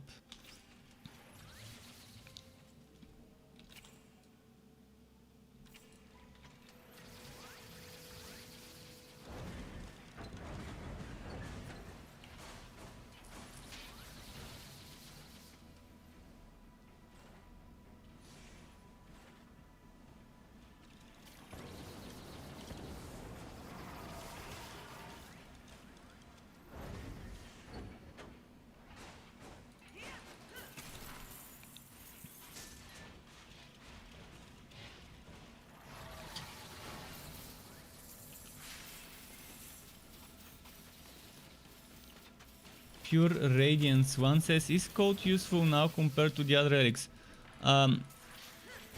If you want damage, definitely don't go Cold Heart. Yeah, it's better than before, but it doesn't seem that much better. But still, things like Ice Shield that were already good and strong are much stronger now. So there's that. And the survivability is better than it used to be before. But if you're looking for a damage build, Cold Heart is just not designed to be a damage relic. It never was intended to be a damage relic. It was intended to be one for survivability. I still think for survivability Cold Heart is not the best choice. And Bane offers more defense options. While what's its name? Blood Drinker gives you some nice healing. The problem is right now I am glitched. I'm getting 0 skill points when I level up. Ever since level 10 this hero has not been getting skill points. See, I'm level 36 but my skill points are 12. So I haven't tested much. This is all the points I've spent on Cold Heart. So I can't completely answer your question. The only thing I can answer is based on the patch notes. And based on the patch notes, it's exactly as I said. Don't expect that big of a difference.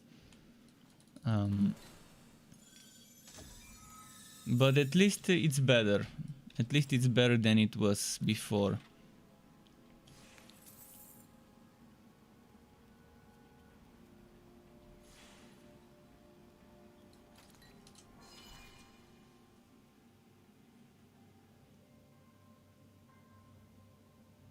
Bane is not better for offense. Bane is good for offense only on two cases.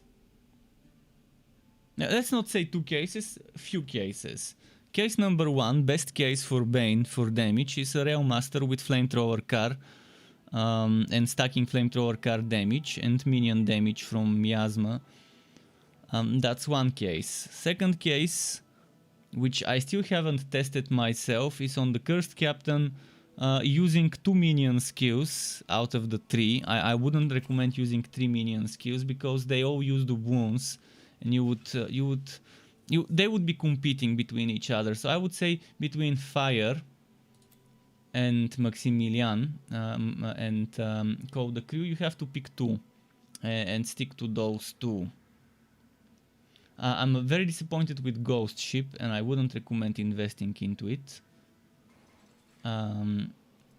But I would recommend Dread Banner. Maybe Dread Banner, Code the Crew, and Fire would be good.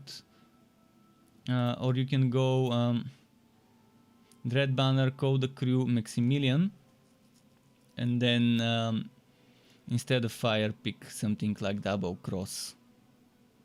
So you're using something that's a melee skill, and it can give you damage reduction as a melee skill by triggering what's its name, the Fighter Spirit passive. And in any case, with the Cursed Captain, you would always want Black Spot. Black Spot, it's just a great skill. You want that. The banner as well. The banner, and one thing I would never remove is Powder Keg, because Powder Keg is the top dog damage dealing skill of this class. It's the one overpowered. It's not really overpowered, but It's if you want the best skill for damage on this class, it's Powder Keg. And it can fit in all sorts of builds. It being a cooldown skill, you can add it to a Duboon build without fucking up the Duboon build. Or to a build without Duboons, again you can add it there without fucking it up.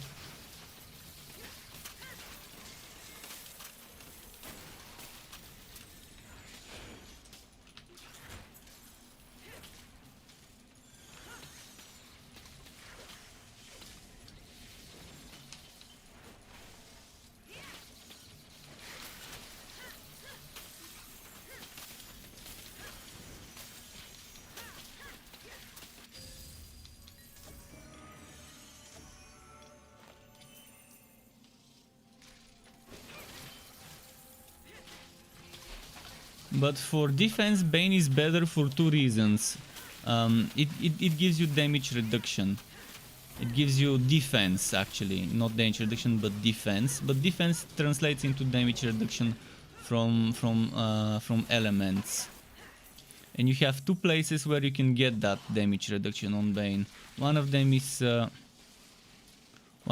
that Poison Nova skill. The other one is Miasma.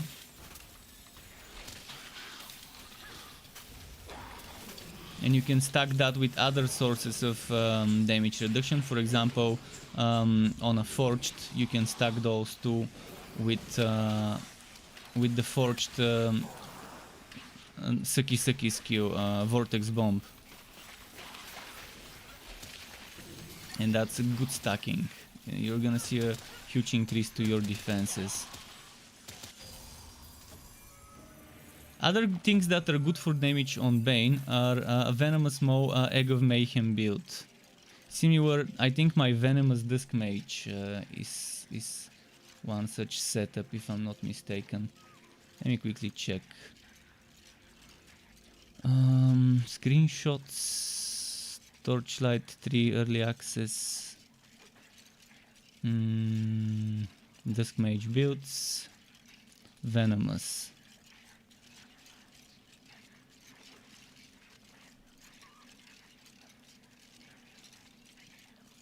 So this one, yeah, this one was with the skill, with Venomous Maw. There are a few versions of it that I've made, and this is less traditional kind of setup. You're spamming this, and as you're spamming this, it's automatically casting another one of the equivalent skills from the other relic randomly. So it could end up casting Frost Blast, or it could cast the Sword Smash, the Falling Sword, that chops from the sky, or it could cast the Spinning Sword from Blood Drinker, or it could cast Chaotic Strikes. So Egg of Mayhem is amazing, and Egg of Mayhem builds work on any relic, on any class. They are always okay. But they're weak on Blood Drinker. I don't like Egg of Mayhem builds on Blood Drinker.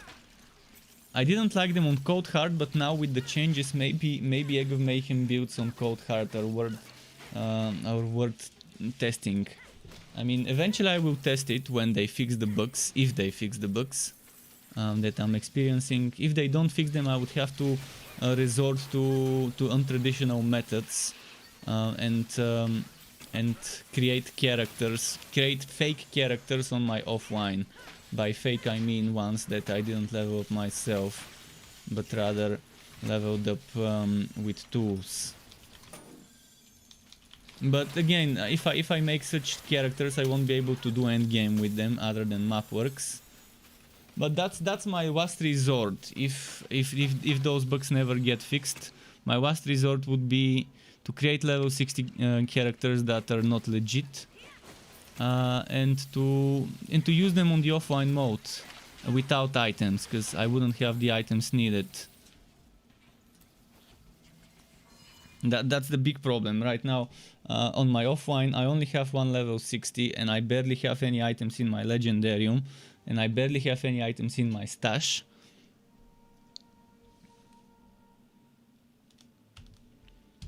And that was the only reason why I'm playing online right now, is because I've just got too much time invested in the online, and I need that progress. But right now I'm not even benefiting from that progress because my legendarium is unusable. Apart from the 5 basic legendary things, the rest right now are inaccessible. My pet skills that I had all unlocked are right now unusable. In fact, I can't even fill up this one.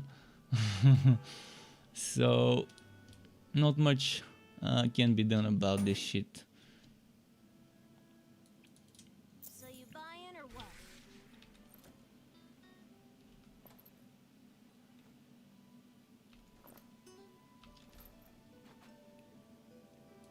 But yeah, in the worst case, I would have to resort to cheap tactics to try recreating my old heroes. But the problem is I would never be able to recreate my old items and all my unlocked skins and pet skins and props and stuff like that.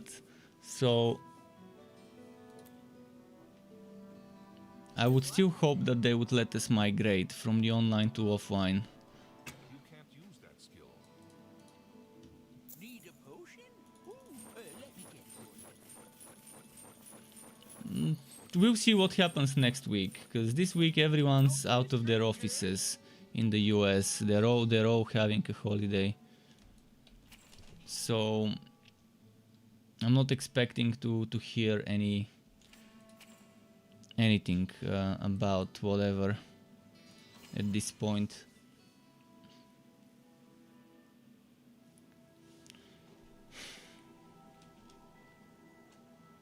But most other players, if they experience the same problems I am, would have quit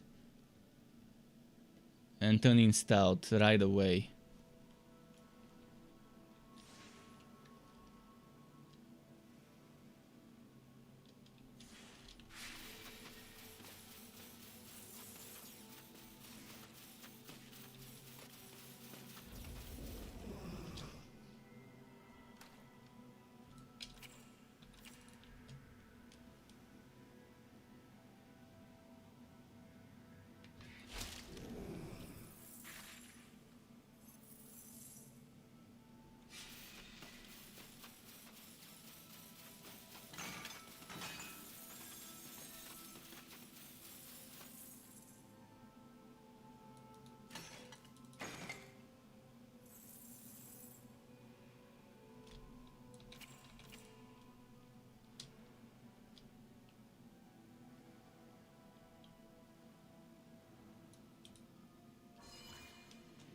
Okay.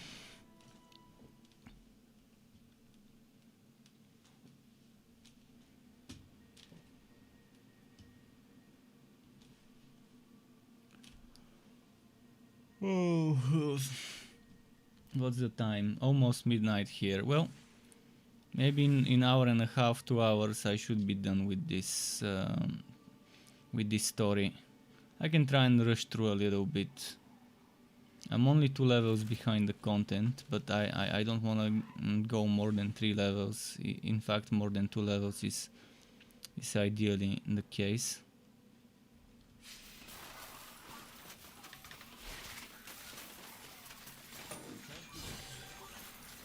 But yeah, Ice Shield, something that was already strong, getting buffed is a big change. And knowing that with tier 3 Ice Shield, your pet gets those projectiles as well. That's super good burst on bosses if you and your pet at the same time are next to the boss in question or champion in question. Right now I can't level it up to 10, it's stuck at 6. Cast that here. You can't cast that spell here.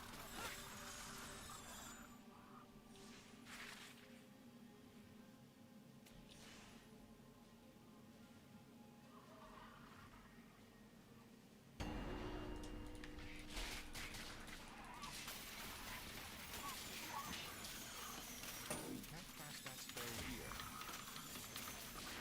That spell can't be cast.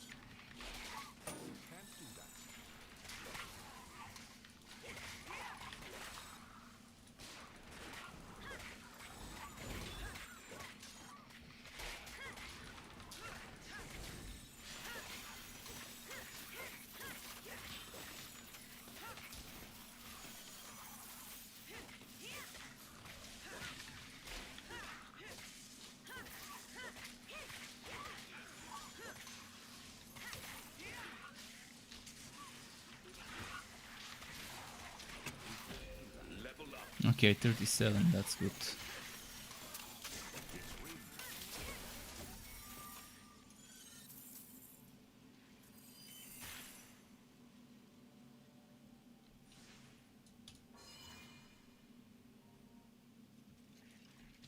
You can't cast that.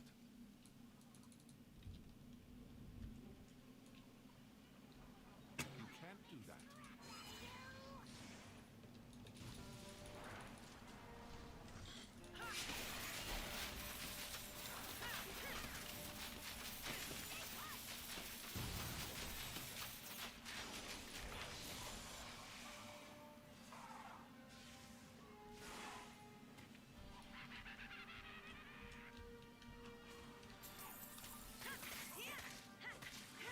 This is the safe spot. On this boss fight, you can chill in this spot. I mean, they can still attack you, the little birdies, but the beam can't reach you.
You can't cast that here. You can't cast that spell here.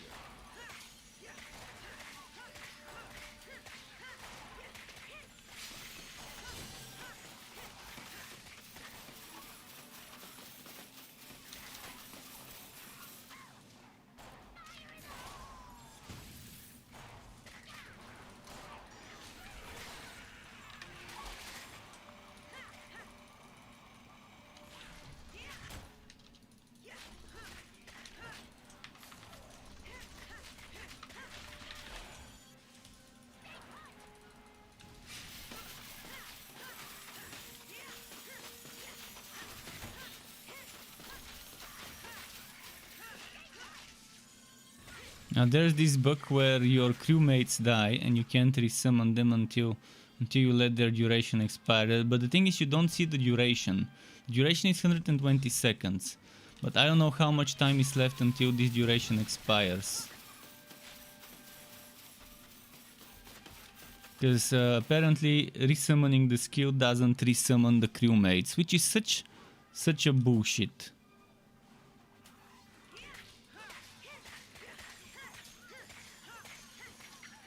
Instead of just teleporting them, it should also resummon them.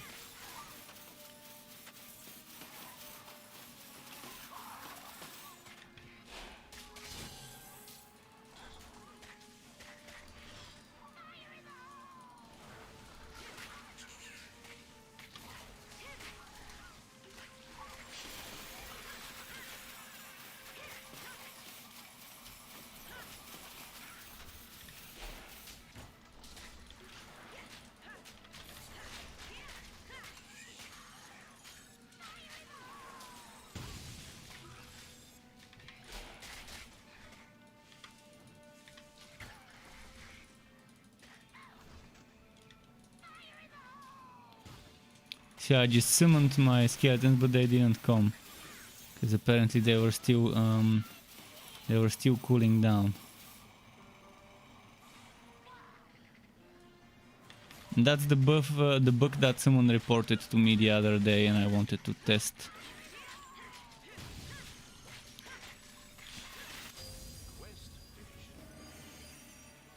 I'm gonna do it now. 4. You see, nothing happens. He's just pointing. He's doing the animation, but no summons.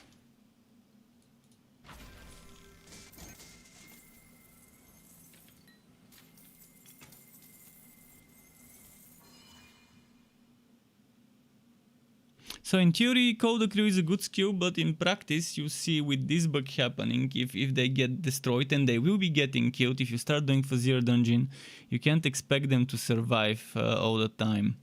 In fact, most of the time they would be getting killed easily.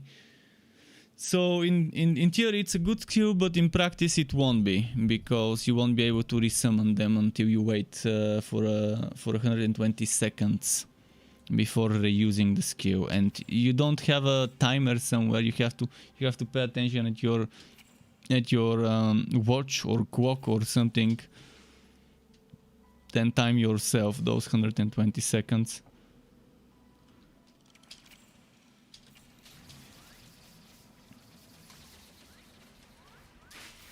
It just doesn't feel fun that way. So Call the Crew, even when I play Bane, I probably would remove it from my setup. I didn't want to remove it. I wanted it to be the one skill that would be a must-have for me. But most likely I would use Fire and Maximilian.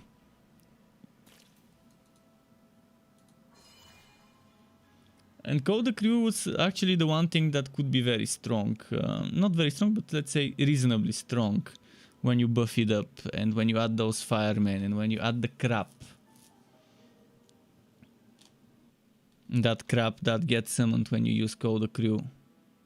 I still haven't tested it because I haven't gotten the items to see how much stronger it could be than the other summons in the game that are pretty much shit when using Bane. Like Summoner Mage, Summoner Sharpshooter, very shit for damage. Summoner Forged, if one can even call it that, but you can make a semi-summoner Forge with some automatons and stuff. The automat... what just happened? Someone subscribed.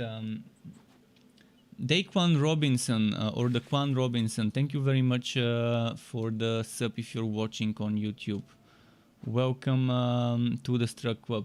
And someone earlier asked if the starting fixes the bug. Which of all the bugs? I've showed a lot of bugs today. I'm not sure which bug you were asking about. There is one very fun build, which should be even more fun now. Automatons explode bots.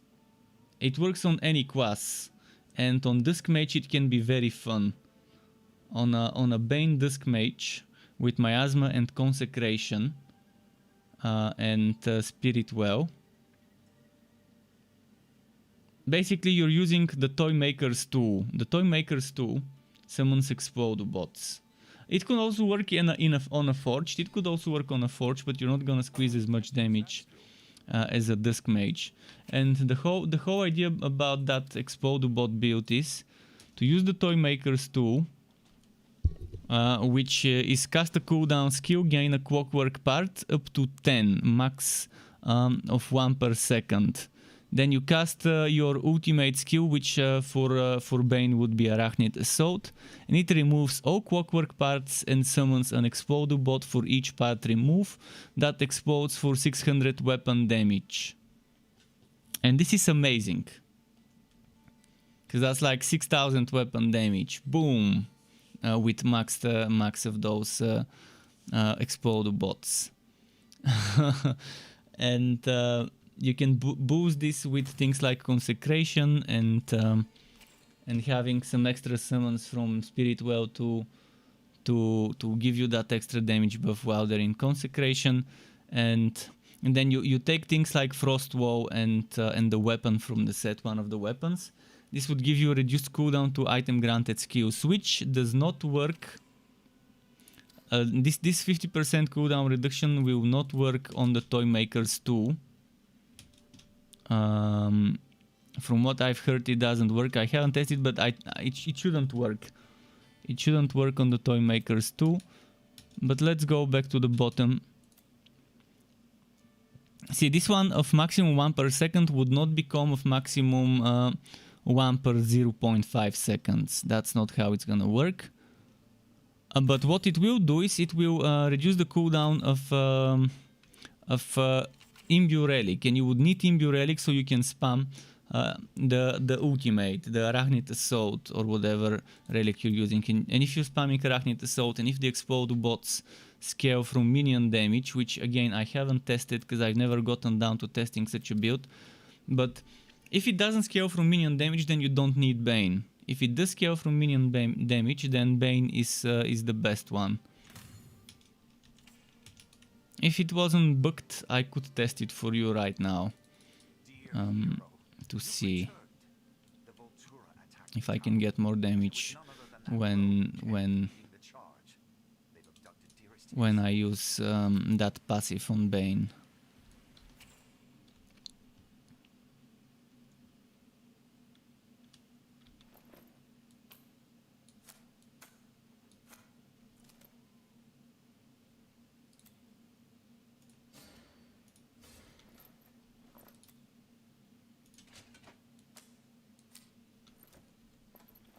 But that's a very fun build, and it could work on any class, but I think on Mage it would be the most damage that you can squeeze from an Explode bot setup. When I'm done with Cursed Captain builds, I wouldn't mind revisiting other stuff and maybe doing that Explode bot setup for people who want something different, something weird.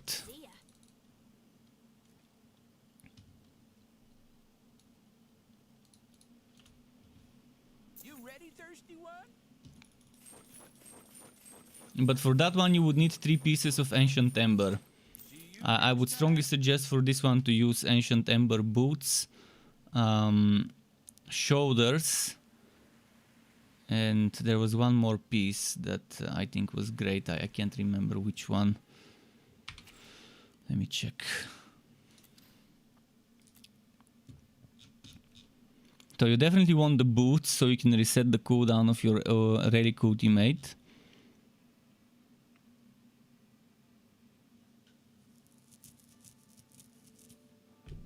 You would want, as I mentioned, the shoulders, so you can get those shrine effects, because you would be using it very often. That means you would be getting those shrine effects very often. And the other one you could use as an Ancient Ember item. I mean, it doesn't matter which other one you use, but might as well do the chest or the yeah, the chest might be the best one, because you don't have to have invested into the skill. The chest or the gloves, both of those would be nice. With the gloves you would be able to do Venomous Maw. With this you would be able to do Poison Nova, so they're not bad on Bane.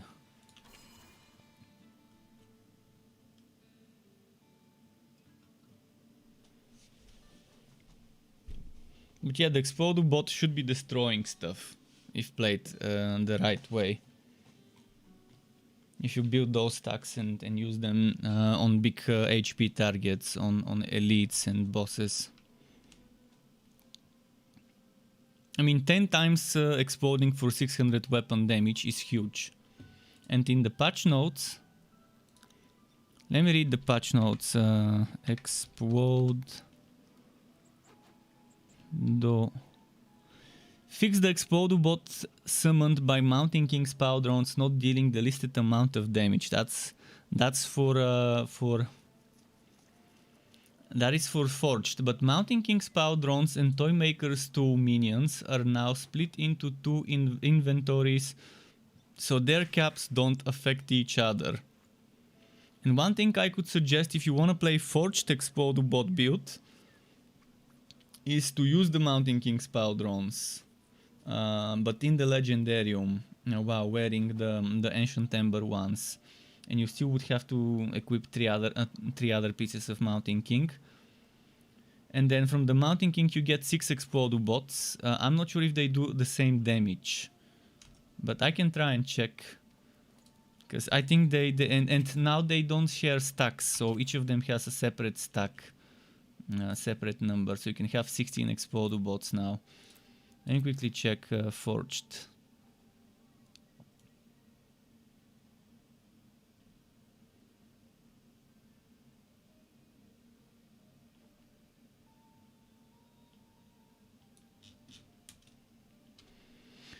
Mountain King's Powdrons.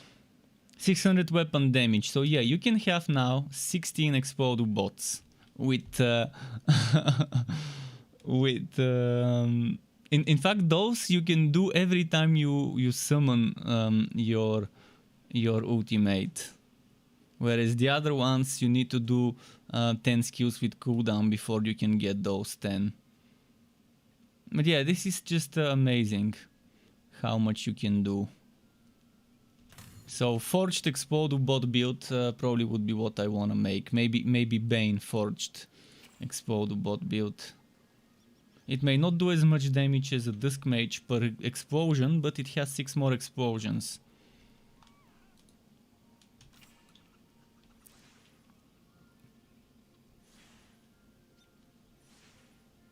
And this is the hidden gem in the patch notes that most people probably would ignore. That you can now have 60% more explode bots. which already was a strong setup before, worth using.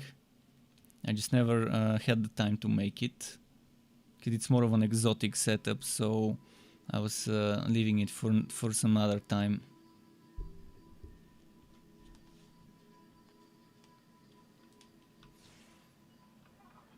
And you can just face tank stuff and explode stuff.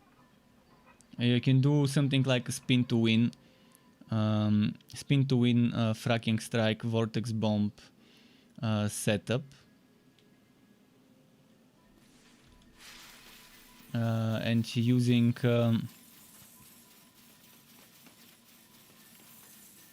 miasma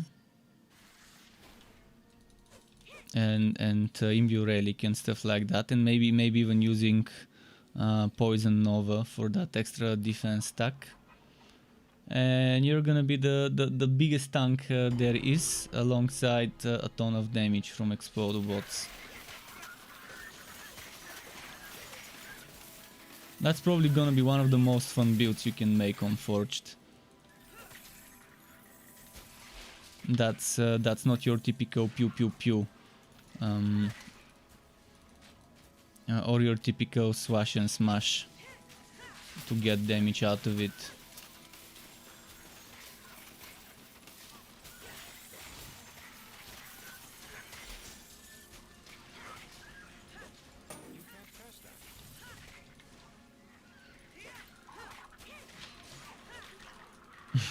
I even have a good name for the build. Explode Bots Assemble.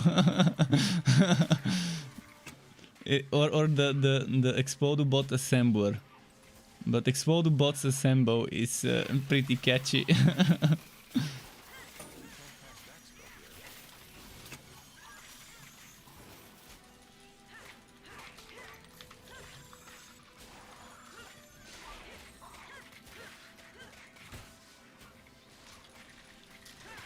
An Explode Bot build could work on a Cursed Captain as well, if you want it. A Bane Cursed Captain. In fact, why wouldn't I make... I'm gonna make a Bane Cursed Captain Explode Bot build. Is Crosscut bugged? When fully charged, if you hit from range, it hits 5 times, but when you cast it close range... I haven't tested it myself to tell you. Right now, even if I want to, I can't test it, because I don't get skill points when I level up. So I stopped getting skill points at level 10. So I'm stuck at 12 skill points and I'm already level 37. As you can see, I don't have much points. Even if I want to test it, I would have to make a new hero and test it there.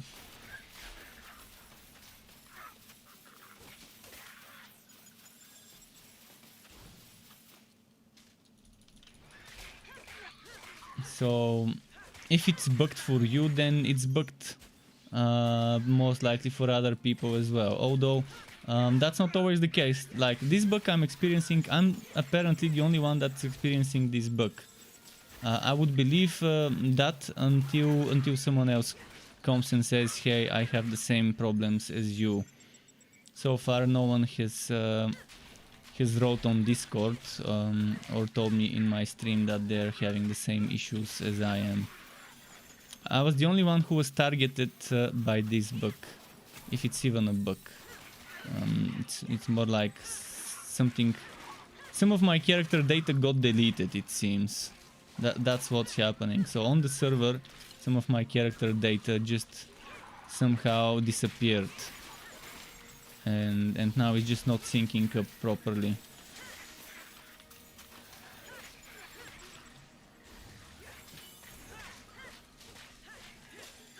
I still think it's database related. Like one of their databases got fucked up, or something else related to like a database table or whatever. I don't know. There's something very strange going on, very fishy.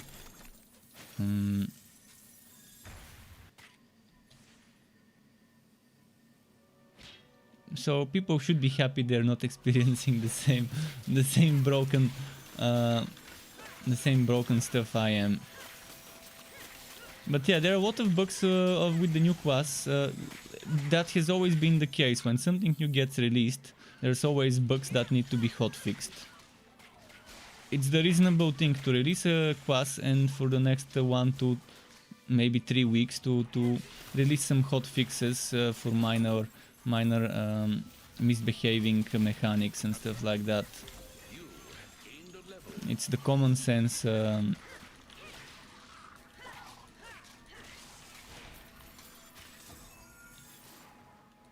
If someone expects that there won't be any broken things that need fixing after releasing a patch, then they're very innocent and foolish. Foolish probably not the right word, but let's say innocent and gullible or whatever. I don't know the exact right word. And just not the right way to think.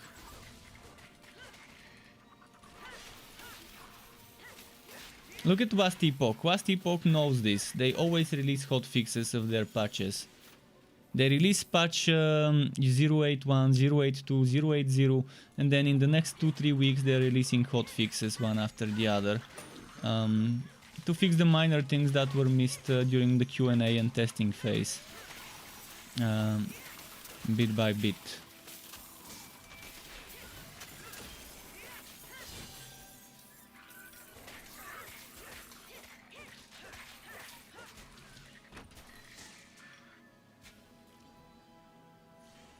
Because no matter how much testing is done internally and with a select few people testing, when you get the masses, the bunch of players to test stuff, there's always gonna be new things that have not been found before showing up.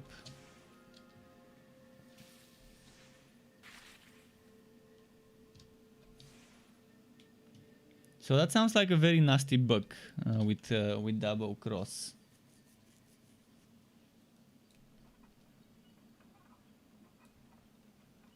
I'm wondering how much damage it does when you do it close range.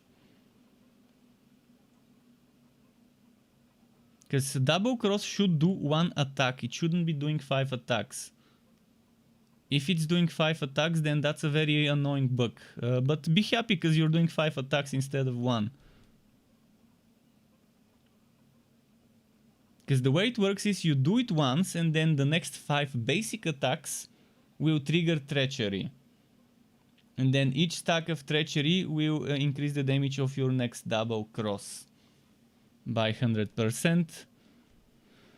That's how it works. And if you have 5 stacks of treachery and they are spent using double cross, you send an X-shaped shockwave. So I'm not sure why you expect it to hit 5 times.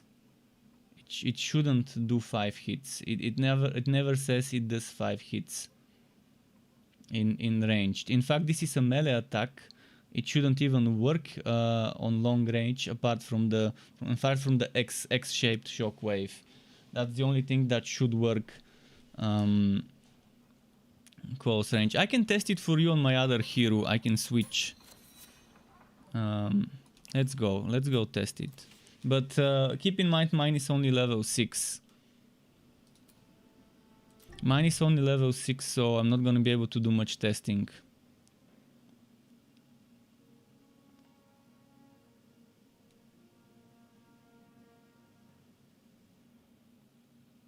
And I can't respec, unfortunately, because the game doesn't... It doesn't see my respectacles. You can see I've gotten the best relic, the non-existent relic in the game. And apparently the game thinks I have 70 points spent into my relic for a total of 119. Apparently.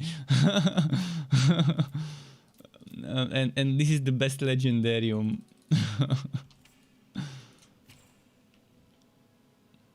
And also all of my waypoints disappeared, another thing. I don't even have access to travel point. Who needs access to travel point?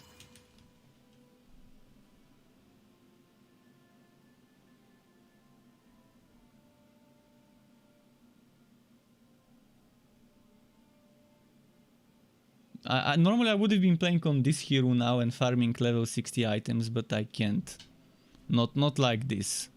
Where I get legendary items but I can't pick them up because my inventory is full, but I can't delete items from my inventory because that's what my inventory looks like.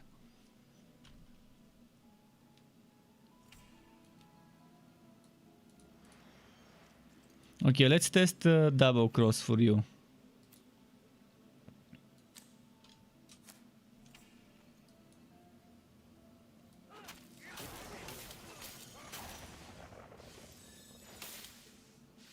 See, does that shockwave?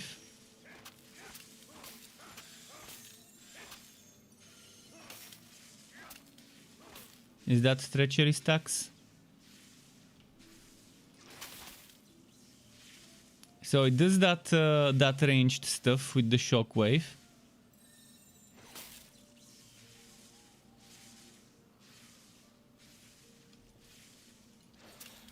So what do you mean hitting 5 times? When you do it from range. It only hits once with the one swash and once with the other swash. But that's all it is. Aim from mid-range.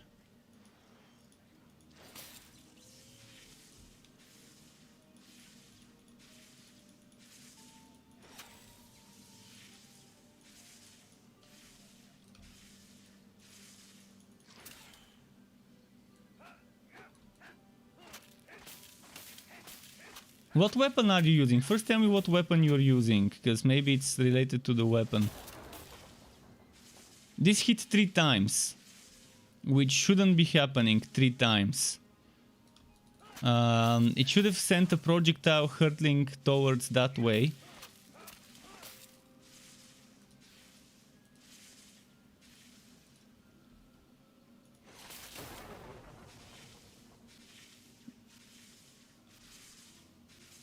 So basically that's a bug, because if you it's a bug because it shouldn't hit 3 times one target. It should just do you see what's happening? If I target there, it's no problem. If I target here, be happy that you have this bug because it actually gives you extra damage.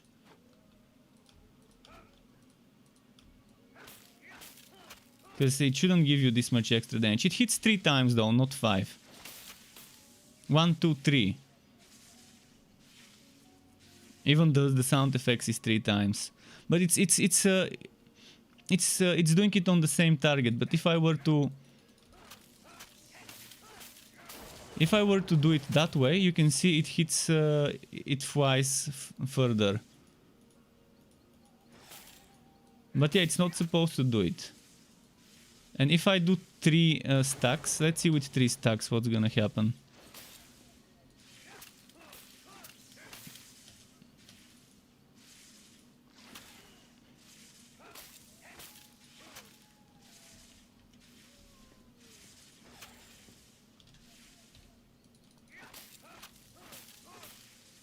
Let's see 4 stacks.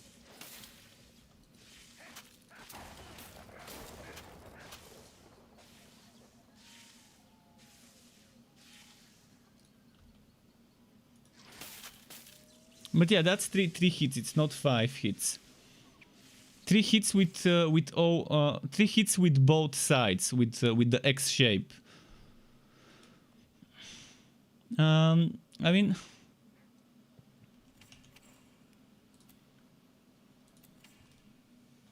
for single target focusing, it's not bad, but it's not supposed to be that way. Honestly, this is giving you extra damage that you shouldn't be getting, but it's not the other way around. It's not like you're losing the damage when you do melee, it's that you're getting that extra damage when you do ranged that you shouldn't be getting.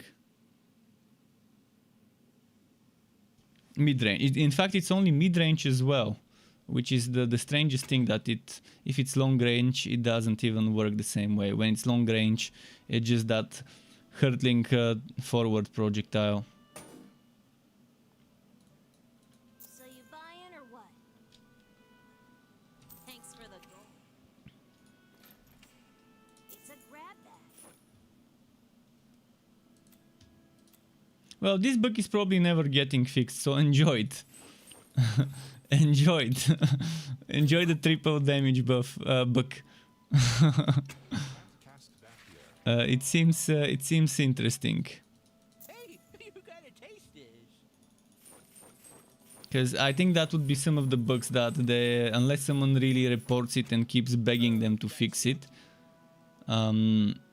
if they even fix anything anymore from this point.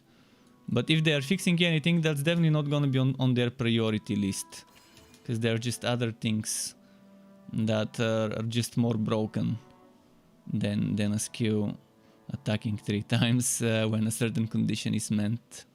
When a certain condition is met. The thing is, this could be a hidden intended behavior. It could be intended behavior that is just not written in the skill description. It could not be a bug, just they might have forgotten to write about it, but I highly doubt that that's the case. To me, it seems like a bug.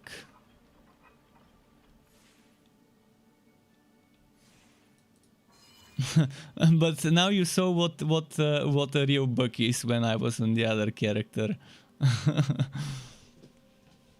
What would make a character kind of unplayable, or still playable but not worth playing, when you can't get the wood you're getting, and the only thing you're getting is gold and fame, but you can't even collect the fame or use the gold to buy stuff, at least not on that hero.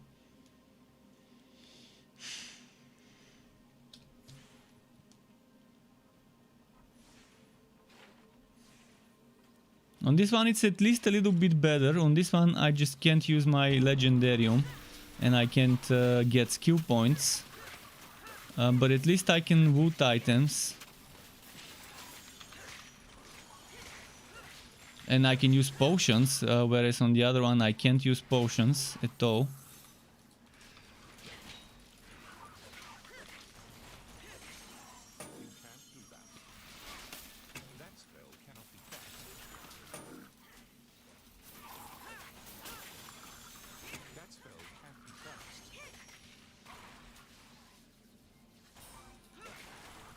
Blitzen says, I'm so mad I didn't just start in offline mode. Game so smooth. Yeah, offline mode is so good. I'm also mad that I didn't start in offline mode. But I didn't expect that online would eventually become worse and worse and worse and worse. I enjoyed playing with my viewers every now and then and teaming up and doing co-op. But if I had started offline from the beginning... Actually, it didn't have offline until it launched, but yeah, if after the wipe and I started on offline, it would have been so much better.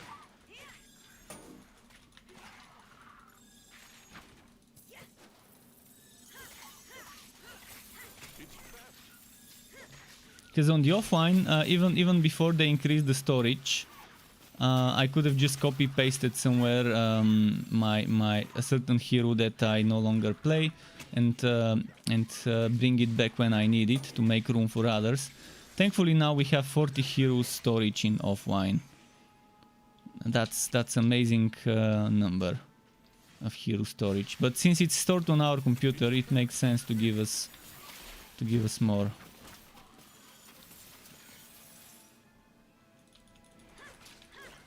At least on the offline. And on the online, they gave us a WOT as well. 28 characters WOTs, which gives you the 25 possible build combination, class plus subclass combinations, and then 3 more extra on the online. So yeah, my advice to every new player: play offline. That's it. You would thank me later. Play offline, unless you really need to play with someone, a friend of yours or something, and you want to play co-op. The risk of something breaking in the online is just too high. And if you're a new player just starting, if you've just if you've wasted 10, 20, 50, maybe no more than 100 hours in the game, it's still not too late. I've wasted over 700 hours after the game launched, and before the game launched, when it was in the Perfect World launcher, I've wasted more than 1,000. So overall, I've got over 2,000 on this game. Considering early access, alpha, closed beta, open beta, and post-launch. Like right now on my Steam store page, it's probably gonna say 1,000 hours or so. Let me check. But that's excluding the over 1,000. It says 1,256. Those numbers include closed beta, and it means the early access. It includes the early access and launch. It doesn't include the closed alpha, beta, or whatever, the thing that when the game was Torchlight Frontiers. I have over 1,000 hours in Torchlight Frontiers. That other one is just in Torchlight 3. But it doesn't include the Torchlight beta, which I admit. In the beta I only played a bit because it was under NDA.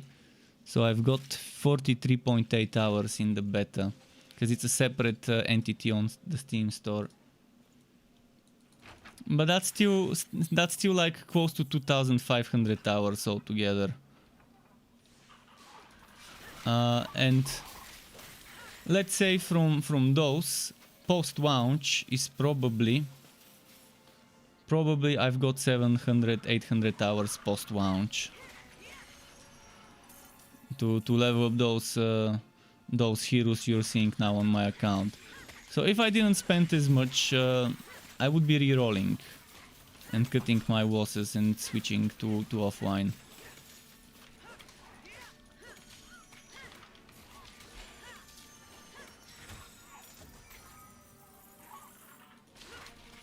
But yeah, having 15 heroes, 14 of those level 60, kind of hard pill to swallow, having to lose that progress.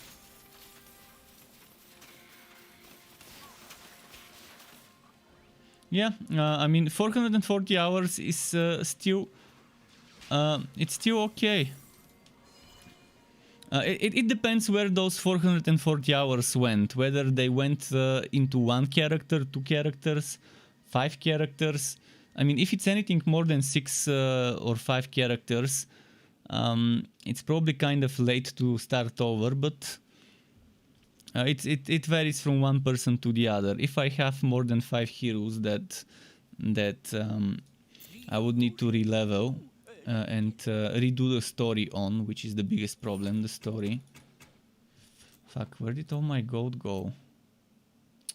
Shit, I need gold. I have no potions, I have no gold, I cannot buy gold. I mean, I cannot buy potions because I don't have gold. There isn't anything to sell for gold. This is what I get when I play underpowered setups. You have 12 characters, but how many of those are level 60 fully geared? If all of those are level 60 fully geared, then that's a lot to cut your losses at such a stage. But I guess, yeah, it's good to be in offline. That's for sure.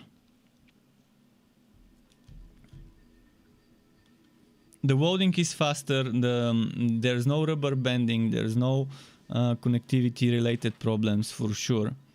Those by themselves are huge reasons to stick to offline.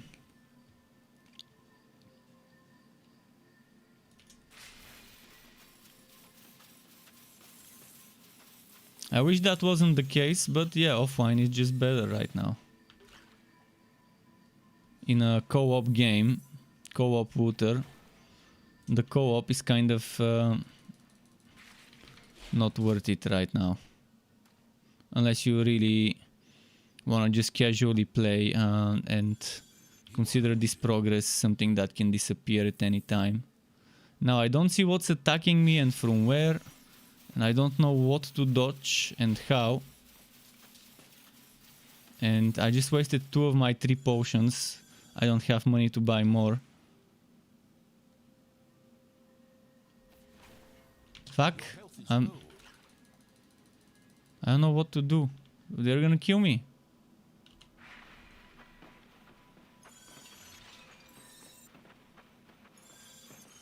Now I wasted my potions. Fuck. You've met your end. This sucks. I just wasted my last remaining gold coins on fucking potions and I teleported back and I couldn't see what's fighting me. I couldn't see what to avoid. Why did they have to break this game so much with the last patch? I wish I could reroll to the previous patch without the cursed captain. It would be better.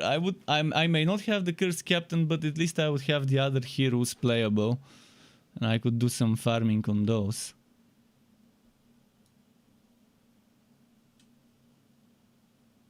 See, that's one of the frustrations from online. This shit that's happening to me right now.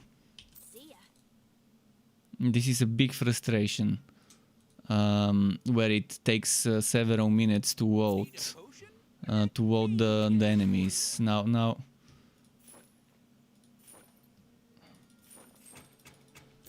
Okay, I bought 2 potions, my last 2 potions. I'm not gonna wife bind my weapon now.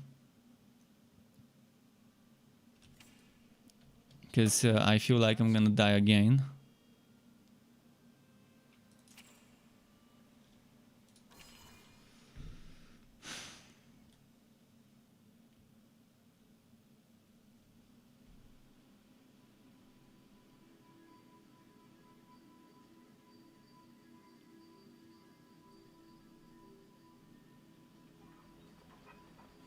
But yeah, to anyone who wants level 60 cursed captains of every relic, I can give you a link where I uploaded some the other day.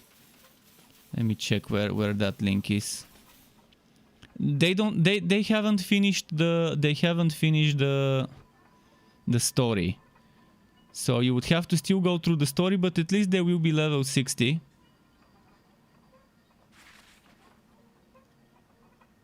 And you have to rename the character saves to match whatever the wording on your end is. To match the wording on your end. And that only works on PC.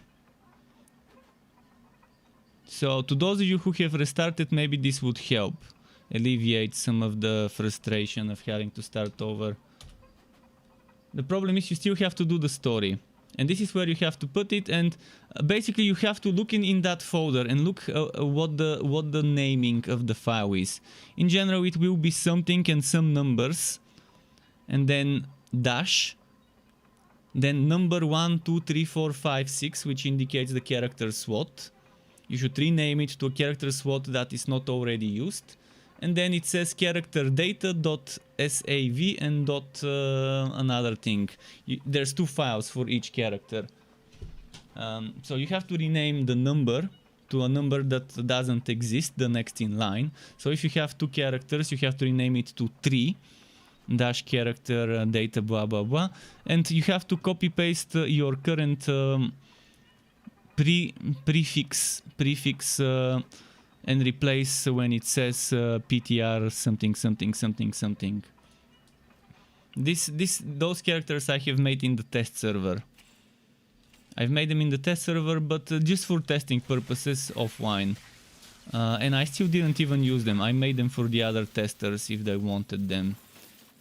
But the problem is they still have to do the story, so you still have to do the boring part of leveling a new hero. But they're level 60 and they haven't spent their skill points. Maybe 1 or 2 skill points might be spent. The default one plus maybe 1 more. But you have 5 cursed captains there, 1 for each relic. So if you've just leveled up a cursed captain and you feel bad about leveling another one, at least maybe this could help. But this works only on PC. I don't know whether you can do it on console to replace the save files. If you can browse the folders on a console. If you can, go on PlayStation or Xbox and browse the save directory and so on. That's great news, but most likely you won't be able to.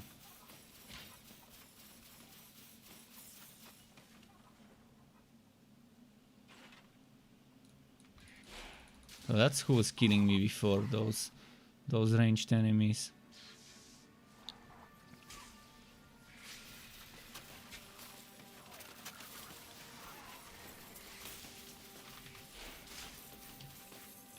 Your health is low.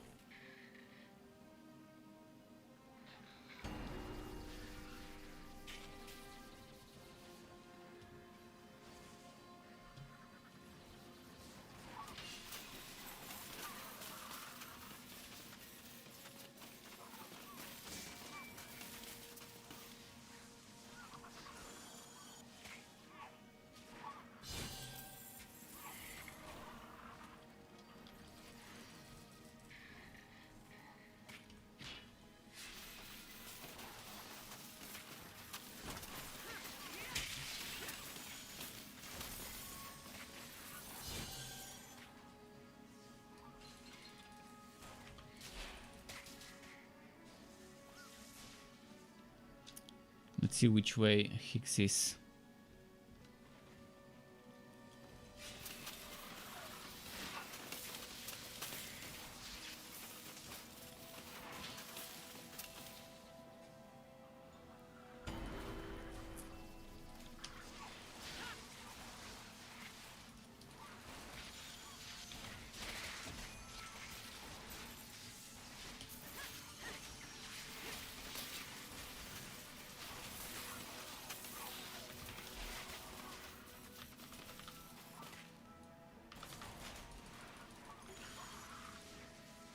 And I'm out of potions again.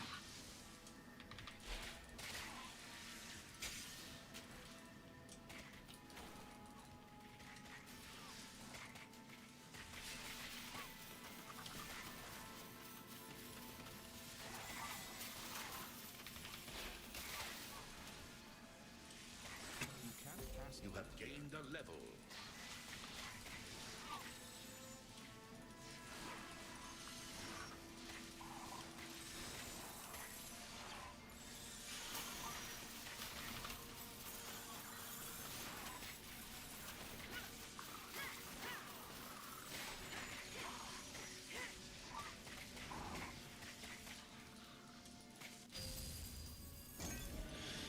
All right.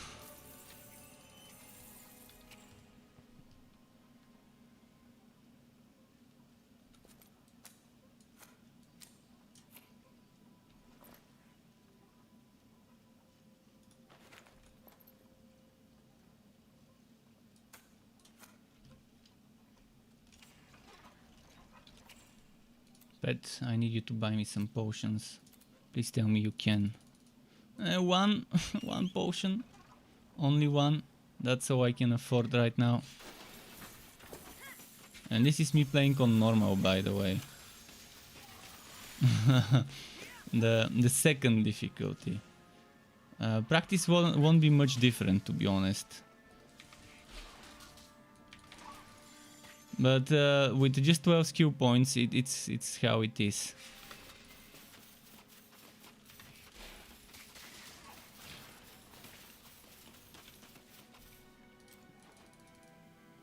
In case I die, I'd rather have a portal. Your life is Fuck. slipping away.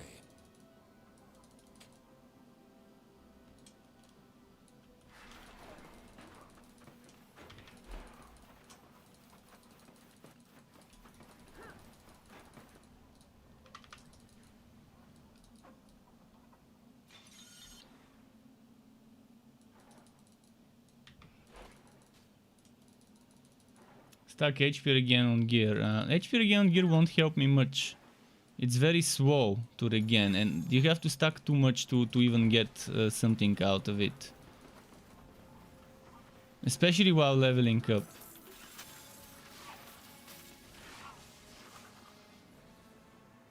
Yeah, you haven't used one potion, but you probably have all your skills, and you probably have good defense and damage reduction.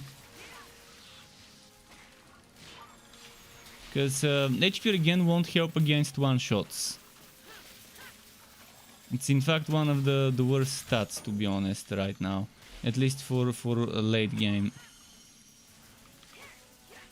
Yeah, it's gonna help in cases like mine, where I'm severely underpowered and underskilled and undergeared. But yeah, I choose whatever drops. I can't guarantee that it's gonna drop me HP again. It's not like I have a choice of using HP again or not. You can't pick when leveling up what you use. You use whatever drops with the best stats.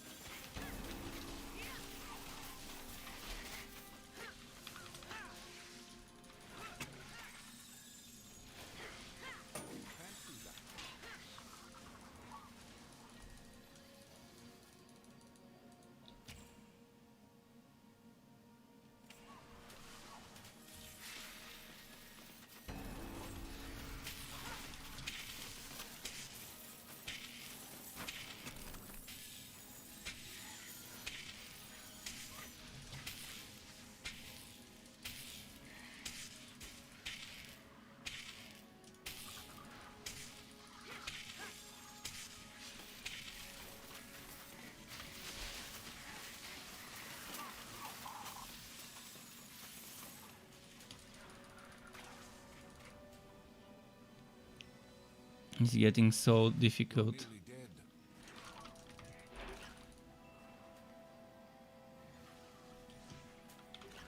You feel better. Come on, come on.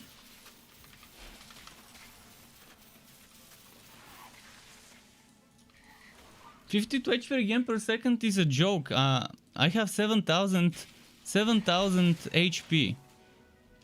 10 seconds would not give me even 10% of my HP. How is 52 gonna help me? I'm not sure even how much HP again I can get from gear. I'm not sure what level your cape is. Obviously this is a stat that keeps growing.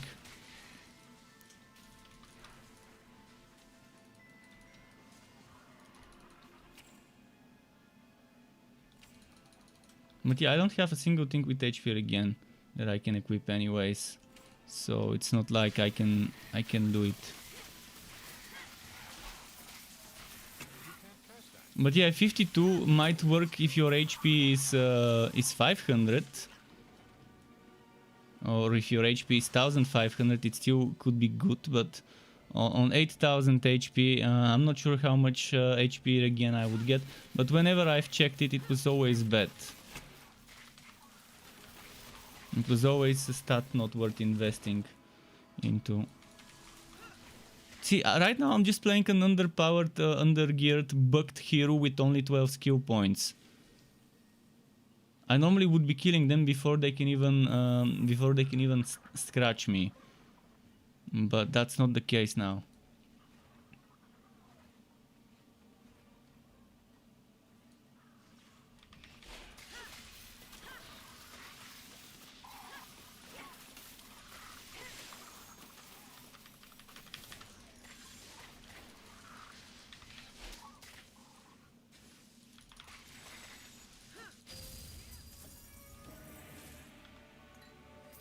The worst thing they did was nerfing the drop rates of potions from elites. First of all, elites need to have 100% chance to drop a potion for the time you spend. They nerfed it from 60 to 30. From 50 to 30%. So they were 50, and instead of them upgrading it to like when you kill a pack of enemies of champions or kill a champion that's a single unique enemy, instead of making it 100% for it to drop a potion, they nerfed it from 50 to 30, which is it's such a bad thing to do. In fact, potion luck shouldn't exist in this game. Potions shouldn't be something you get as drops. I've said it many times, this is one of the worst potion systems I've seen in a game. Chaos Bane and Yabu 3 have one of the best potion systems. Simple yet very powerful. You have a potion on a cooldown. You don't have to get them from the shop, you don't have to drop them. And you just have a cooldown for healing to manage. And Chaos Bane even takes it up a notch and lets you have some passives that can buff you when you use the potion. Like giving you damage and stuff like that. It's not like the overly complicated flask system of Path of Exile where you have to play the piano to be good at using your belt. But yet still gives you some options in Chaos Bane to do certain things.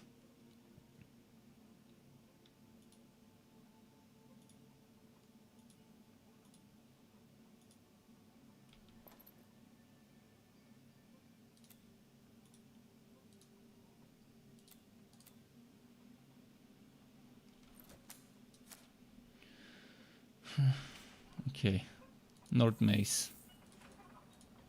Oh, that might be a good one. Oh, I just wasted a scroll, didn't I? Yes. What?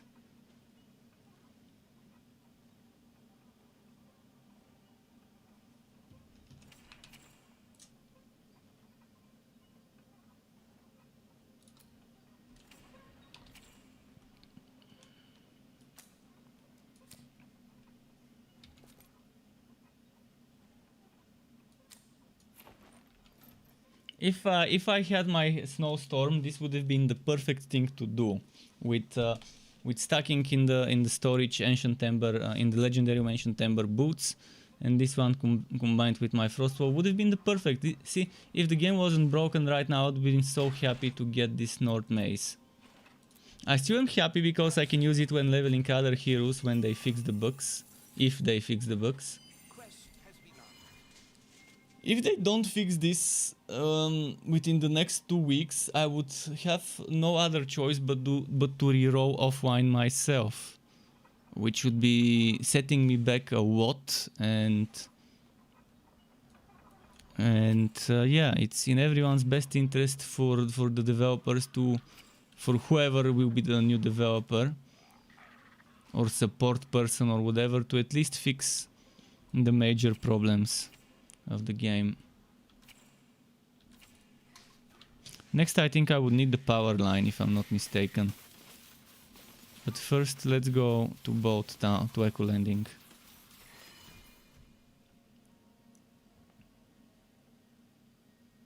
And Don Peace says hi.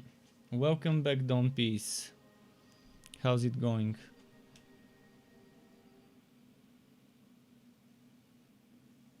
I'm petting Sky now. Oh, so much fur.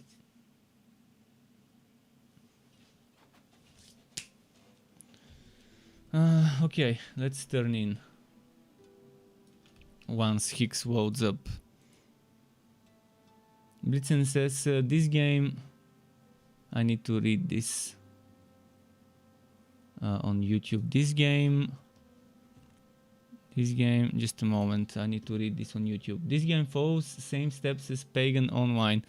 Well, I wouldn't say it follows the same steps as Pagan Online.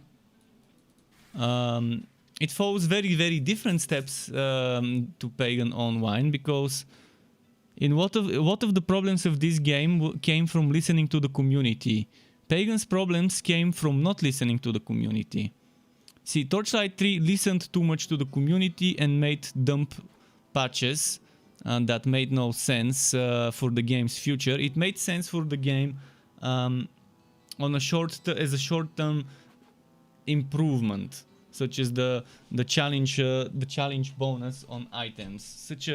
Such a stupid thing to request as a player, but many players were asking, let me get stronger items when I reach higher stages of the Fazir. That's what many people were asking for. Where are those people now? They're playing fucking World of Warcraft and other similar games.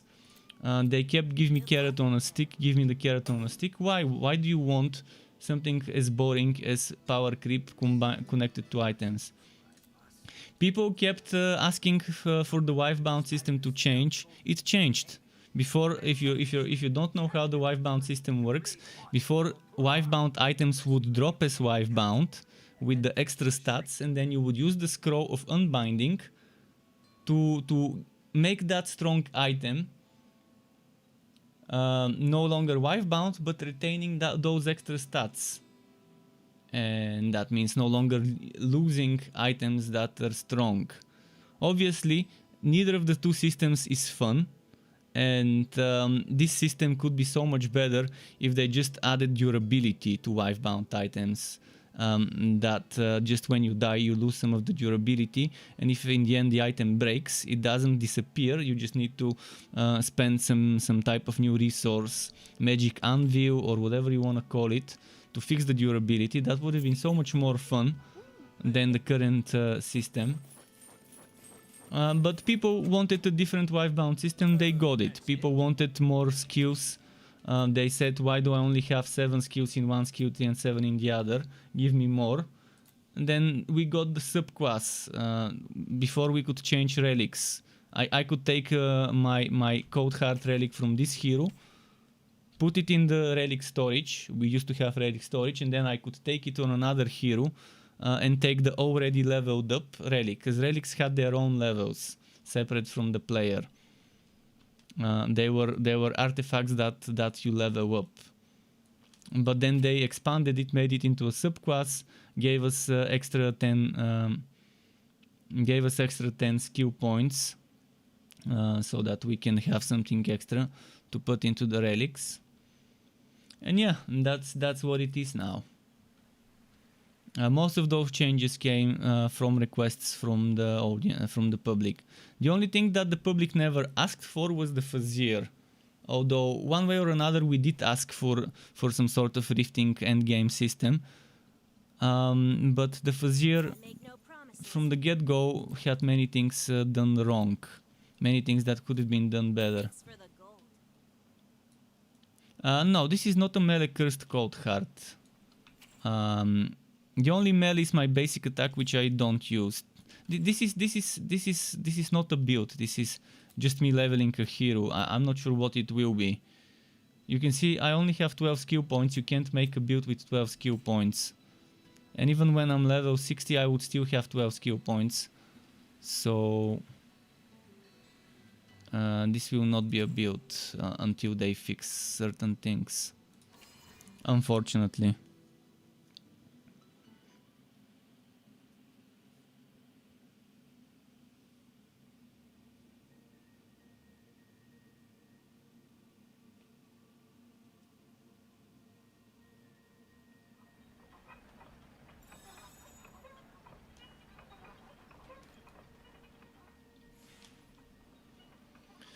Power line. Let's do the power line. I want to be done with the quests today and then rest. It's already 1 in the morning. It's taking much longer than I expected it to take, because of well, the obvious reasons of not being able to use my legendarium or get skill points, and it sucks. I'm afraid to remove skill points from certain skills and put them in others, because most likely it's not gonna let me reuse that skill point, and it's gonna if I remove all my skill points, in the end I would end up with 0 skill points and no way to put them.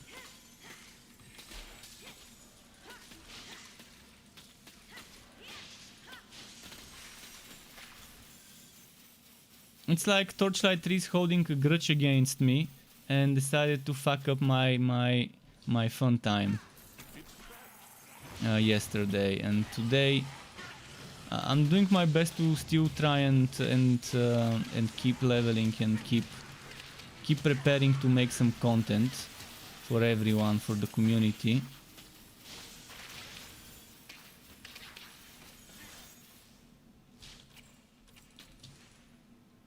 But the game's not making it easy.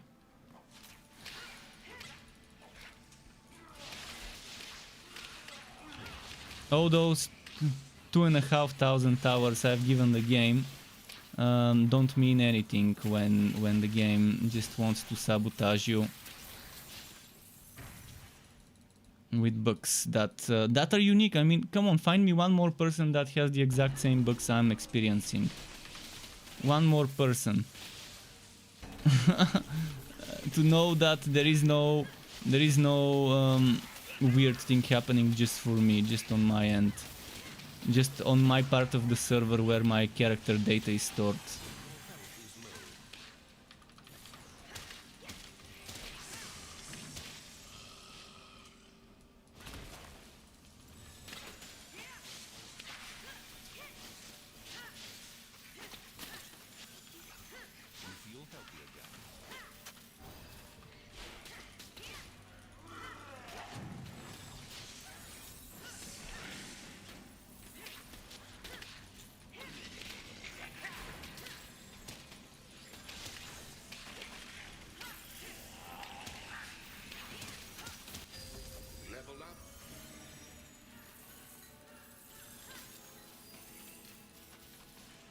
Okay. What level am I now? I'm 41 with 12 skill points.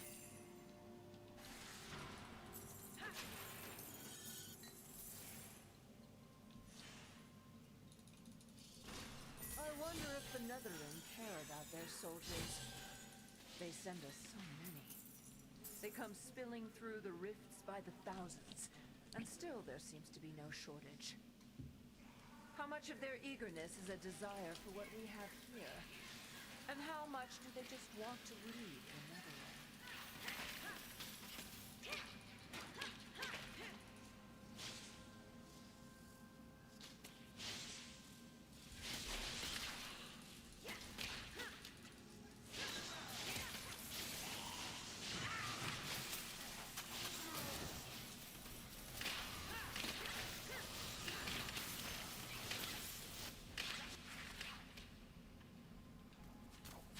Did I miss any of the townsfolk?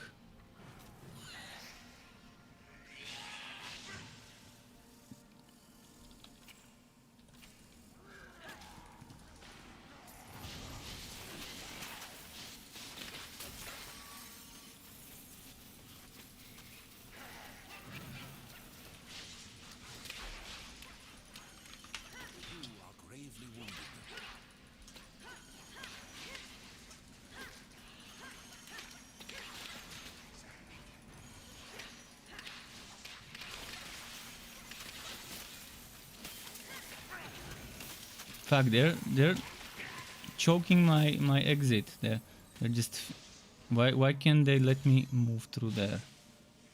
Okay, finally. Which way do I need to? This way.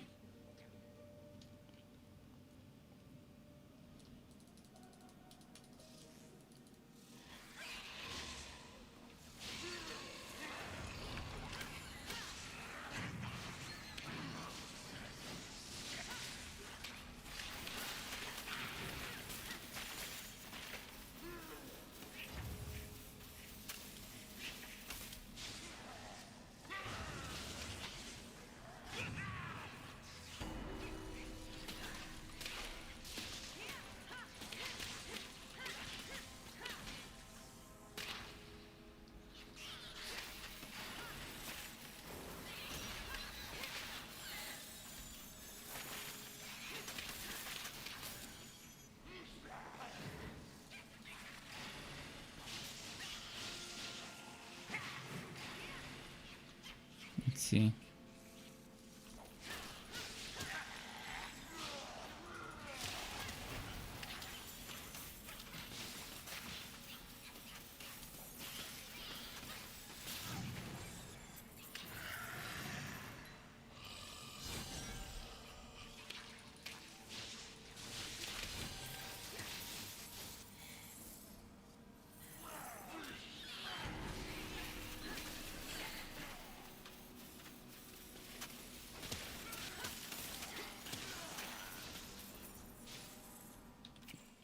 Alright, let's keep going this way.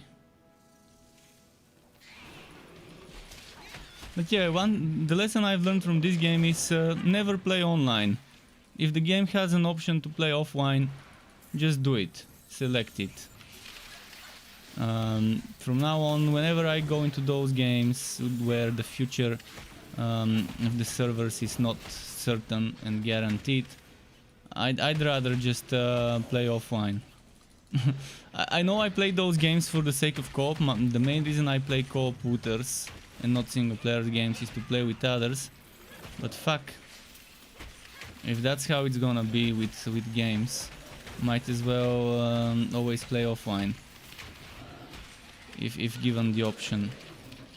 But it's not fun when the game is designed around team play. This game is definitely not designed around needing to play with others, but there are some games that are designed in such a way where playing with others is kind of a must. I can't imagine Dark Alliance being easy to solo. The way I see the game, it seems like it would be very difficult for people to solo runs.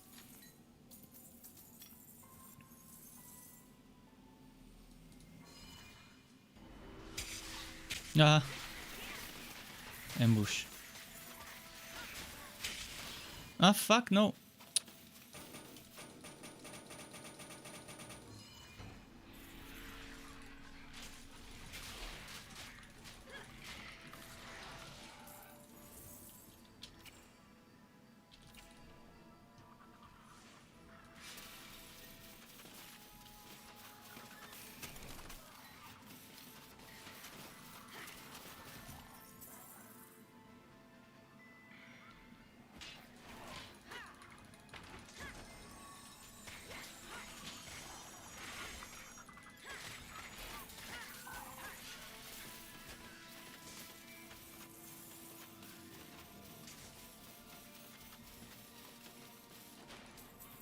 Let's see. Find it strange why Sky hasn't asked me for food yet. Normally Sky by this time would have asked for food.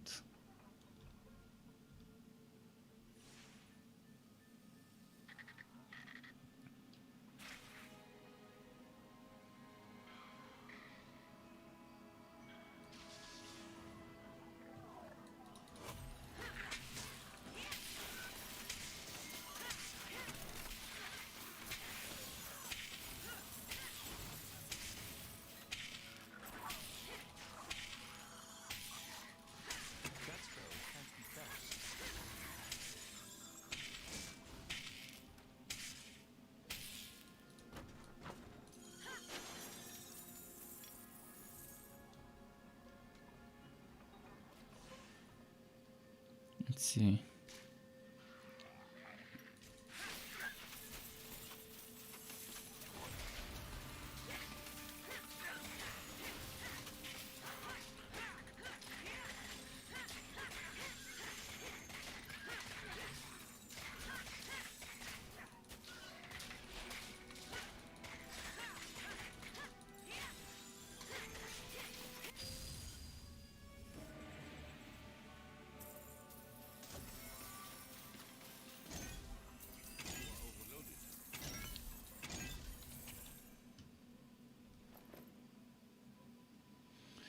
Okay, defense.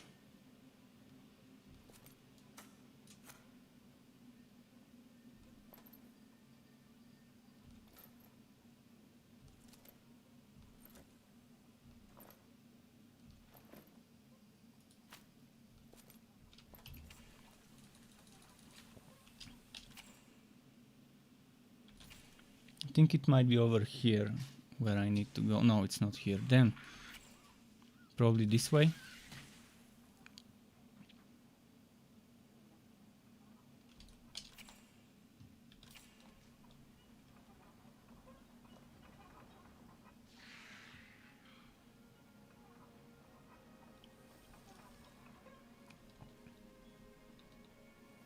It's not here. Oh man.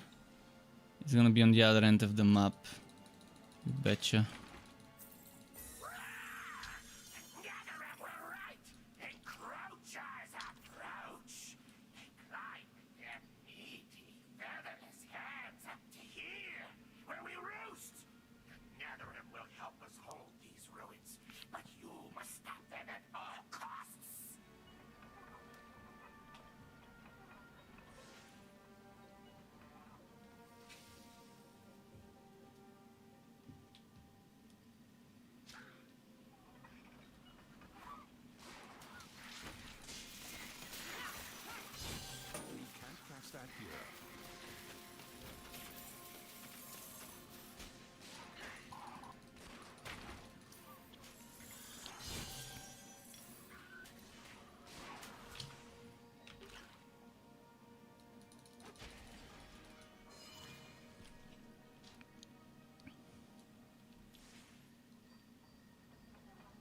Okay, there.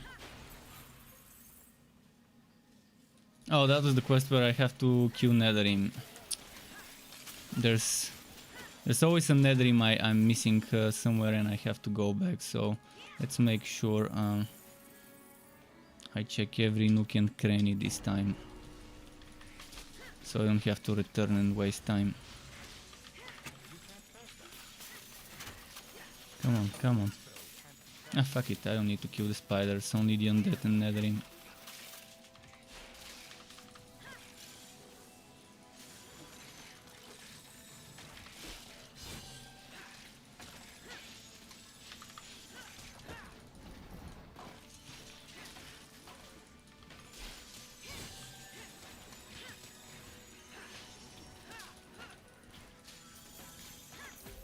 Level up.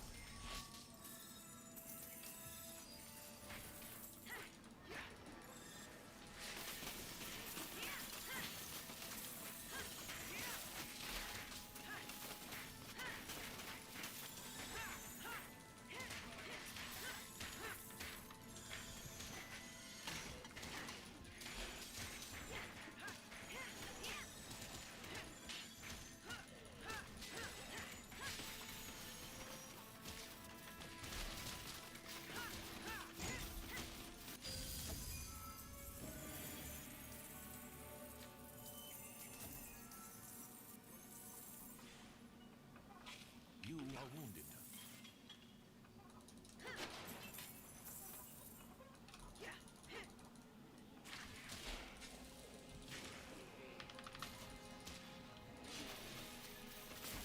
It's trapped.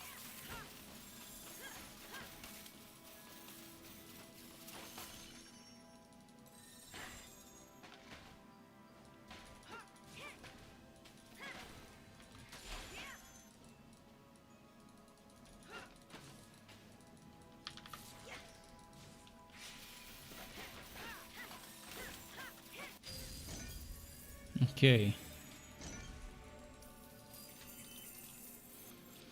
I need to sell stuff and get potions.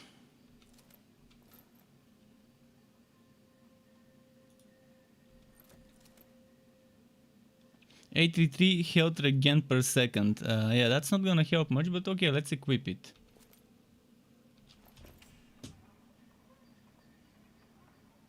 It's very bad. On 10,000 to get 83. For 10 seconds I'm not even getting 10% of my HP regenerated.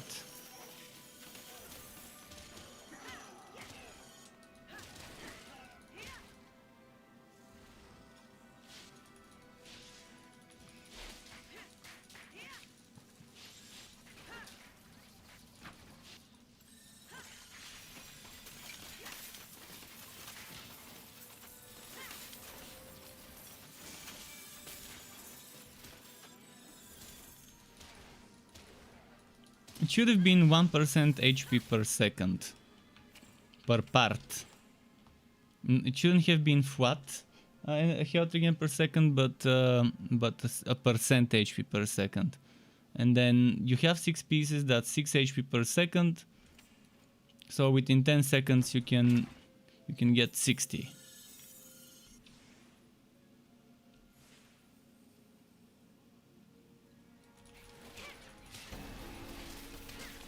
If you have 6 pieces of it.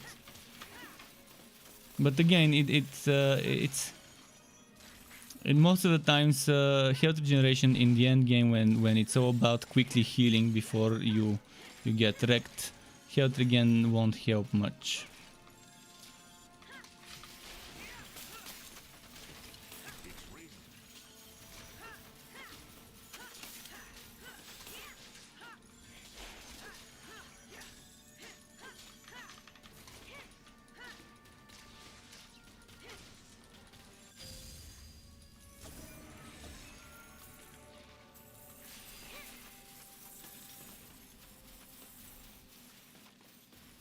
Health regeneration has always been a bad stat in this game, True. and has I needed know. reworks and But changes. somewhere out there in the ether, Mother saw my potential, and she'd never let such skill go to waste. So I need to find more Netherim. As always, it's the Netherrim that are missing. I don't think she realized Have you ever played Bastion? potential I have. I think long ago I have, but I've forgotten everything there is. But the name sounds very familiar.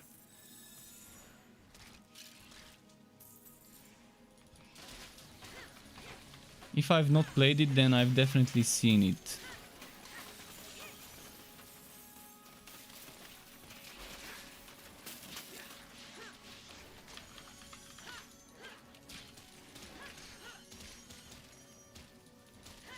One of the best RPGs that you've played. That's nice. That is nice to hear. And how's it going, by the way? Never enough.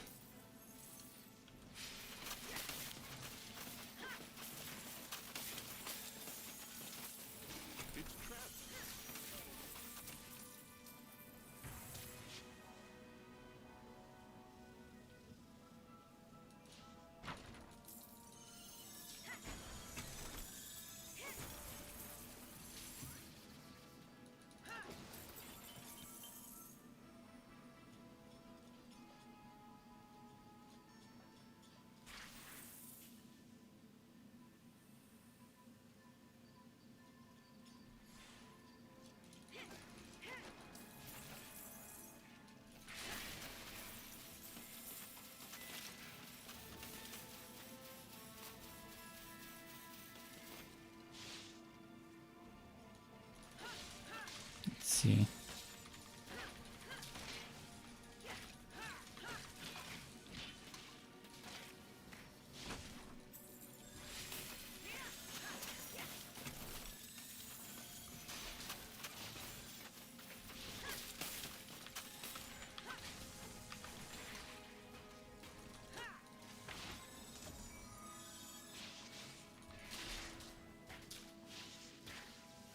Health Regen is pretty good in Grim Dawn. Oh yeah. In many games Health Regen is good, uh, just not in this one. At least maybe there's few cases where it could be good, but in most cases when you start doing end game here, it's gonna be pretty much worthless. And this map has always been terrible with that quest to kill Netherrim, and you have to look around to every nook and cranny of the map, and you have to go back to find out where the Netherrim are hiding. If the game is asking you to kill 20 Netherrim, it should spawn 40 or 30 at least in total in the map. You should never spawn the bare minimum in a map of a certain enemy to kill. I don't know why there's so many things that are good in this game, but so many things that just make no sense. And it's as if a completely different team made those decisions for those. It's like a different studio designed different parts of the game. And I know it's not the case. I know it's the same studio who designed those parts, but some of the things in the game are purely logical and good, the way a developer thinks with logic, and other things are completely disconnected from the rest and lacking logic behind them.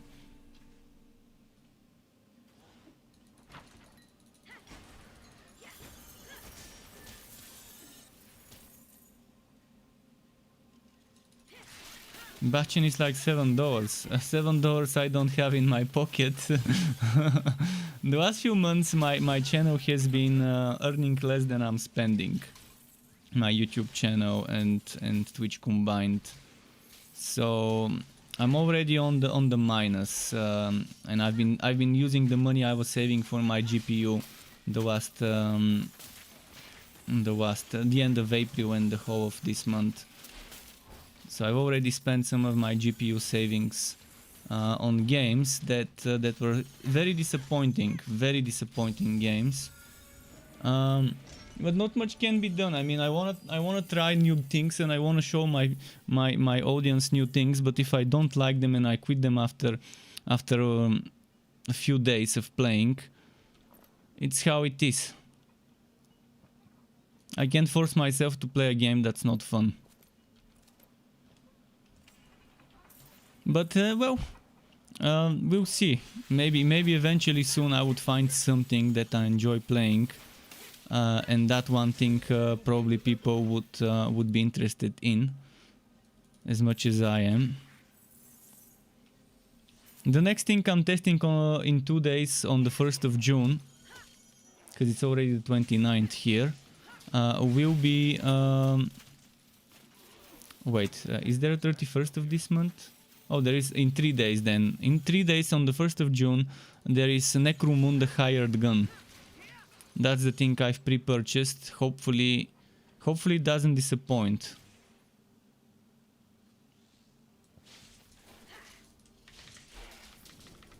It's a Warhammer 40k game. Shooter wooter. And then after that I will be getting Dark Alliance. Dungeons and Dragons Dark Alliance. Seems like a game that has potential. I'm worried about the balancing and the itemization.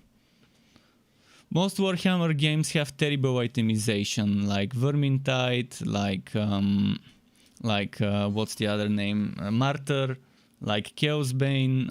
All games have very bad itemization rules and things that they follow, things that are just so whacking.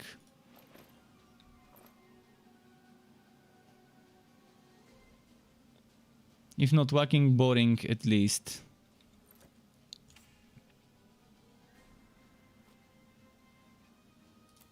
I need potions before this fight.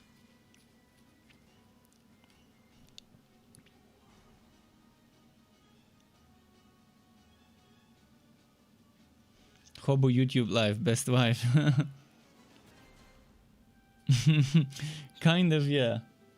I mean, I wouldn't mind working a part-time job that I could work from home, where I ideally have zero interaction with other people, or if it's other people, it's colleagues and not customers, because I can't work in a I can't work with customers. I'm just gonna say something I shouldn't. I'm gonna get easily pissed off by some idiot. And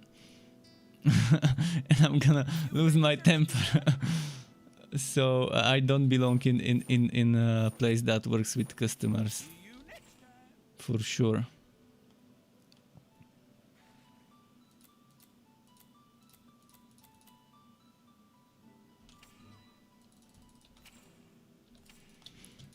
But yeah, I wouldn't mind having something I can do flexible at my own timing, not having a fixed working time. Few hours every week, whichever day I want. But it's very hard. I tried looking. I've been, for the past couple of years, for the past 2 years, I've been trying to find something that's flexible, it's work from home and you can do it your own timing. But most of those things just don't work. I've tried registering for sites like Testbirds and other things similar to that. And in the end, I've never been contacted once from those websites that apparently could give you various things to do, to test stuff and to provide feedback, for example.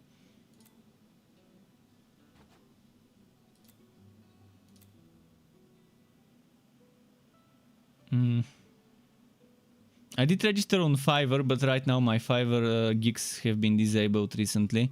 I can enable them soon if I want to. But I have done some testing of Android games. People have contacted me every now and then to give feedback and test. But yeah, sometimes I'm busy and I can't even do that because of the content. What am I gonna do? Potions. Wanted to get potions. And why do I have 16?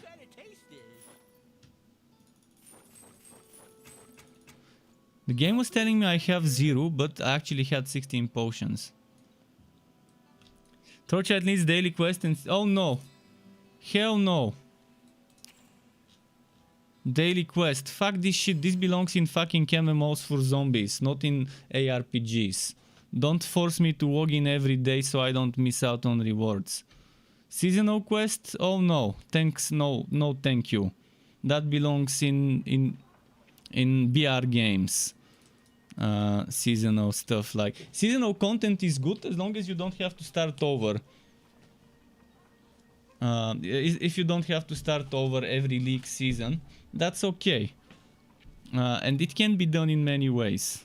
And actually Torchlight 3 had daily quests. It had weekly quests actually, not daily, weekly quests. The contracts was a system where the only way you can get fame was by completing some super boring quests.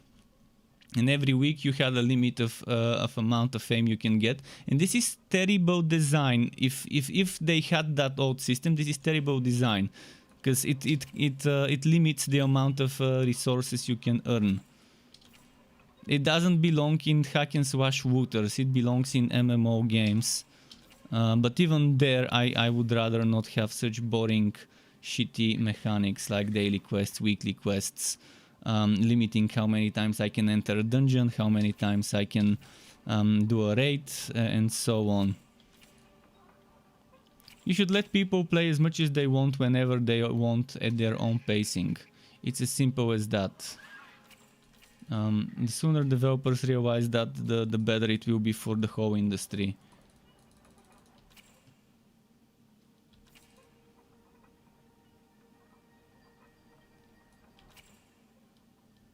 Shriekbeak's laboratory. Where was this? Was it on the secret trail?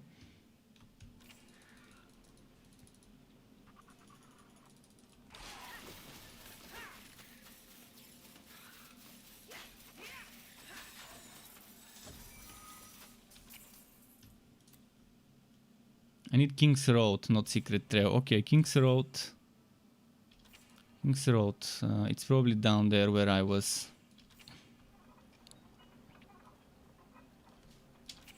The whole map is so broken, I can't tell where I've been and where I haven't. Because what you see on the mini-map is the real one. What you see here is not the real. This is Boat Town.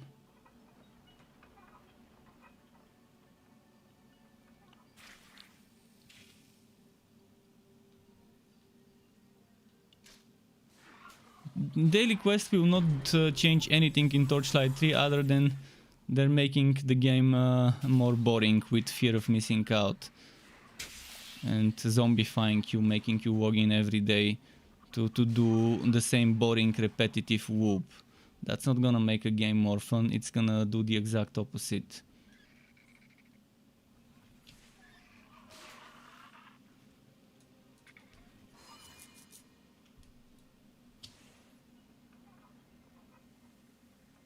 Wait, what? That's not where I need to be.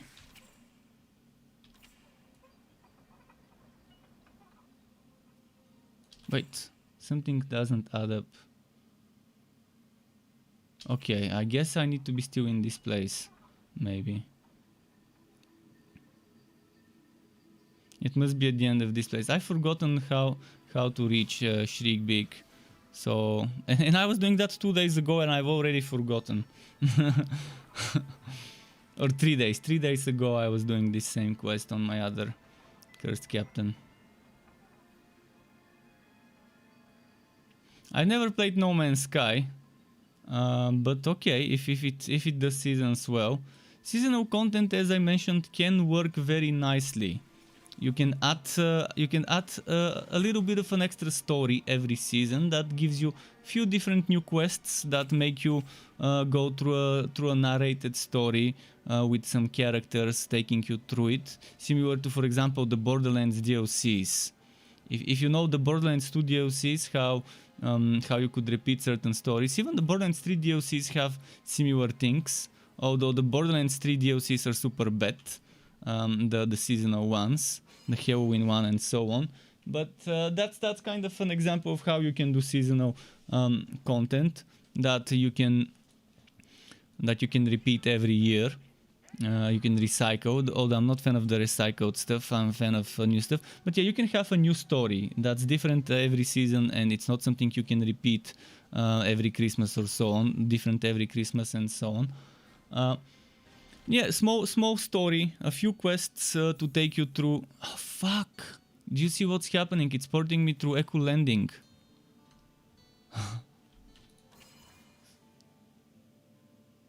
This game couldn't get any... Now I have a progression breaking bug, apparently. Okay, Finally. And now Shriekbeak's gone. I know he's somewhere here, I just can't see him. So there's a big chance I'm gonna die. From out of nowhere.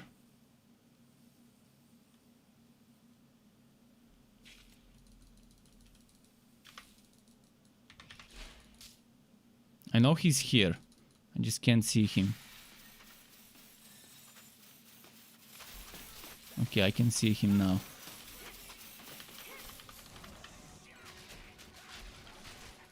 And yeah, small story with a character taking you through some quests, and then you can earn some seasonal cosmetic items that you can apply as a transmog.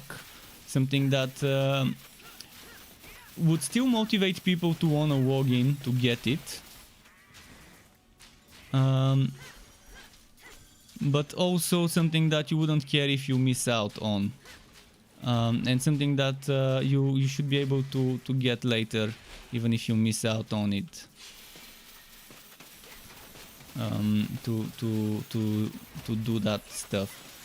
But maybe the mission should be different. I mean, there's ways to do seasonal stuff, and you can give people new mechanics. Let's say you want to introduce mechanics every season that change the playing field, level the playing field, change how certain skills behave and stuff like that.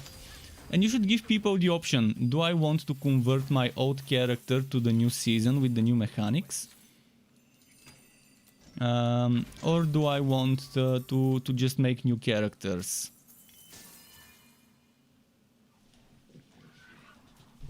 And that would be great, being able to... Again, a bug with the portal. No, what? Fuck, what? Do you see what just happened?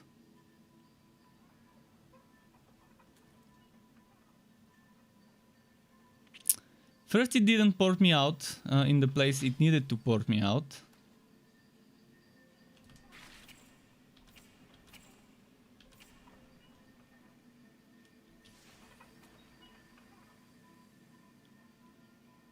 It should have ported me to the next place. Should it? I mean, let's just go back for a moment. The next place I need to go should be King's Road. King's Road should be the next place.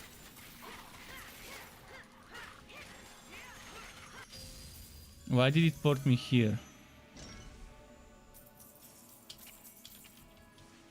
Let me go to the town first before doing anything.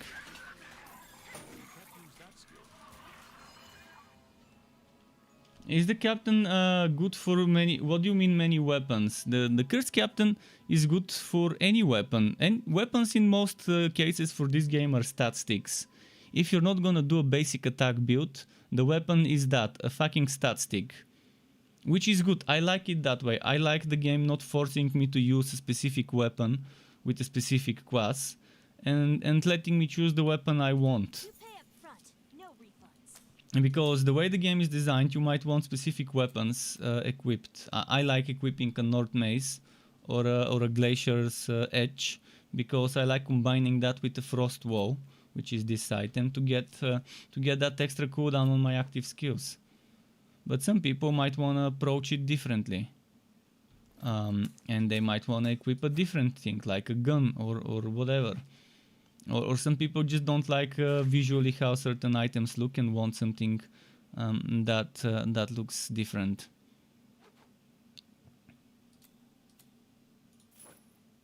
Fuck. Good luck out there.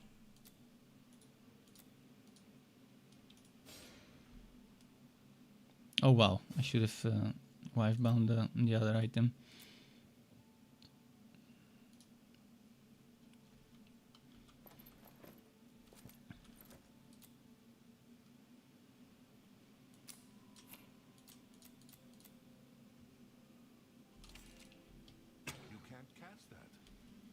So yeah, the weapon is a stat stick unless you're going for a basic attack build, and basic attack builds are still not that great. They are still you can't call a basic attack build meta. Not until they fix certain things that are broken. Like right now on the Cursed Captain, this one should work with rifle or pistol or the class specific weapon, which could be a Digitus on Dusk Mage, a Rail Hammer on Rail Master, a bow on Sharpshooter. Forge doesn't have a class specific weapon, it has a class specific chest gun, so it doesn't work with those skills. But this guy has cannon. Cannon should be working with this, but it isn't, because they forgot to add cannons to the list of weapons that work with those passives. I don't know how you forget something so major. Thanks to you. When they were saying, hey, we're finally making a class that would work very nice with basic attacks, and then the thing that you would really want to invest into when making a basic attack build, they forget to make work with cannons, which is the class specific weapon of that class that they were telling us will be very good for basic attacks. Fuck logic.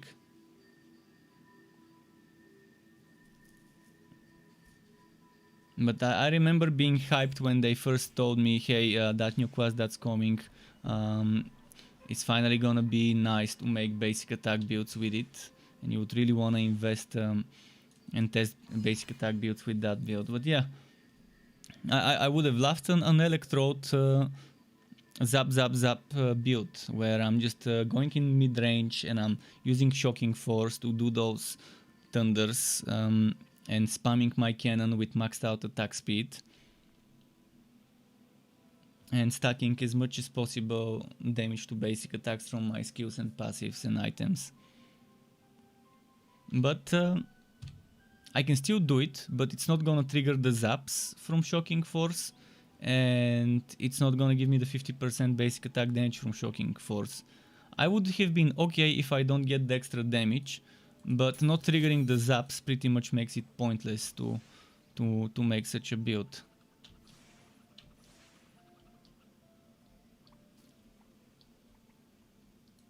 And I actually reported this. I reported this a month and a half ago to the developers that those passives don't work with cannons.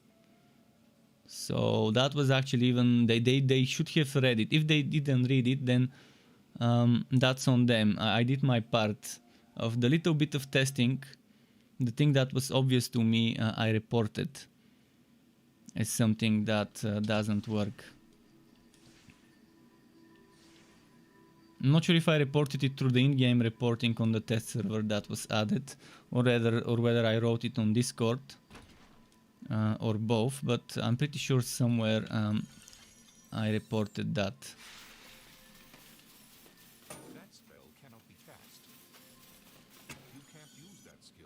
Because the first build I tried making was a basic attack with cannon, Shocking Force setup on the test server with Electrode. And I was disappointed that it didn't work, so it was the first thing I reported actually. If I'm not mistaken, I have to check the chat history to see if it's still there.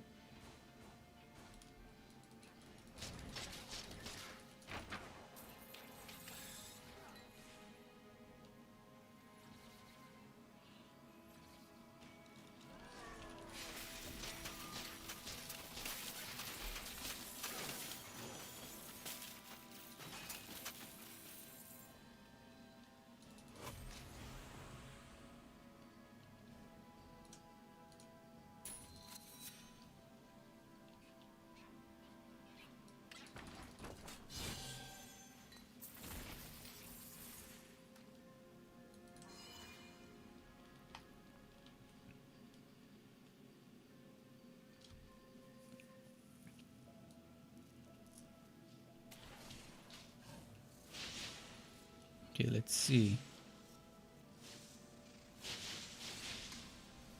I'm level 43 in a 43 map. I can afford to rush at this point.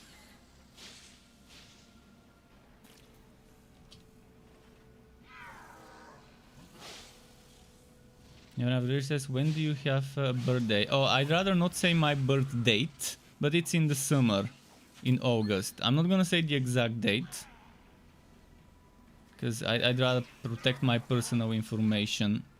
You never know who might want to hack my accounts for unknown reason and use my birth date. In fact, on some of my accounts I'm using a fake birth date. For example, anything stream related, I'm using a fake birth date, which is still always the same one, but it's not the real one. But in my personal accounts I'm using my own.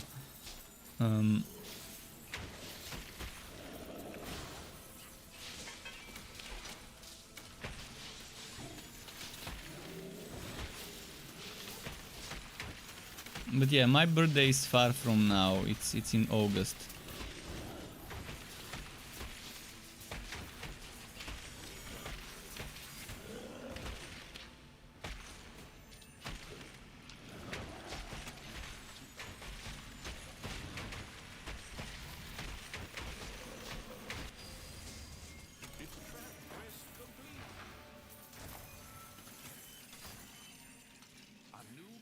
Commodore's jacket. Well, that's nice. Not good stats on it, but it's nice.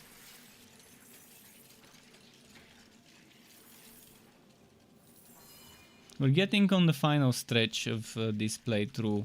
I mean, I'll probably do some more tomorrow to level up this one. But I'm getting tired. It's 1:48 AM, so I'm gonna finish that final stretch.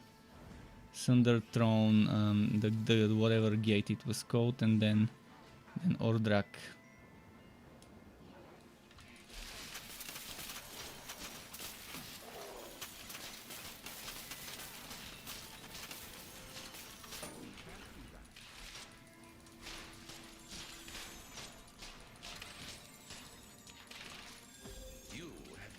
Okay, 44. We can go now.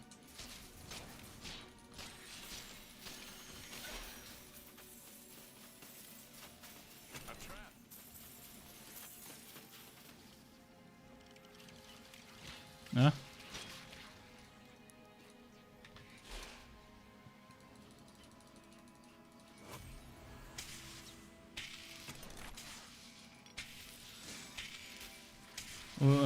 And Obuvan was asking, where do I get a good cannon for him? Well, from wherever you get any item. Wood in this game is random, so anything can drop anything. There is the gambler. From the gambler you can gamble for a specific item type, so if you just want to get cannons, you can go in the gambler, but the gambler gives you up to level 60 items. You cannot get Fazier bonus, challenge bonus, damage on your items from the gambler. So what you can get in the gambler is a basic level 60 item, but if you're fighting in the final stage of the Fazier or the final 3 stages of the Fazier, you can actually get items with 118% stats. In the Fazier, starting at level 16 of the Fazier stage 16, you get 0.5% stronger stats, then 1%, 1.5, 2.5 and so on, and it stops at 118% more stats, meaning 1000 would be 1180 more, so 2280. So let's say an affix gives you 1000 defense, it's gonna be 2280 when it's wooted from the best stage of the Fazier. I don't do Fazier past level 30-40 because it's pointless. It's just more of the same. You're getting stronger items so you can beat the stronger enemies. Nothing really changes. Nothing really is different. You don't have more skill points there. You don't have more special affixes and prefixes and whatever to your items. And which actually is still okay that they didn't walk behind the Fazier special items that you can only the special affixes on items that you can only get from there, thankfully. But still, that 118% bonus damage does make it a little boring. And by the way, what's happening with the map? Why is it not loading? And I feel like I need to go and piss. I'm fidgeting. If you're wondering why is he fidgeting, I need to take a piss. But I want the map to load quickly before I do it.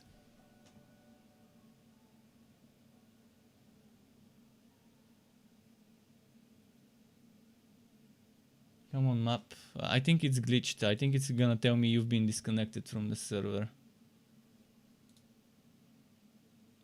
And Grudge says Happy Grudge Day, Struck. Do you mean you have a birthday yourself? Is that what you mean by Happy Grudge Day? And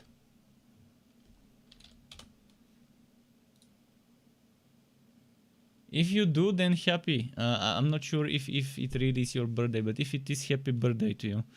If that's the case. Did you get it? Get what? Sorry, I'm on streamer mode and maybe disabling some notifications. Let me check. Oh, I see something. I see something. But I'm not sure what. It's showing me one message, but I'm not seeing the message. Sorry, an error was encountered while processing your request. Return to Struck's profile. Wait, what? Something's happening, I'm not sure what. Oh, the map loaded, by the way. Not sure what you gave me, but let me go on my browser.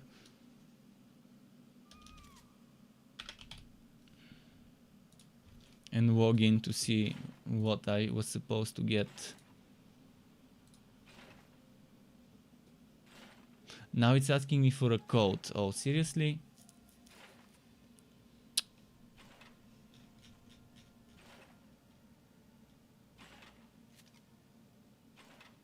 Okay, I need to go and get the code from my email to log into my...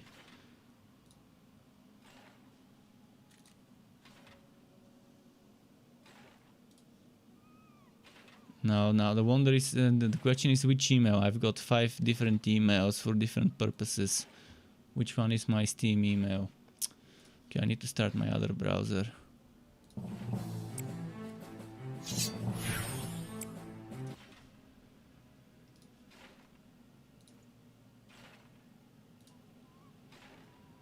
No, that's not it. Ah, fuck.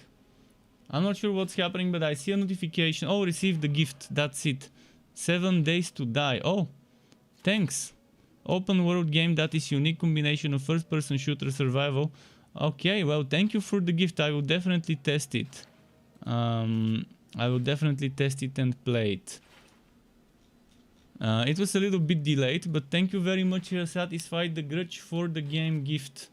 I would look it up after my stream is over and see what type of a game it is.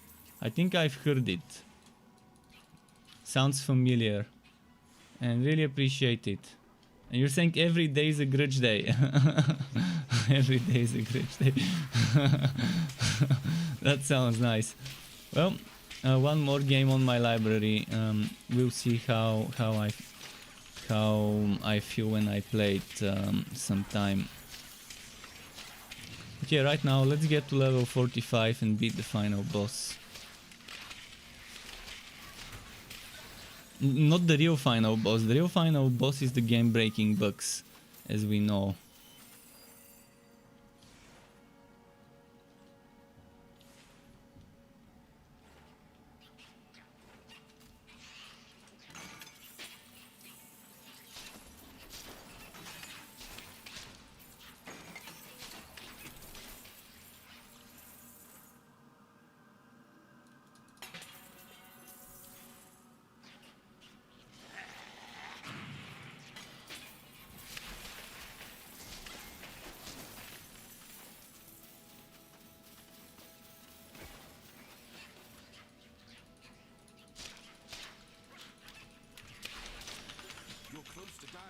Fuck, they surrounded me.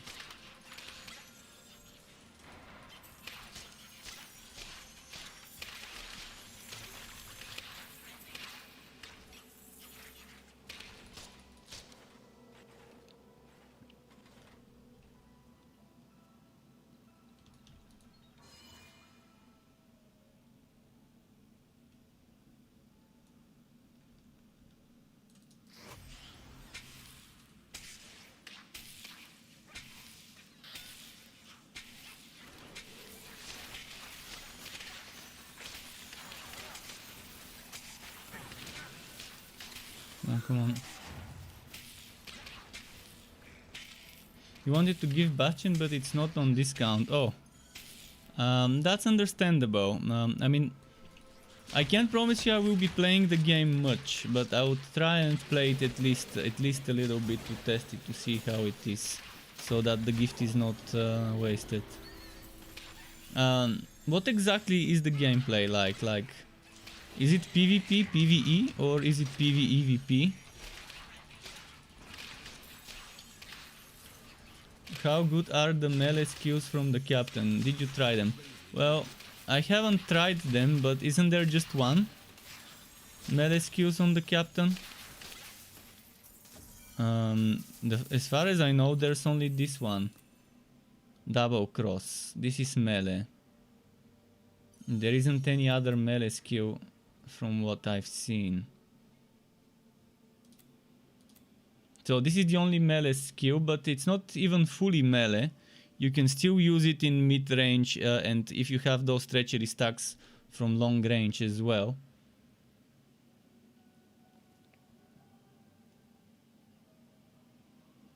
But I think it counts as a melee skill and triggers the fighter spirit, which gives you 50% melee reduction after using a melee skill. So I think it still at least counts as a melee skill and you can trigger that defensive buff. But it's just one skill and it's okay. I haven't tested it much. I've only used it as a passive for the bonus. But earlier I was testing it because someone reported a bug and I wanted to test that bug on my end. It's a bug where it's doing 3 hits instead of 1. When you use it in mid-range with 5 treachery stacks, your hero is hitting 3 times instead of 1, which is triple the damage. So pretty nice bug. If you plan on using that skill, you have to know that specific range. It's a little bit further from melee range, from the limit of melee range. But if it's too far, it's not gonna do it. So you have to figure out that sweet spot of being able to get 3 hits instead of 1.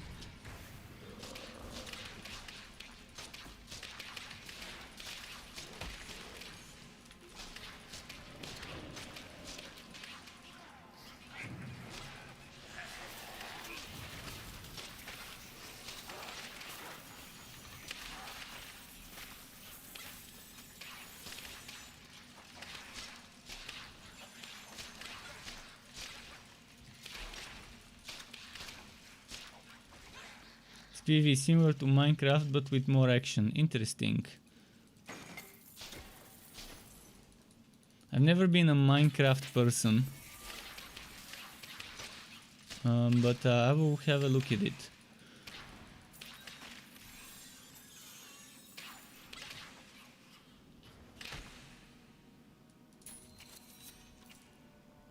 If only I could see my XP and know how much more I need for the next level.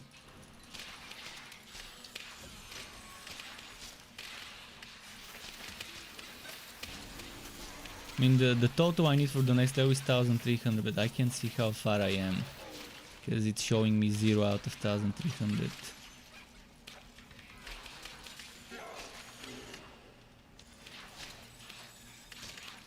But this has been a challenge, leveling with just 12 skill points. I mean,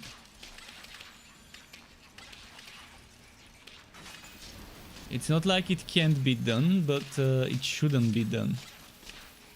To only level up with 12 skill points.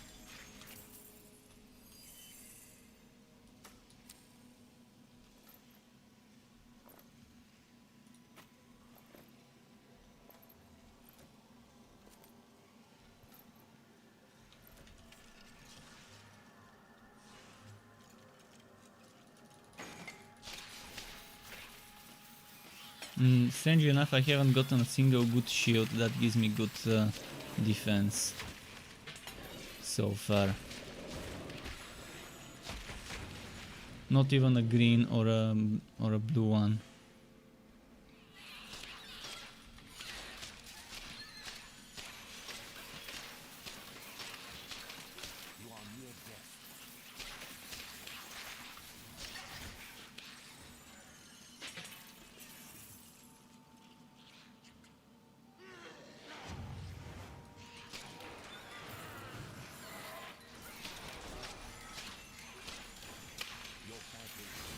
You're saying that it doesn't sound better than Realm Master in melee for you.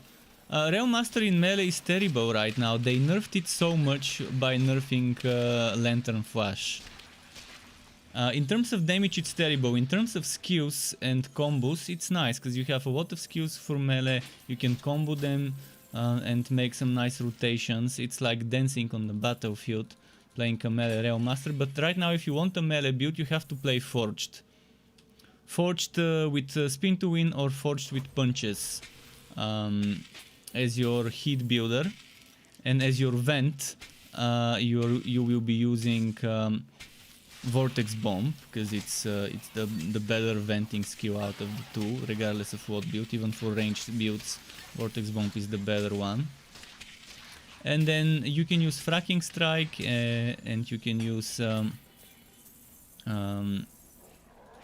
what was the other one? The Uppercut, one of those two as a melee, and it works nicely. It works nicely.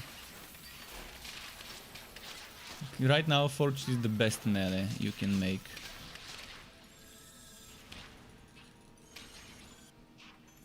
You can make a melee Explode Bot Bane Forged.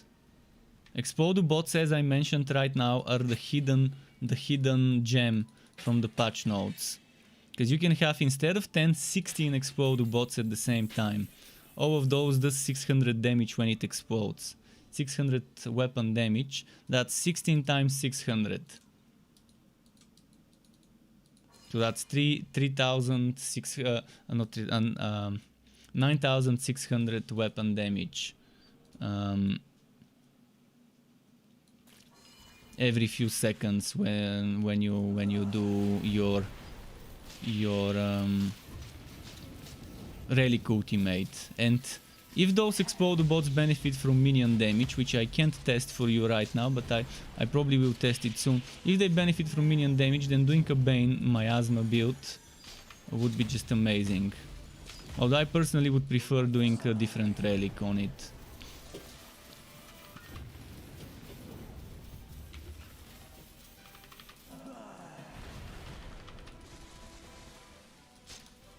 You feel better.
Thor build, you can still make a Thor build, but it's not gonna work nicely as a melee setup. Because first of all, you don't have Thor stuff. You have the Electrode, but the Electrode stuff you can use on any class. You can use Forged with a one-handed hammer and have a Thor Forged. In fact, Thor Forged would be very good, because Electrode goes very well with one-handed maces, but the mace is not a class-specific weapon, so you can have the Robotor. In fact, that's a very nice name for a build, Robotor.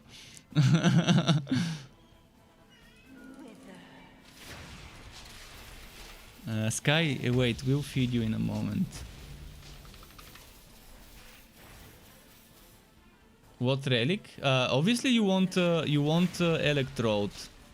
If you're gonna be doing mace, Electrode is the thing. If you want basic attacks, I'm not sure if you want basic attacks in the build.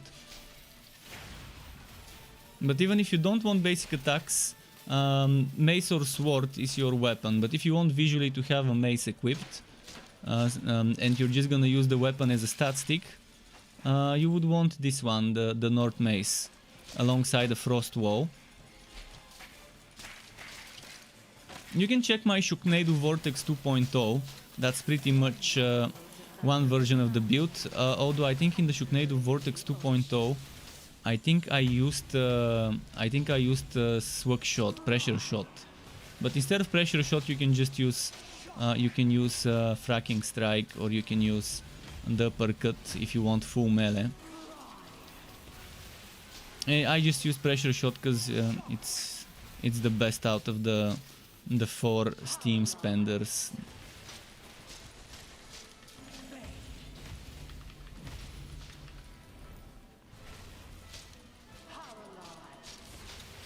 Our enemy spawning is normal. What do you mean? Do you mean the desyncing? And the desyncing is still there.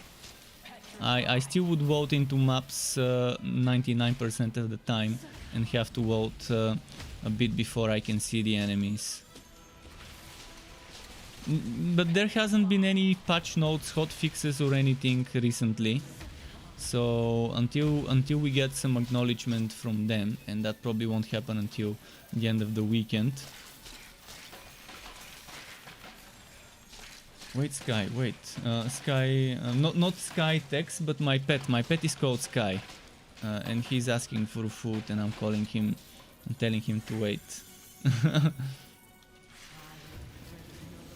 He's swapping my hand with his tail right now. The hand that's holding my mouse, he's hitting it slightly with his tail.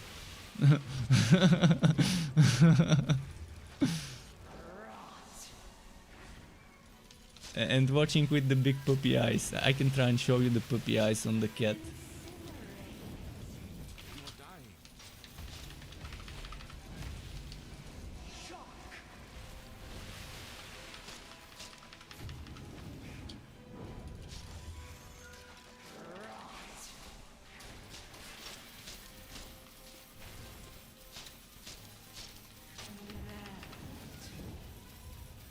Ah.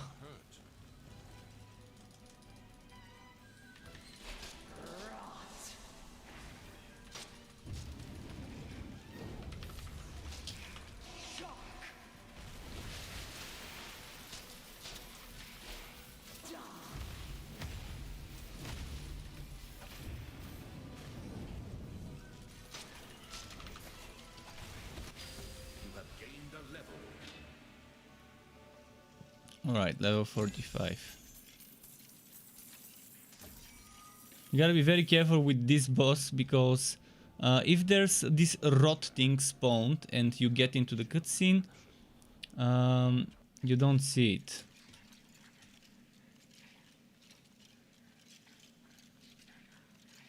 Perfect World EU team. Wait, they said they updated something on this, but I'm not sure what was updated.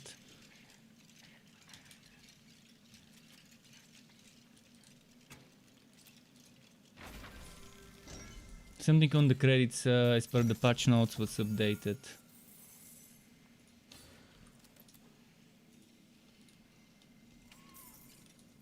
Probably should have waited to finish looting everything before live binding.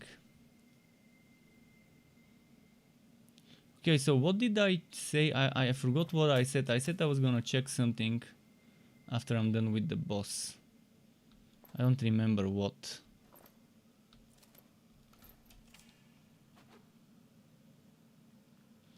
And Skytex saw the Body Slams Trail Master was, yeah, Body Slams 2.0. It works, but it's not a meta build and the damage is terrible. I think I even said in the video that the damage is pretty much not in the place it used to be before they nerfed that Lantern Flash bonus. But the Lantern Flash bonus, I understand why they nerfed it. They nerfed it because Lantern Flash made train builds from OP to super OP. But they should have just nerfed the fucking trains to not benefit from minion damage. That's what they needed to do. To make that, when the trains get minion damage, they get 50% of the bonus. So Miasma, instead of 100% should have been giving 50% minion damage. And that would have been only to train cars. To anything else, it should still give. That should have been the only thing that Railmaster needed as a rebalance, not nerfing Lantern Flash. But I also understand why they nerfed Lantern Flash, because they wanted it to look like the other skills.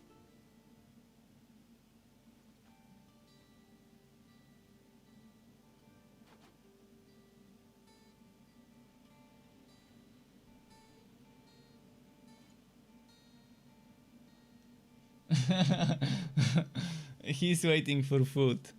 Let me.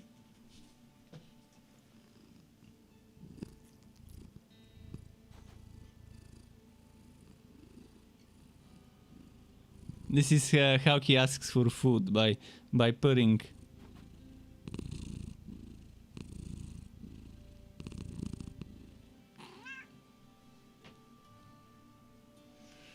But they wanted the skill to be like the other ones, to give the exact same amount as the skill, the damage to rooted, stunned, etc. Targets, sword stunned, blinded gives on the other heroes. Yeah, Sky's hungry. Sharpshooter relic with ice. Keep in mind, the ice relic is still not very good for damage. It's okay, it's decent, but it's still not the best. If you want damage, there's two choices: Electrode and Flaming Destroyer. If you want damage via minions, there's Bane. But damage via minions is good on Realmaster with trains, not that great on the other classes. I haven't tested Cursed Captain yet with a proper minion build, so I can't tell you about Cursed Captain and Bane. After this one, I'm leveling Bane next, and then I will test it and tell you. And I couldn't test the Electrode as much, because look at that. As I said, my skill points are stuck at 12. That's what it is. My skill points are stuck at 12. So the only points I could invest are in Ice Shield. I couldn't even get Ice Shield maxed out to get that extra pet bonus. But yeah, I mean, eventually when they fix all the bugs, I will be testing stuff. But for now, for today, I think I'm done. It's 2:14 in the morning. And good night to everyone. Thanks for stopping, for watching. There's gonna be more streaming tomorrow, most likely on this class to get it to 60. Thanks again to satisfy the grudge for the gift. Non-refs earlier asked me about Dragon Age. To answer him before I go, yes, I like Dragon Age games. I like them. I've played the 2 and I've played 3, or Inquisition, whatever it was called. I don't think I've played the first one, but yeah, they're okay. They're decent games. But yeah, thanks again for watching. Until next time, keep it cool and goodbye.